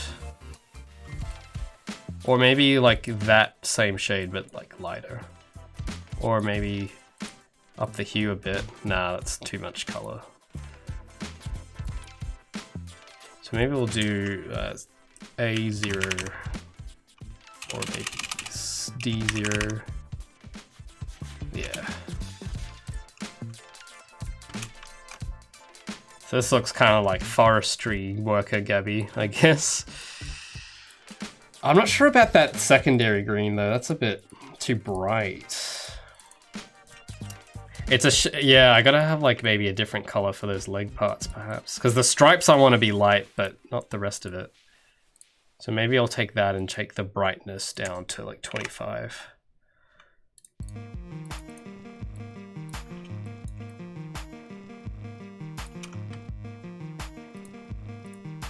So there's another variant. We'll do another for the moment until I think of more.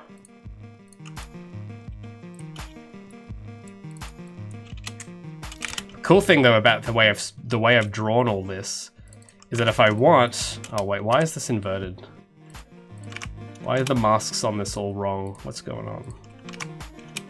Oh, hold on.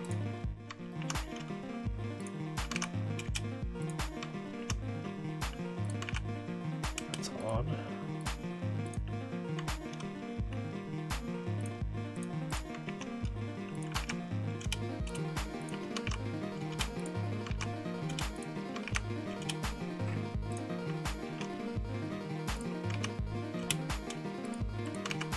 Huh.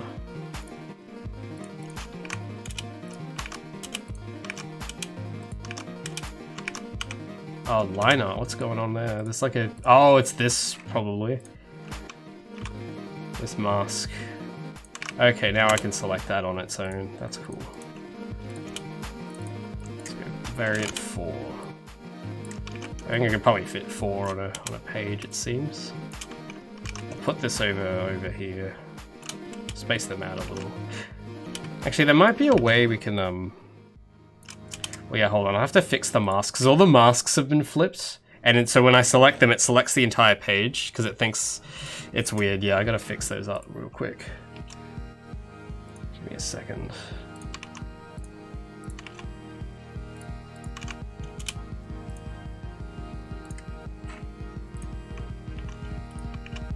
Okay, that does it for that one.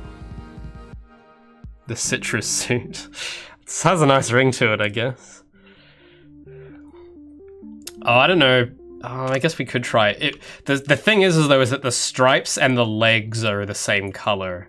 So I think I might have to maybe change how I've done that, because I like making the stripes lighter, but the legs looking lighter too looks odd when it's not the primary color scheme I made first.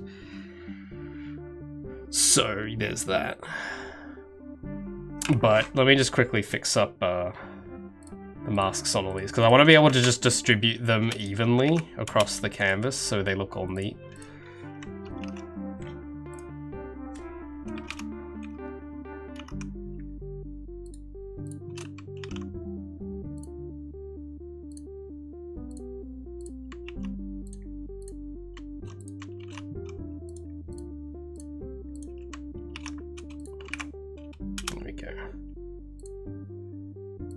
So if I take all these, I've got one on the edge and one there, and if I like take them all, select, and then go arrange, or distribute, there we go. Distribute horizontal centers.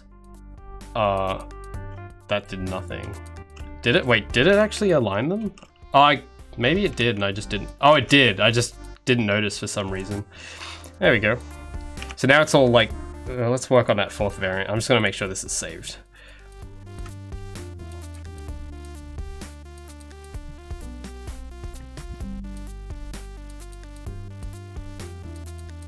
An army look to it. I'm not sure which one. All of them or just like one of these? the citrus suit. That's just a funny name to me for some reason. But let's think, because I want it to go with Gabby's hair. That's like the goal. And I didn't really take that into consideration before, but it's like Gabby's hair is like the base starting point. That's ground zero. Everything has to stem from there for the color scheme to work. So I want to see what other colors stem, combine it all. Like, what's this, purple? Hold on, which base color did I just set? I don't know, maybe we'll try a purple one. But there's like this type of, like, yeah, maybe like this blue or purple. We'll try that. I don't know. I think I might have done a purple concept a long time ago once, so we'll give this a go again.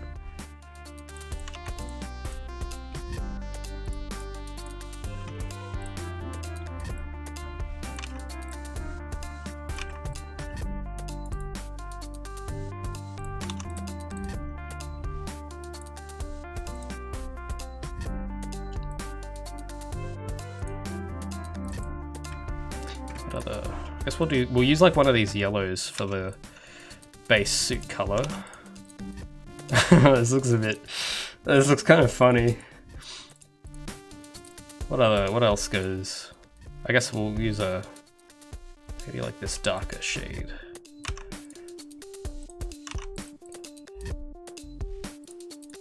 And then a tertiary color. I guess we'll use like a lighter, maybe a lighter D1, DE2, like a light gray. And then the neon, we should make that like some kind of purpley color.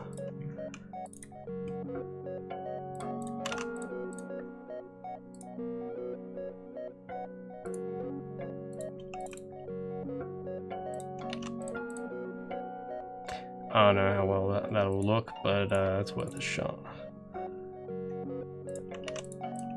Oh yeah, purple glow is kind of, it doesn't look glowing, so I'll have to like up the extreme on that. So we'll change the saturation to like 100. Oh, okay, it's a bit much. Maybe we'll do 30. Brightness 100. Maybe we'll do 10 or 20. Yeah, I'll try that. Yeah, that looks a bit more like it's glowing. Just a wee bit. It's just hard because it kind of maybe blends a bit too much with the... Maybe yellow might have been the right choice here.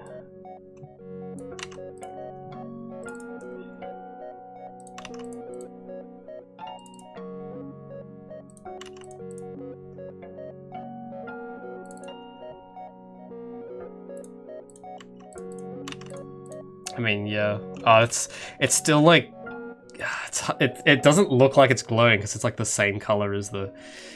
So I'll have to like brighten that a bit. So we'll do saturation. We'll do maybe 13. Brightness. I mean, it's already pretty bright, so I don't know how much brighter we can get. Because that's the tricky part with these glowing colors, that they have to like look bright, which is difficult. Maybe if I change the blend mode to screen. I don't know if that'll actually make a difference.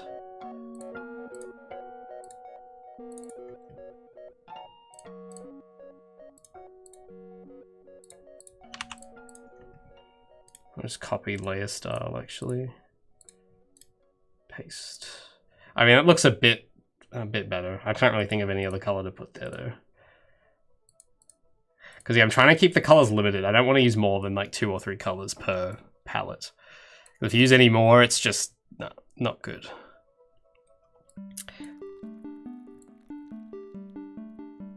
So I guess there's some variants. Some of them came out looking a little better than I thought. Oh, the green one has an army look. I guess to a degree. I think armies tend to not be as colorful though. But I guess if I had to picture her with like around military equipment, I could picture that in green.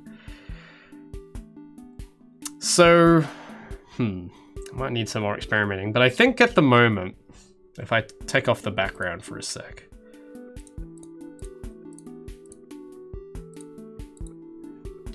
it's hard. Like, I think blue is like kind of my... I want to kind of push blue, but I think I want to try and push it a bit more even. But I'm really used to the first one. That's the thing, is I'm trying to fight what I'm used to seeing, because I'm used to seeing her in this first costume. But I think the second one, I think maybe... I'm gonna try... That's kind of what I was picturing in my head of like taking it into. Just because like, I think it might look better on the screen. Because the black is a very harsh color, and that's kind of takes up a lot of her palette there on the original. And black's like... I wear black because it kind of like, you know... I'm not a video game character, and I wouldn't go out wearing green and yellow, but I think when you see a game character, you kind of expect their color game to be on point a bit more than some sedentary guy in his basement. So I can't just give her the colors I'd wear. So I'm gonna quickly just take that blue one and try and tweak it a bit. I'll have to like copy paste it. I'll put this over. Call this valve 5, I guess. I'll move number 2. I'll move that over where number 1 is, because we don't really need that first one on, because that's not going to be the one I'm going to use probably.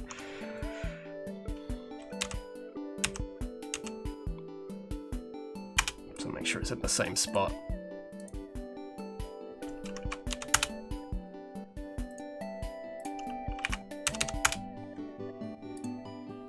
There we go.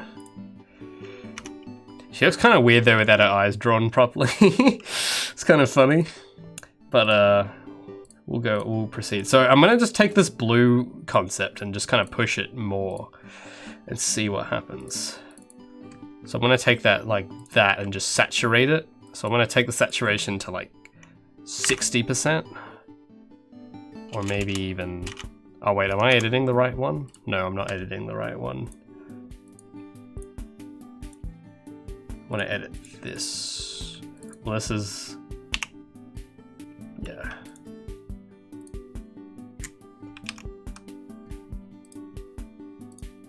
So we'll take up the saturation to new heights. We'll go like 75. Maybe even higher. Maybe we'll go 90. That's... yeah, we'll try 90. And then for the secondary, I'm still not sure exactly... If I go 90 here, I mean, maybe not that high, but maybe like 50. And then maybe the brightness will do like 80 or 90. Or maybe 75. Saturation, 35. 50, 40, yeah. So I'm just kind of playing around, so you can already see it's kind of a bit more vibrant. Like the blue's sort of coming in stronger. I'm kind of, you might be able to tell, I'm trying to kind of get it to match her eyes, because I think maybe that could be what kind of brings it all together. Now as for these parts, I think these aren't white, these are like an off-white. So I'm not sure if I should leave those as they are. I guess I will for now, I don't have much reason to change them. But for the secondary color, I don't know if I should just pick like the same color as the suit like I did earlier, or try and shift it around.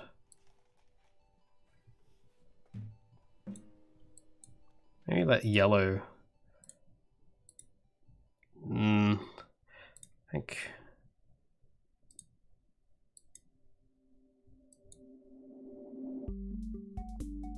Maybe, yeah, I think I'll just pick that blue.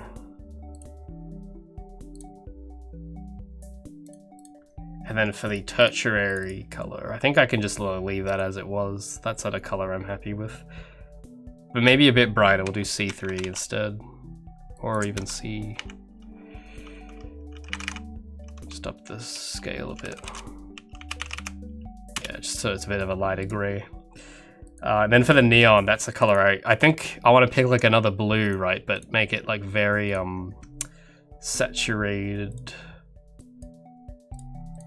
So give me one sec, I just gotta turn off these two layers. So I'm just using like the color at the moment. You can sort of see that we can get like something pretty, like if I maybe pick this, don't know what hue. Are these both the same? Yeah, these are both the same hue, but I'm gonna see if I can make it look brighter.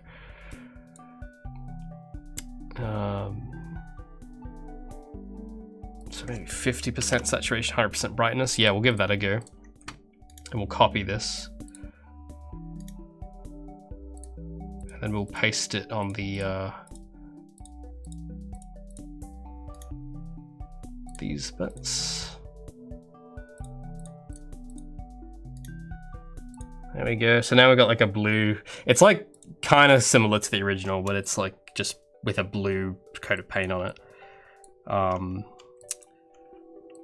That one, yeah, maybe. Because yeah, like for me, I think because I want to give more color to like the undersuit in particular, mainly because yeah, like the original, I don't know. I think it's just there's just too much, like just the black. Generally, black is a color I've learned. I think just from observing more character designs that black's usually a color you try and avoid. I think, unless there's like an important reason. So I'm wondering if there's like darker colors I can use for like the undershirt and stuff. And I think blue, because like the palette for a lot of the game is like this pink and blue. So I think if I just take that to the character, maybe that'll, I don't know, could be. But that gray I do need to change a bit though. The tertiary gray, it's too warm. I need something cooler. Tertiary. So let's make that. What was the hue for this? Oh yeah. So we'll do that, but like we'll make it a bit darker. So we'll make it like saturation, do it at 10, and then brightness we'll do 75. So it's like a slight blue gray. Funny enough, actually, there's like a thing with gray where if you add a bit of blue to it, it looks fresher. And that's what they do with hoodies. They like dye them slightly blue, and they just kind of look cleaner than warm gray for whatever reason. But yeah, these other ones though, these kind of look a bit goofy now, but it's kind of fun to play with them, I think. But I think this blue one I'm kind of vibing. It feels a bit friendlier. But then there's the other blue variant as well, which this one, it's a bit too desaturated. I think like pushing the saturation on that singlet, it's, I don't know, I think it feels like, like I look at it and it's like I could picture seeing that on the box. But maybe these other ones, because I think I built the suit in the 3D program. I built it in a way that lets me change these colors very easy, except for the undersuit. That I have to like do a texture for that one. I think that one's a bit hard to change. But the armor pieces themselves in the Unreal Engine, I can just change a slider to change the colors, because I was planning on maybe doing skins like this. So that green one though, that might make for a fun unlockable skin. The purple one, I think it's just the yellow thigh pieces that kind of throw it off for me. So maybe I'll adjust that quickly.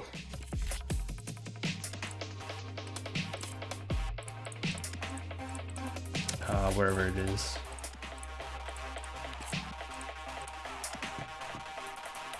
Put sunglasses on it. yeah. Give me a second. We'll give that a go. That actually, because there's someone who did like a military concept for Gabby, like in the fan art chat. And I was like, maybe this, yeah, we add sunnies to this green one. That'd be kind of funny. Let me just like change the purple, because that yellow is just not. It needs more saturation. We'll do like 50%. Maybe a bit less brightness. So we'll do like 50, 80, 95, and maybe 90% saturate. Oh, that's maybe a bit too much.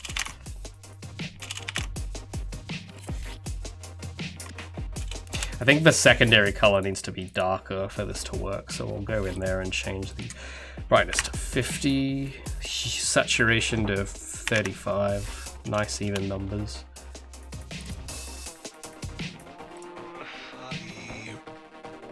I think, because there's the color theory with the hues, but I think there's also one with like the shade. I don't know that one yet, so I'm kind of just putting in my own brightness and saturation, but leaving the hue alone, because I know the hue is probably the right hue. It's just the how much of the hue to add and what brightness and shade of that hue. So I'm sure there's like a rule. There's got to be some principle for it, but I don't know what it is. I didn't study color theory or anything. But I think maybe that's secondary purple as well. Like that it could be toned down a little bit brightness-wise. Maybe, yeah, so maybe I'll make this that color, and then the undersuit I'll make darker as well. So we'll make this, we'll change the brightness to fit. Yeah, this is a bit better. Yeah, that looks a lot better now.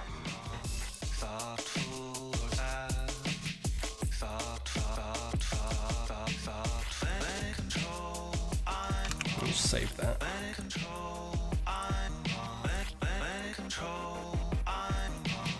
think one of these has been, yeah, this is a few pixels off.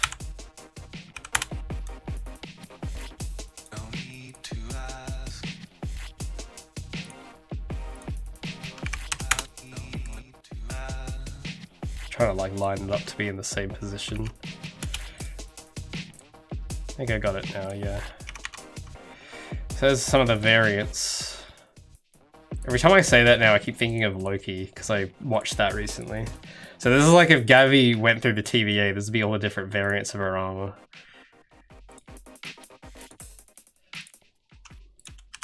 So let's save that. And yeah, let's have those sun. I've drawn like with my mouse, I'll just draw on some sunnies on the green one. Looks aquatic? I suppose it does in a way, yeah. We got like the green sage like earth Gabby and then the water element Gabby. Dude, I should do a red one. We'll make like all the Bakugan elements. We'll have the fire, we'll have the Aquos Gabby, we'll have what is it? Pyrus, that's the fire element. The Pyrus Gabby, the Aquos Gabby, we'll do the light Gabby, do it all. So let's quickly like, I think this is variant 3, right? Yeah. So I'll just draw over the top. I'm just gonna use my mouse. I can't be bothered to get my tablet out for this. But we'll paint on some little spectacles here. Oh wait, that's white. That's not black.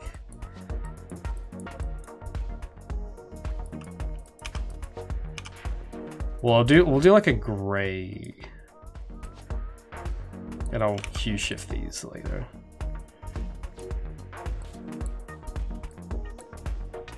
We'll do the frames,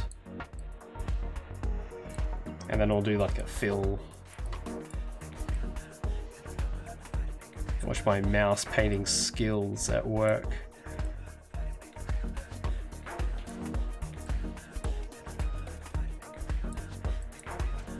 Something, I think of the bridge is a bit too, done something wrong there.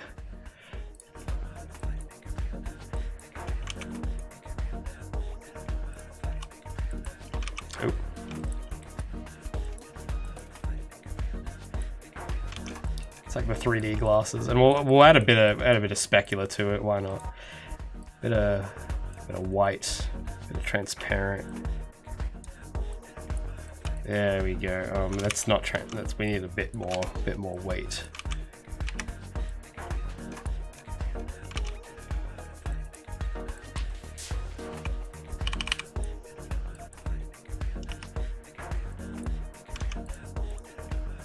There we go. She means business now. We'll go to the frame and add a bit of stroke to it so it looks like I've drawn it on. Where's the stroke menu? There we go.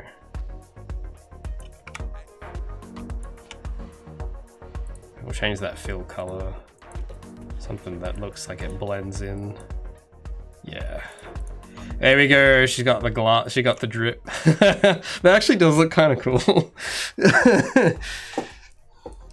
So let me just like name these.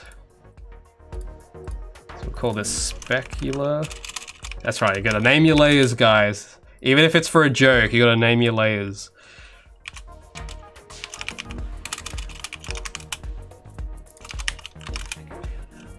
And we'll put that in a folder. We'll call it. We'll call it shades. Yeah. A Dead Space visor. Like the helmet? Or is there like an actual visor? Commander Gabby. Yeah, let's try it. We'll do a red one. Why not? We'll just do it for the meme. So I'm just gonna copy paste this one. I really need to like make more room on the thing. Yeah. Give me a sec. I will have to like only show 4. I'll probably organize this later so I can fit 8 of them, but I'm gonna have to shrink them, and I don't want to shrink these because it's rasterized. So I want to unrasterize them, but that's gonna like take times, and that's gonna be boring. So we'll do that later. So we'll call this var 6, and we'll make this like Hot Wheels. Well, this is the Hot Wheels palette. I can probably just eyeball the colors for this. I don't think I'll need the wheel. So undersuit, we will make this, actually, for a bit of fun, just so we get the exact right red, we'll do a bit of a Google. What's the guy's Dan Kuso? That's the Bakugan, right? Guy. Pretty sure. Yeah. We'll pick his exact colors. We'll do this, we'll do the perfect shade of red. That's how we're gonna do this.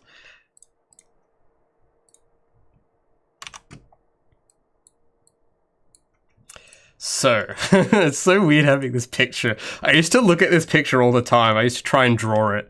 It was like one of my favorites.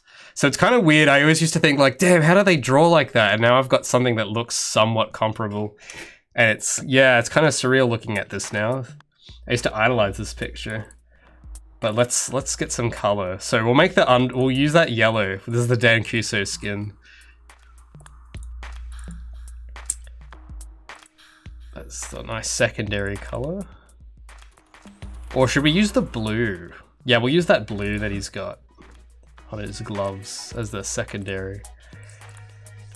So even this is like 4 colors at most, except for his glasses, because I don't know why they made his glasses green, but they did. Damn, it's actually, hold on, it's looking kind of nice, if I do say.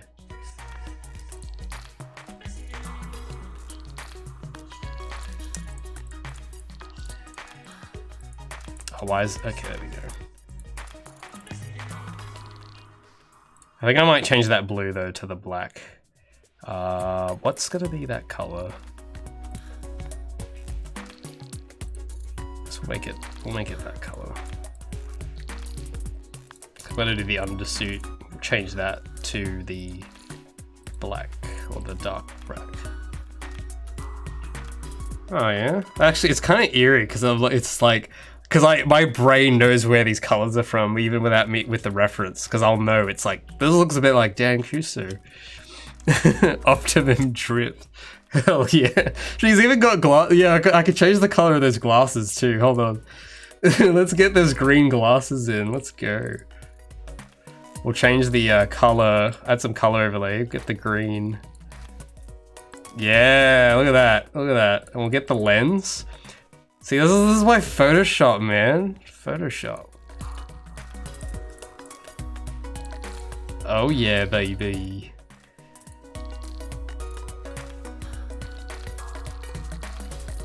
It's weird because this combination of colors kind of looks like Omega from Sonic.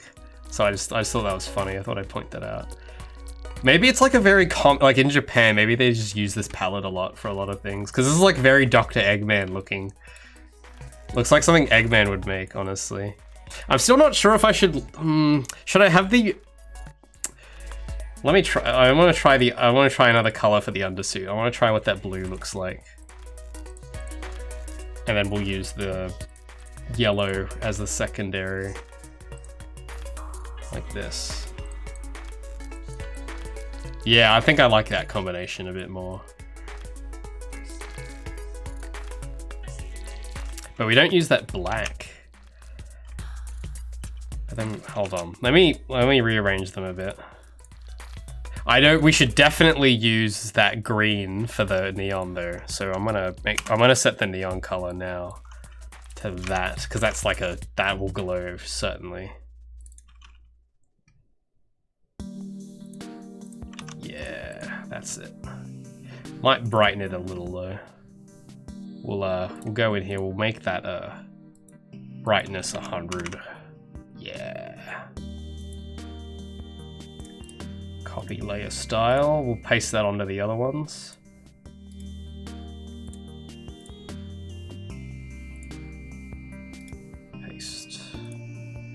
Yeah, so I mean it looks kind of similar actually, but it's green.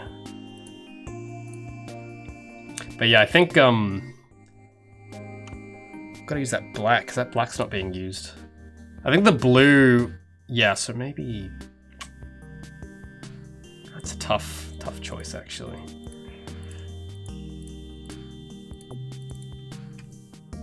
Maybe that black should go there.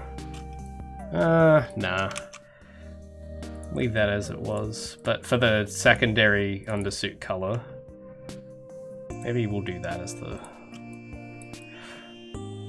Or better yet, maybe you do this. Just as an experiment. That's not bad. We just gotta use that yellow then, which should go secondary, I think. I also noticed that his belt is brown, so we could probably use that too.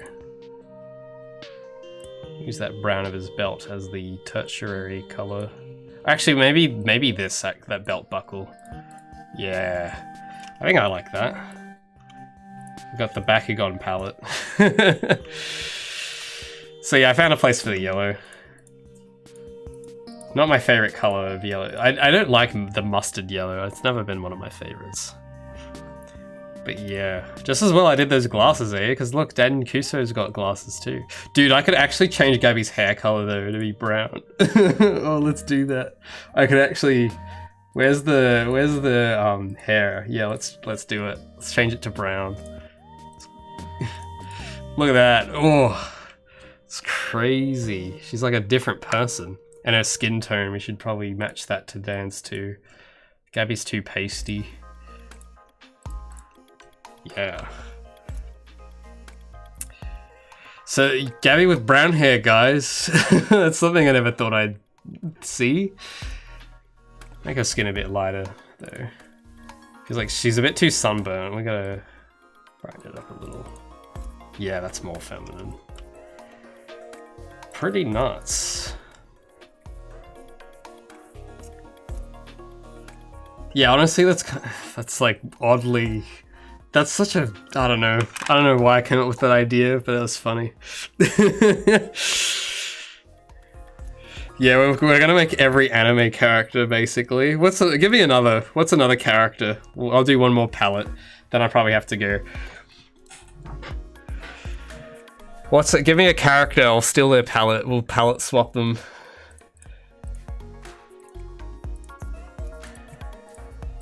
Let me just prepare another sample. We'll pair another variant.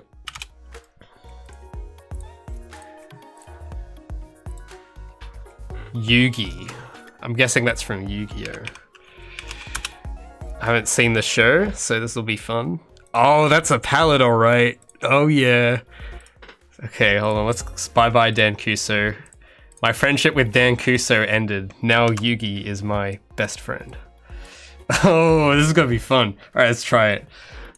This is gonna be some wacky stuff right here. So let's start with her suit. I mean, the purple's kind of already pretty close, eh? So we'll get that black. Well, it's actually blue. I thought that was black. That's actually blue technically. So funny little thing that they do like that. Secondary color. I guess we will pick. I don't know. Maybe this of his little ringlet things here, we'll pick that. That's a bit too bright actually.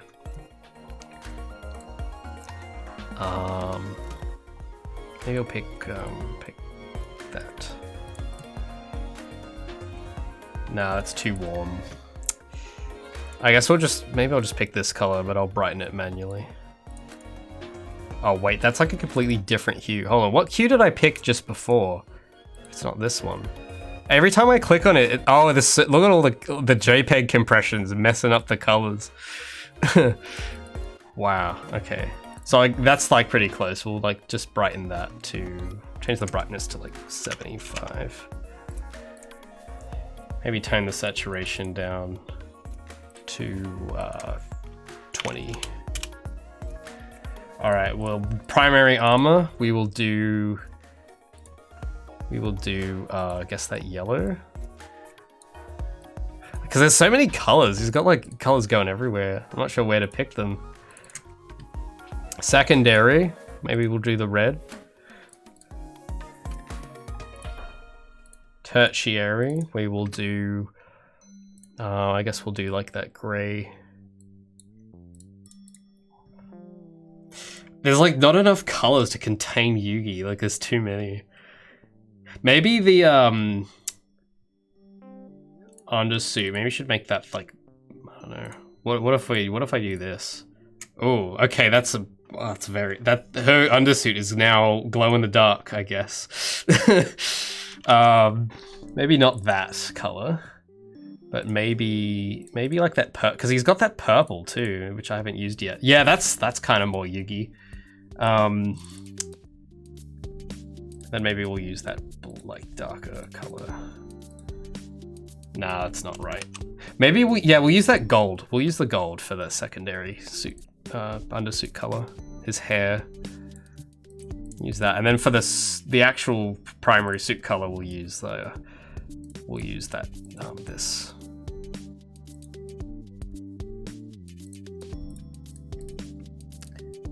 Actually, wait, I've already used that color, haven't I? Okay, let's try... We'll try, I guess like a white, pretty white color.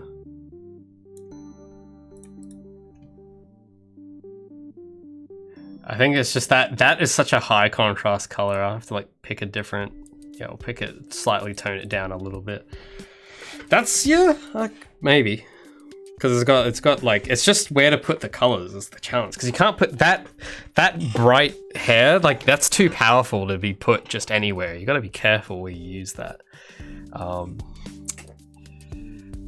to be real careful with that, with where you put that color.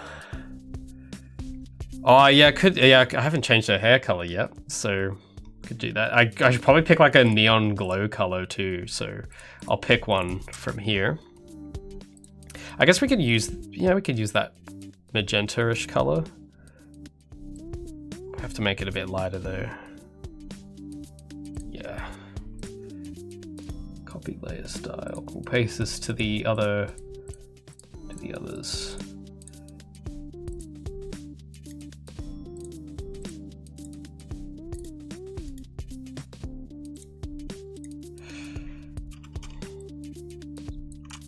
And then, so she's got like kind of light, it's kind of hard to see the glow on her suit, but it's there.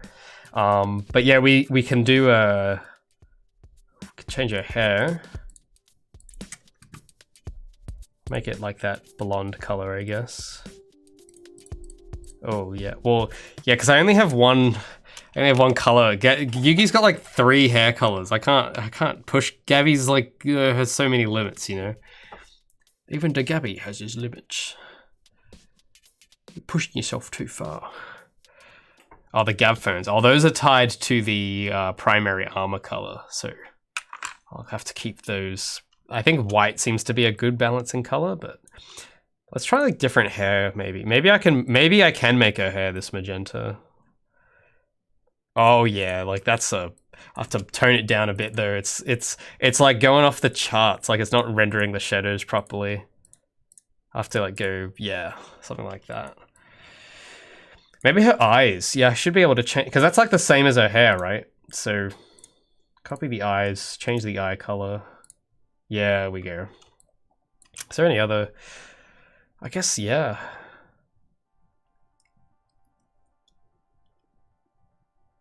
Pretty whack though. I feel like, because he has a lot of black, so I feel like I should maybe change some of these colors a little. Like maybe, yeah, I might swap. I might put that gold somewhere else. And maybe I'll make this like the black sort of color.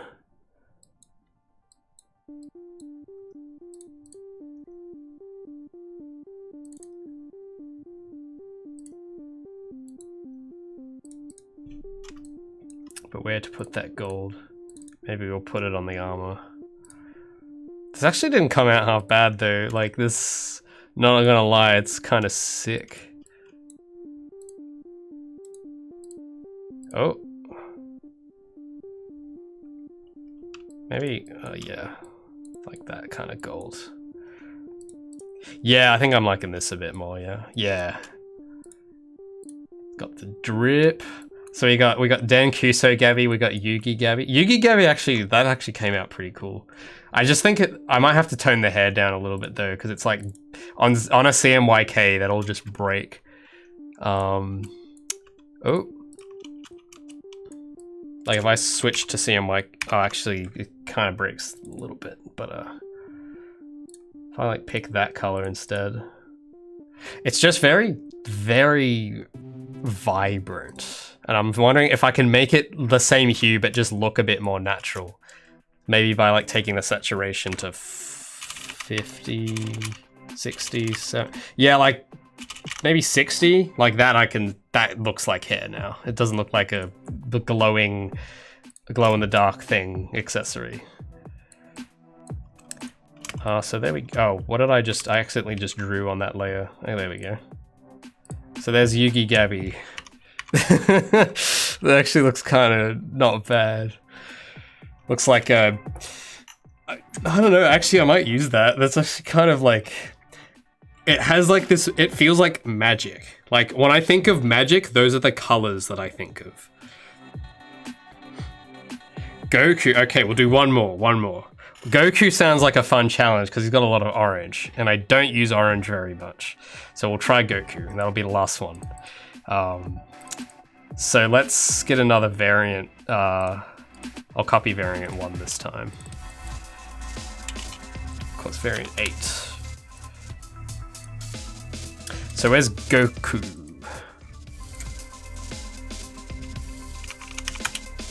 Let's see what... Okay, well there's a lot of pictures of Goku. Guess we will do... Copy image. Let's get a new canvas open. Guess I'll use this one.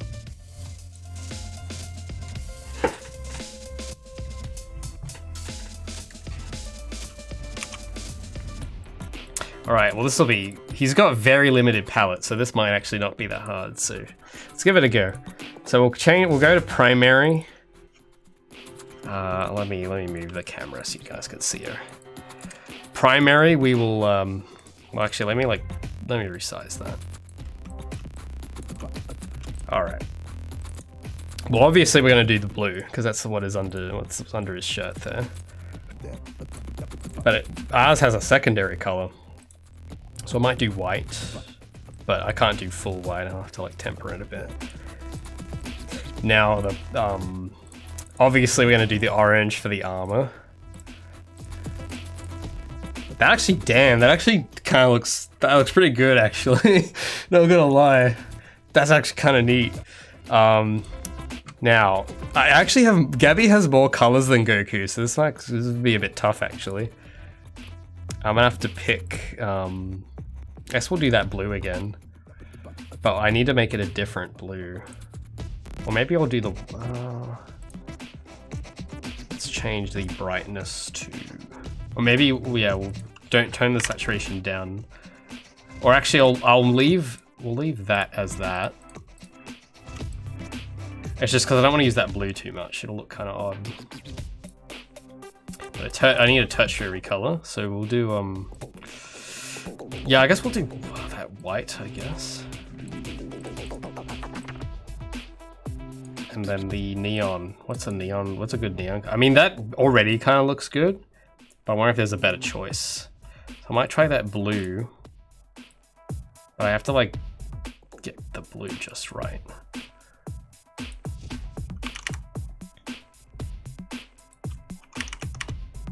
So yeah, we'll do like full cyan, like CMYK C, and give that a go.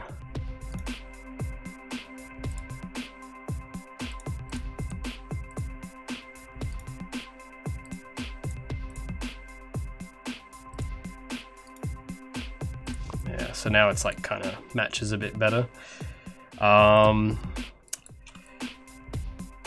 It's still like, I'm still not sure about the white, but I don't know what else to do. Maybe, give me a sec, I might try something. Make this the same color. It's a bit better, but it's like, it's just kind of not, I don't know about that gray next to the orange. Not sure about it. Maybe I'll just pick the blue, but I'll make it brighter. Yeah, that's I like that. But I think that white did look good, so maybe for the secondary, we'll make that white. But like, yeah.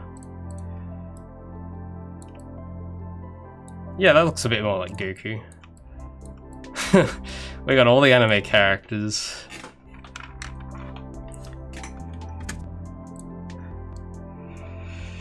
Oh, it does look like, yeah, I was gonna say, like, when I saw it, like the orange and stuff, I was like, yeah, I like it. And I was trying to think, why do I like it? It's like I've seen it from somewhere, and it's like totally Lazy Town. Actually, no, I have to do one more now. We're gonna do Sporticus.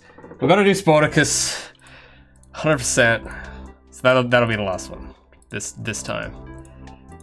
Gotta do Sporticus. So I'll so then we'll have whole 4 of these be freaking like anime characters. Yes, I count Lazy Town as an anime. And if you don't, I don't know what's wrong with you. So let's get Sporticus going. Now Sporticus is interesting because he's real, okay? And thus every photo taken of him will be subject to the lighting conditions of that photo. So I'm just gonna use the most like sterile pre-rendered photo I can find of Sporticus. No backdrop, no nothing. This looks pretty, the lighting conditions here look pretty controlled, so we'll try this. I mean, the one I've got already kind of looks pretty close, but we'll try. Okay, so let's start with the undersuit. We'll pick the Sporticus has quite, it's like a monochrome palette, but he uses the blue really well, so maybe we'll do white. We haven't done white for the undersuit yet.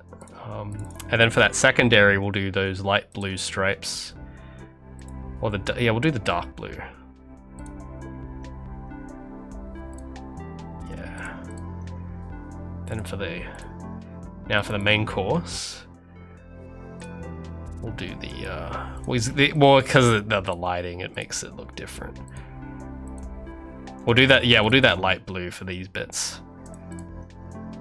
Secondary, we will pick, I guess just the undersuit color. Or, is there another color we can use? So like, in the game, if anyone's in trouble, Gabby her suit will change to these colors and she'll backflip all the way to the rescue. That's gonna be what happens. Can I like color pick that silver? I'm just not sure what color fits here exactly. Well, he's got like a bit of red here. Can I use that? Oh, it's like, it's tough to get the color picker in there.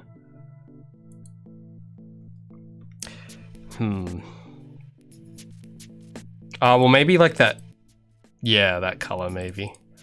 And then the tertiary color, we'll just pick, we'll pick kind of that sort of steel color.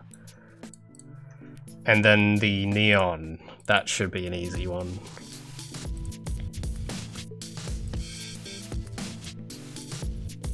We'll make the saturation, we'll make the brightness like full saturation 50. Copy layer style. Oh.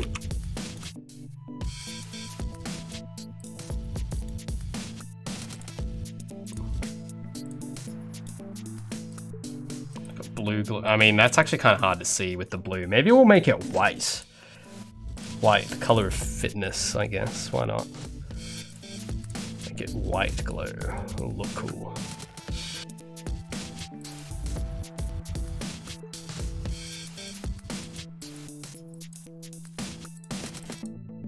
Where's the lighting? There we go. Yeah. That I can see that working a bit better. It's just, I don't know about that secondary for the suit though. I'm not sure about that color. Maybe that should also be like that white I picked. I'm using a lot of white now. Maybe, maybe that should be like that blue.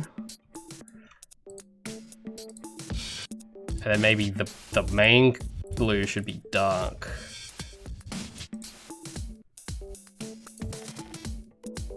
Like that, and then maybe the undersuit's color I'll change a bit.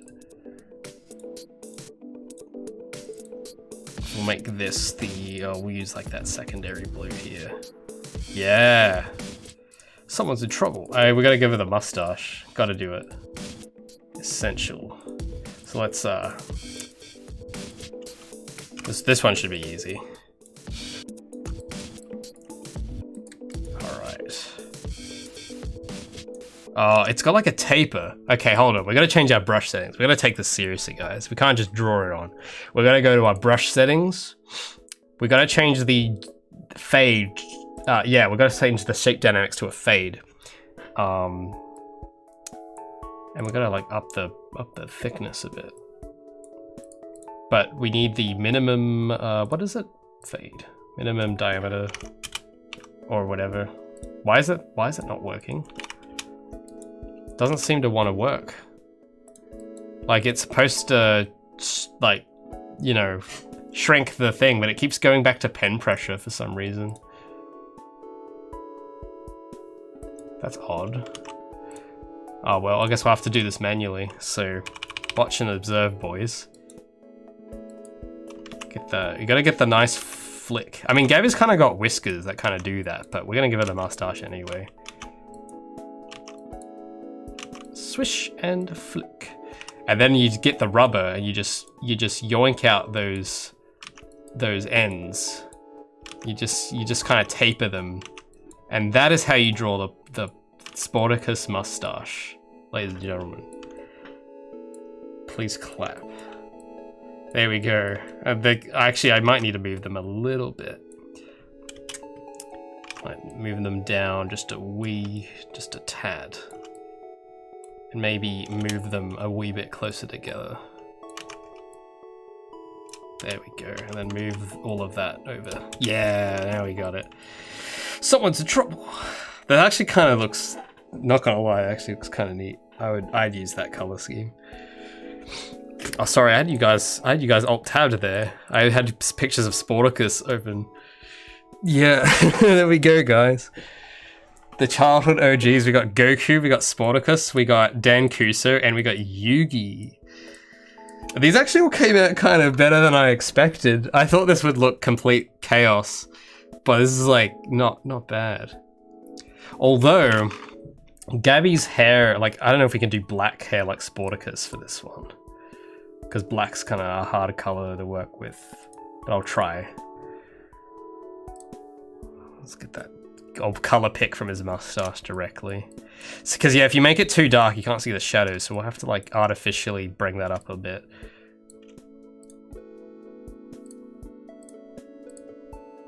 Kind of like that, yeah. So there we go. Gabby is now Gabicus. Looks kind of odd with black hair. Looks, I don't know if it's just me, but she looks kind of more like a boy with black hair. She looks more masculine. Actually, with any color that's not pink, she kind of looks, I didn't realize how androgynous she was until now. So there's that. Oh yeah, Goku. Sorry, I forgot. Goku also has black hair. Thanks for reminding me. Where's hair? I have to, hold on, let me color pick from Goku. I gotta get the right shade of black, guys. Gotta get the exact, we gotta get the right shade of black. So, let me copy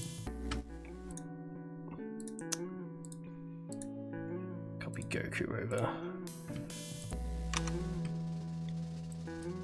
Yeah, so you see he's got a bit, he doesn't have as much hue in his hair, so we'll color pick one of these gray parts.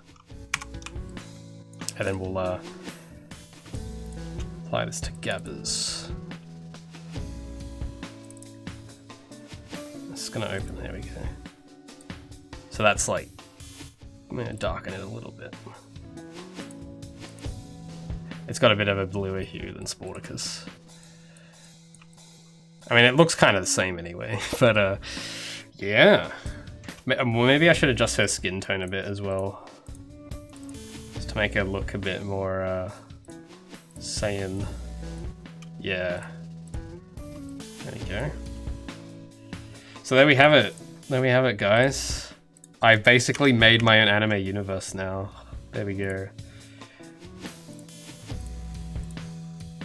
And if we want, I can add a bit of color correction to all of these too, so I'll turn that on just for a bit of polish. Oh, I have a lot of variants here now, wow. Yeah. Minimize, yeah, I have a lot of layer groups, wow.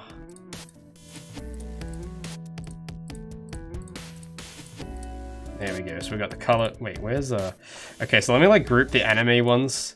And that color correction's a bit strong. I have to tone that a bit. What color? Okay, what preset am I using? Okay, there's different. Yeah, I might just turn off color correction at the moment. We basically picked the perfect colors anyway.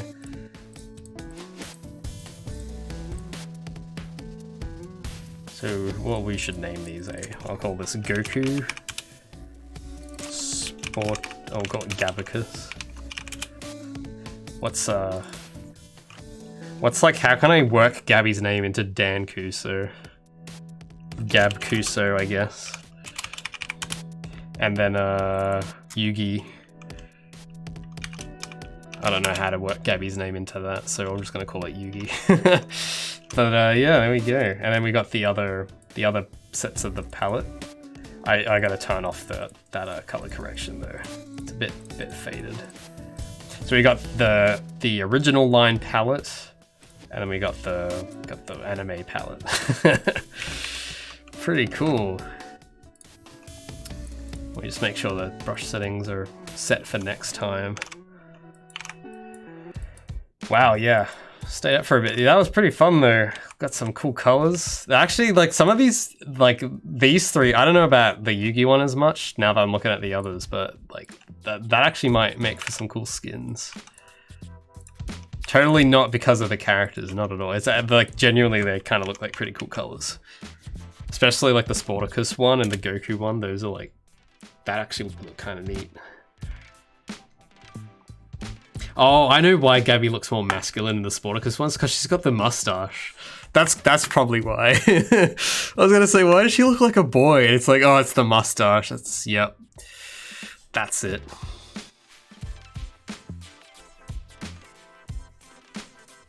Oh, Gobi. That's a good... that's a good one for Goku. Yeah, sorry, I missed that message. I had Goku open. I didn't have my chat window. So we got Gobi, Gabic... Hold on. How do you spell Sporticus, actually? Gabicus. That's how we'll spell it. Gabicus. And then Gabcuser. I can't think of it, like... It doesn't roll off the tongue that well because it's Dan Kuso. I can't think of like anything else just to call it Gab instead of Dan. But that doesn't really rhyme, so it's like, I don't know. So I don't know one for Yu-Gi-Oh! Can you guys help me think of a Yu-Gi-Oh! One? Gabio. Yeah, dude. Okay, we got one. Gabio. There we go. I'll put the exclamation mark too. That's right. I don't know if you guys could... I don't know if you can actually read my layer names, but this is Gabio. Yeah, we got them all. Hell yeah. It's like Infinity Gauntlets. How do I zoom out of this? Where's my... help? There we go. So yeah, there we go, guys. Colors. Oh yeah, actually I just saw you guys, I can make Gabby Super Saiyan for the Gabby, the Goku Gabby. Let's make her, we'll give her a Super Saiyan hair. I'll just like, what I'll do, we'll go to, I'll copy paste the hair, make another hair layer. And we'll call this, even further beyond. And we'll make this, let's, I need a Super Saiyan picture. I gotta get the exact. I gotta hue pick the color pristine. Exact precision color. Yeah, okay, this looks like a pretty good picture. So I'll copy it from here, I guess. So let's except his orange is different, so I don't know how well it's gonna mesh. Oh, I need something light. Yeah, like that. That's good. That's the color. Oh no, I just messed it up. What have I done?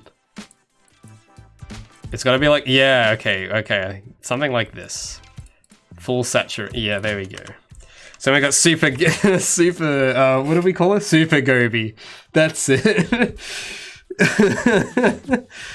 That's what I love about Photoshop, right? Is that you can just like change these colors really easily. It takes a bit of setup, but once you get there, you get there. Let me just like quickly see if there's any like lightning bolt. We'll add some lightning bolts. Because why not?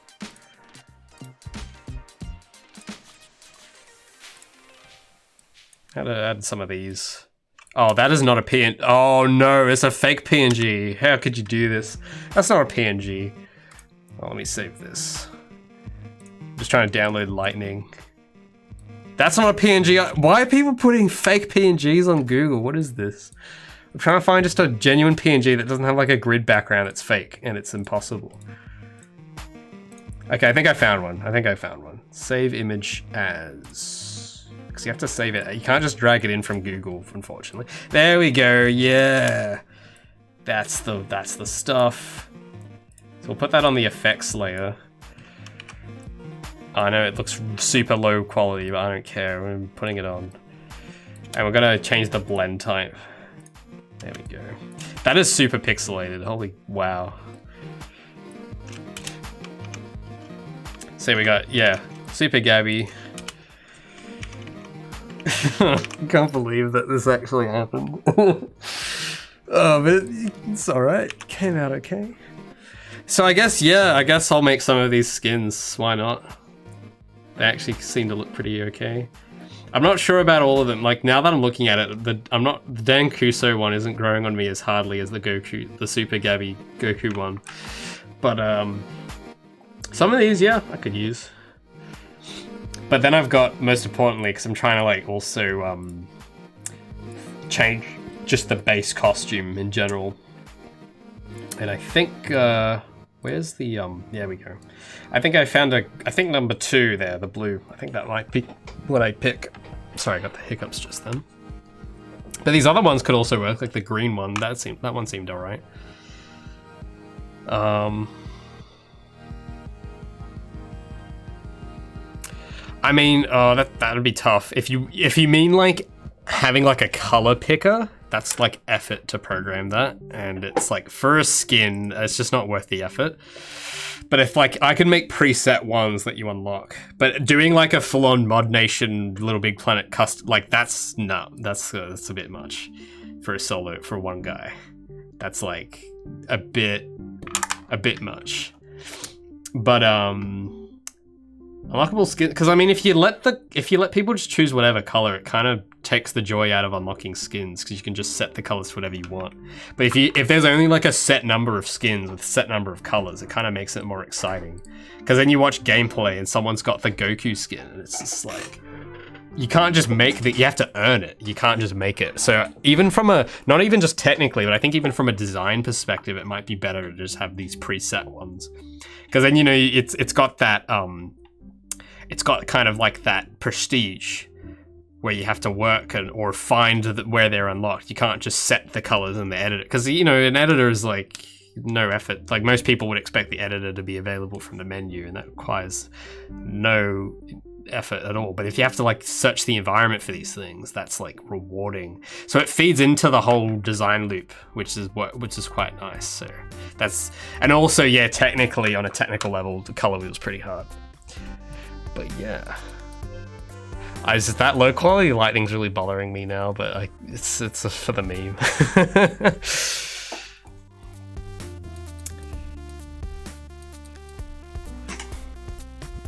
But yeah, Yeah, I would say the Sporticus one is actually kind of neat. I thought that turned out pretty cool.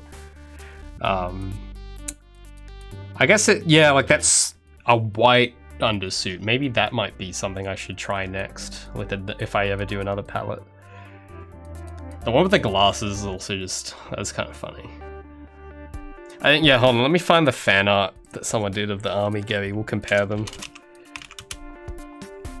Because I think this guy did like full on like the cargo shorts and everything. So he kind of went above and beyond. Let me search for it. Fan art submissions, where are you?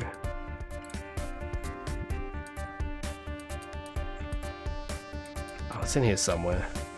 Oh, here it is. It's from Banny. He's done a few fan art pieces, but this was like his one. Pretty cool. He had like a full-on like a full-on vest and everything, and I was like, god damn, that's pretty cool.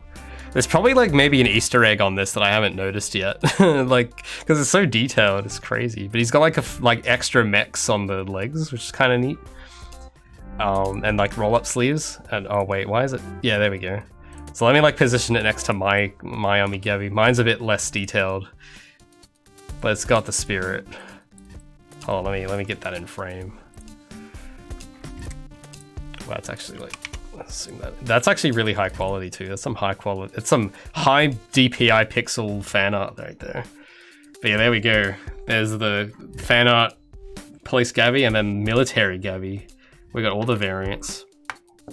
Gabio is your favorite? Oh yeah. Let me get Gabio up. That's the Yu-Gi-Oh one, right? Yeah, that one is like interesting because I've seen that palette used in other places. I just can't put my finger on where, but it does look. It has like a. It's on the tip of my tongue. I feel like it's like it looks a bit like Shadow the Hedgehog's palette, but just with more purple. Maybe that's where I see it.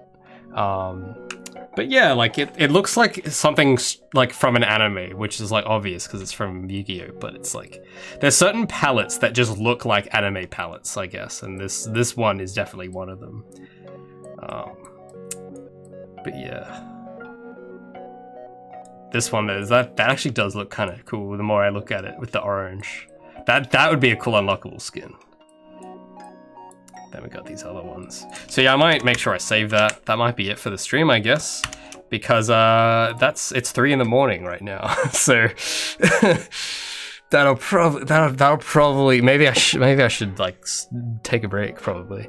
So yeah, thanks everyone for coming and watching me. I know it took a while to get the sketch up and going. I was kind of hoping to have done that before the start of the stream, but I was busy today. So yeah, we went from having what did we start from? We basically had nothing. Like we had a reference image. Where did that go? We had oh wait, let me show you my screen. Because at the start we had wait, is this screen showing? Okay, sweet. Because at the start we had like what? We had a picture. And now it's like not showing properly for some reason. Yeah, so we had, why is it so opaque? So we had this is what we started with. I just had like a screenshot from Design Doll, and then we took it. We'll do a run through the process for I don't know how long I've been on live, but we'll do a quick rundown of how it all went. So we basically took that, drew a figure of Gabby over the top, drew some armor, and I also want to try out different outfits, which I can do because I still have this base sketch. Or if I want to draw something more casual on her, I can do that. So maybe I'll do that next time, because we got this armor. And then what else? Then we added the color. Then we added the lighting, and I added like a bit of post-processing to it. And then we made a lot of variants. So yeah, we actually managed to get quite a bit done. So pretty productive day, I will say. Anyway, that'll probably do it though. Drift from Fortnite. I haven't played Fortnite in a while. You have to fill me in on who this Drift guy is. Dude, maybe like Do like a ninja skin or something with like the Red Bull logo on a singlet or something. God, that would be a treat. That would be a real treat.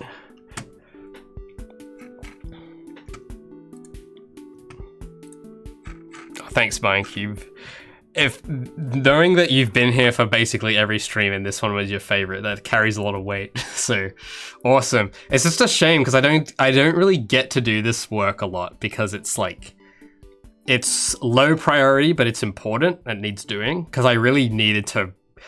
I was like, it's been bugging me for ages. I'm like looking at the model. I'm like, I can pick better colors than this now probably. So I'm glad I finally got to get around to doing that. So. But it's tough because most of the time you just got to fix bugs, which is very not fun. So yeah, but I think it's easier to show visual progress too, which I hope like that's kind of cool how people can sort of see that. But unfortunately, it's only like 10% of what goes into a game. A lot of it's really boring and like non-visual and nonsensical. That's kind of why games are so hard, you see, because it's like. You need like a very specific eye to know what's going on. Otherwise, like 12-year-olds could make games. I mean, 12-year-olds do make games, so maybe it isn't that hard after all. But oh, Mindcube, he's got something you got something special to tell me. What do you got?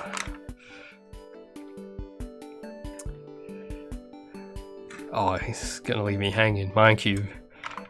You can't just leave me hanging, mate. You gotta. Tell me what's going on. Oh, here we go. Would I have time for oh, you know, sure. We've been on, how long have we been on? 5 hours. What's 5 more minutes? But you have to redeem it with your crates. I can't just give you free trivia. Someone's got to redeem. Oh, okay. All right. Well, I'll tell you what, we'll talk about, because one person in the chat, I don't know if he's still here, but Brown Natch knew this. He's the only guy that actually did his research, and none of you will probably find it, so we'll make that the Gabby trivia. So what Brown Natch was referring to earlier was that when Gabby was growing up, because a bit of a backstory. Now the backstory is like the events of Project Feline take place like in a very different time to Gabby's backstory, or at least the part of her backstory I'm going to talk about. But when she was like growing up and coming, I mean, she's still kind of growing up, I guess, but when she was around the age of 10 or so, she was part of a band, like a kind of like a post-rock sort of band with her two buddies, and the music is actually exists, by the way. Like, there's actual music from that band.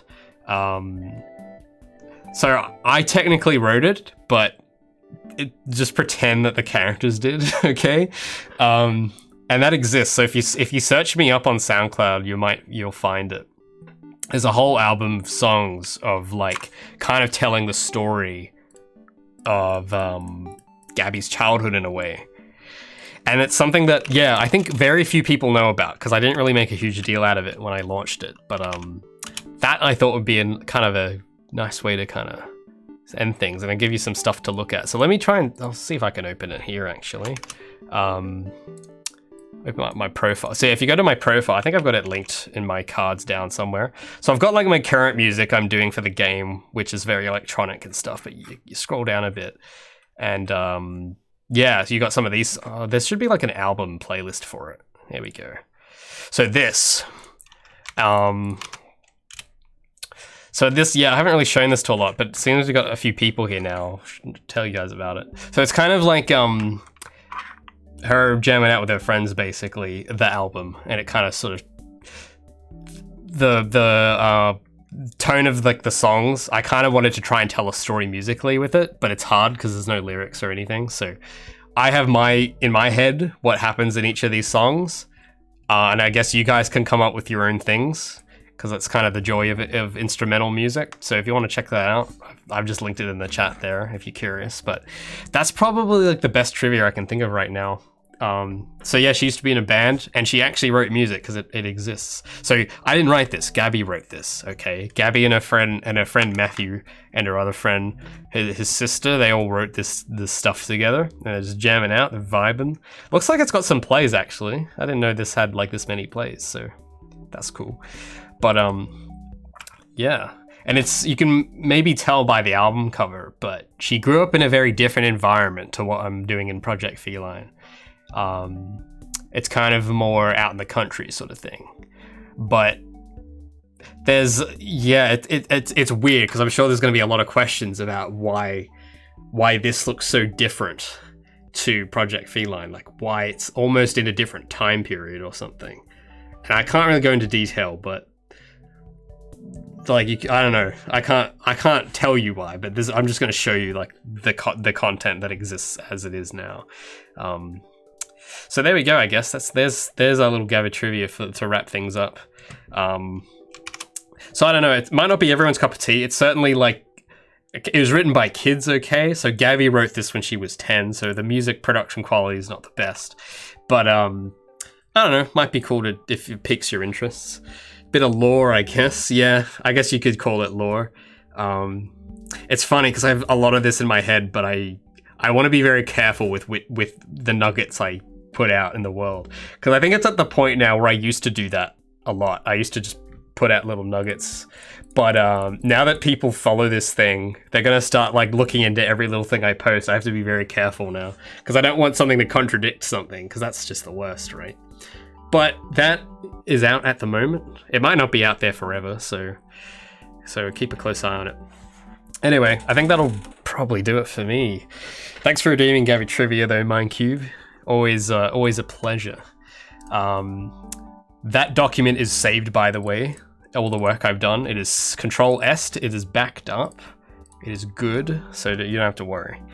And yeah, so if you want to follow the development of this project off stream, make sure to check out the game on Twitter. I have a Twitter page for the game, and I just post updates there occasionally.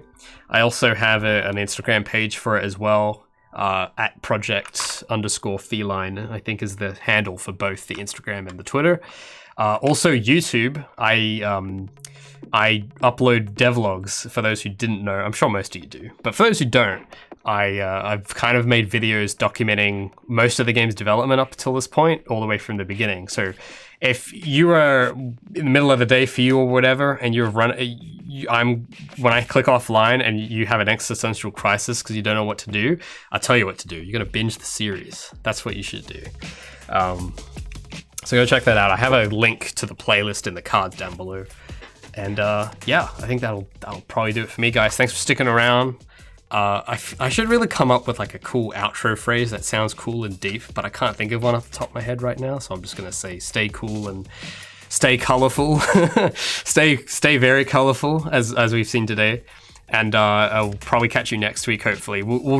I'll tell you what, next week, because I have a lot of programming still to do, but I'll do that during the week, and then on the weekend next stream, we'll come back to those costumes and do some more designs, because I have a lot of ideas of stuff I want to try. So if you're looking forward to that, follow the channel, get notified when we go live next, and I'll see you then next week, Saturday, 12 p.m. UTC.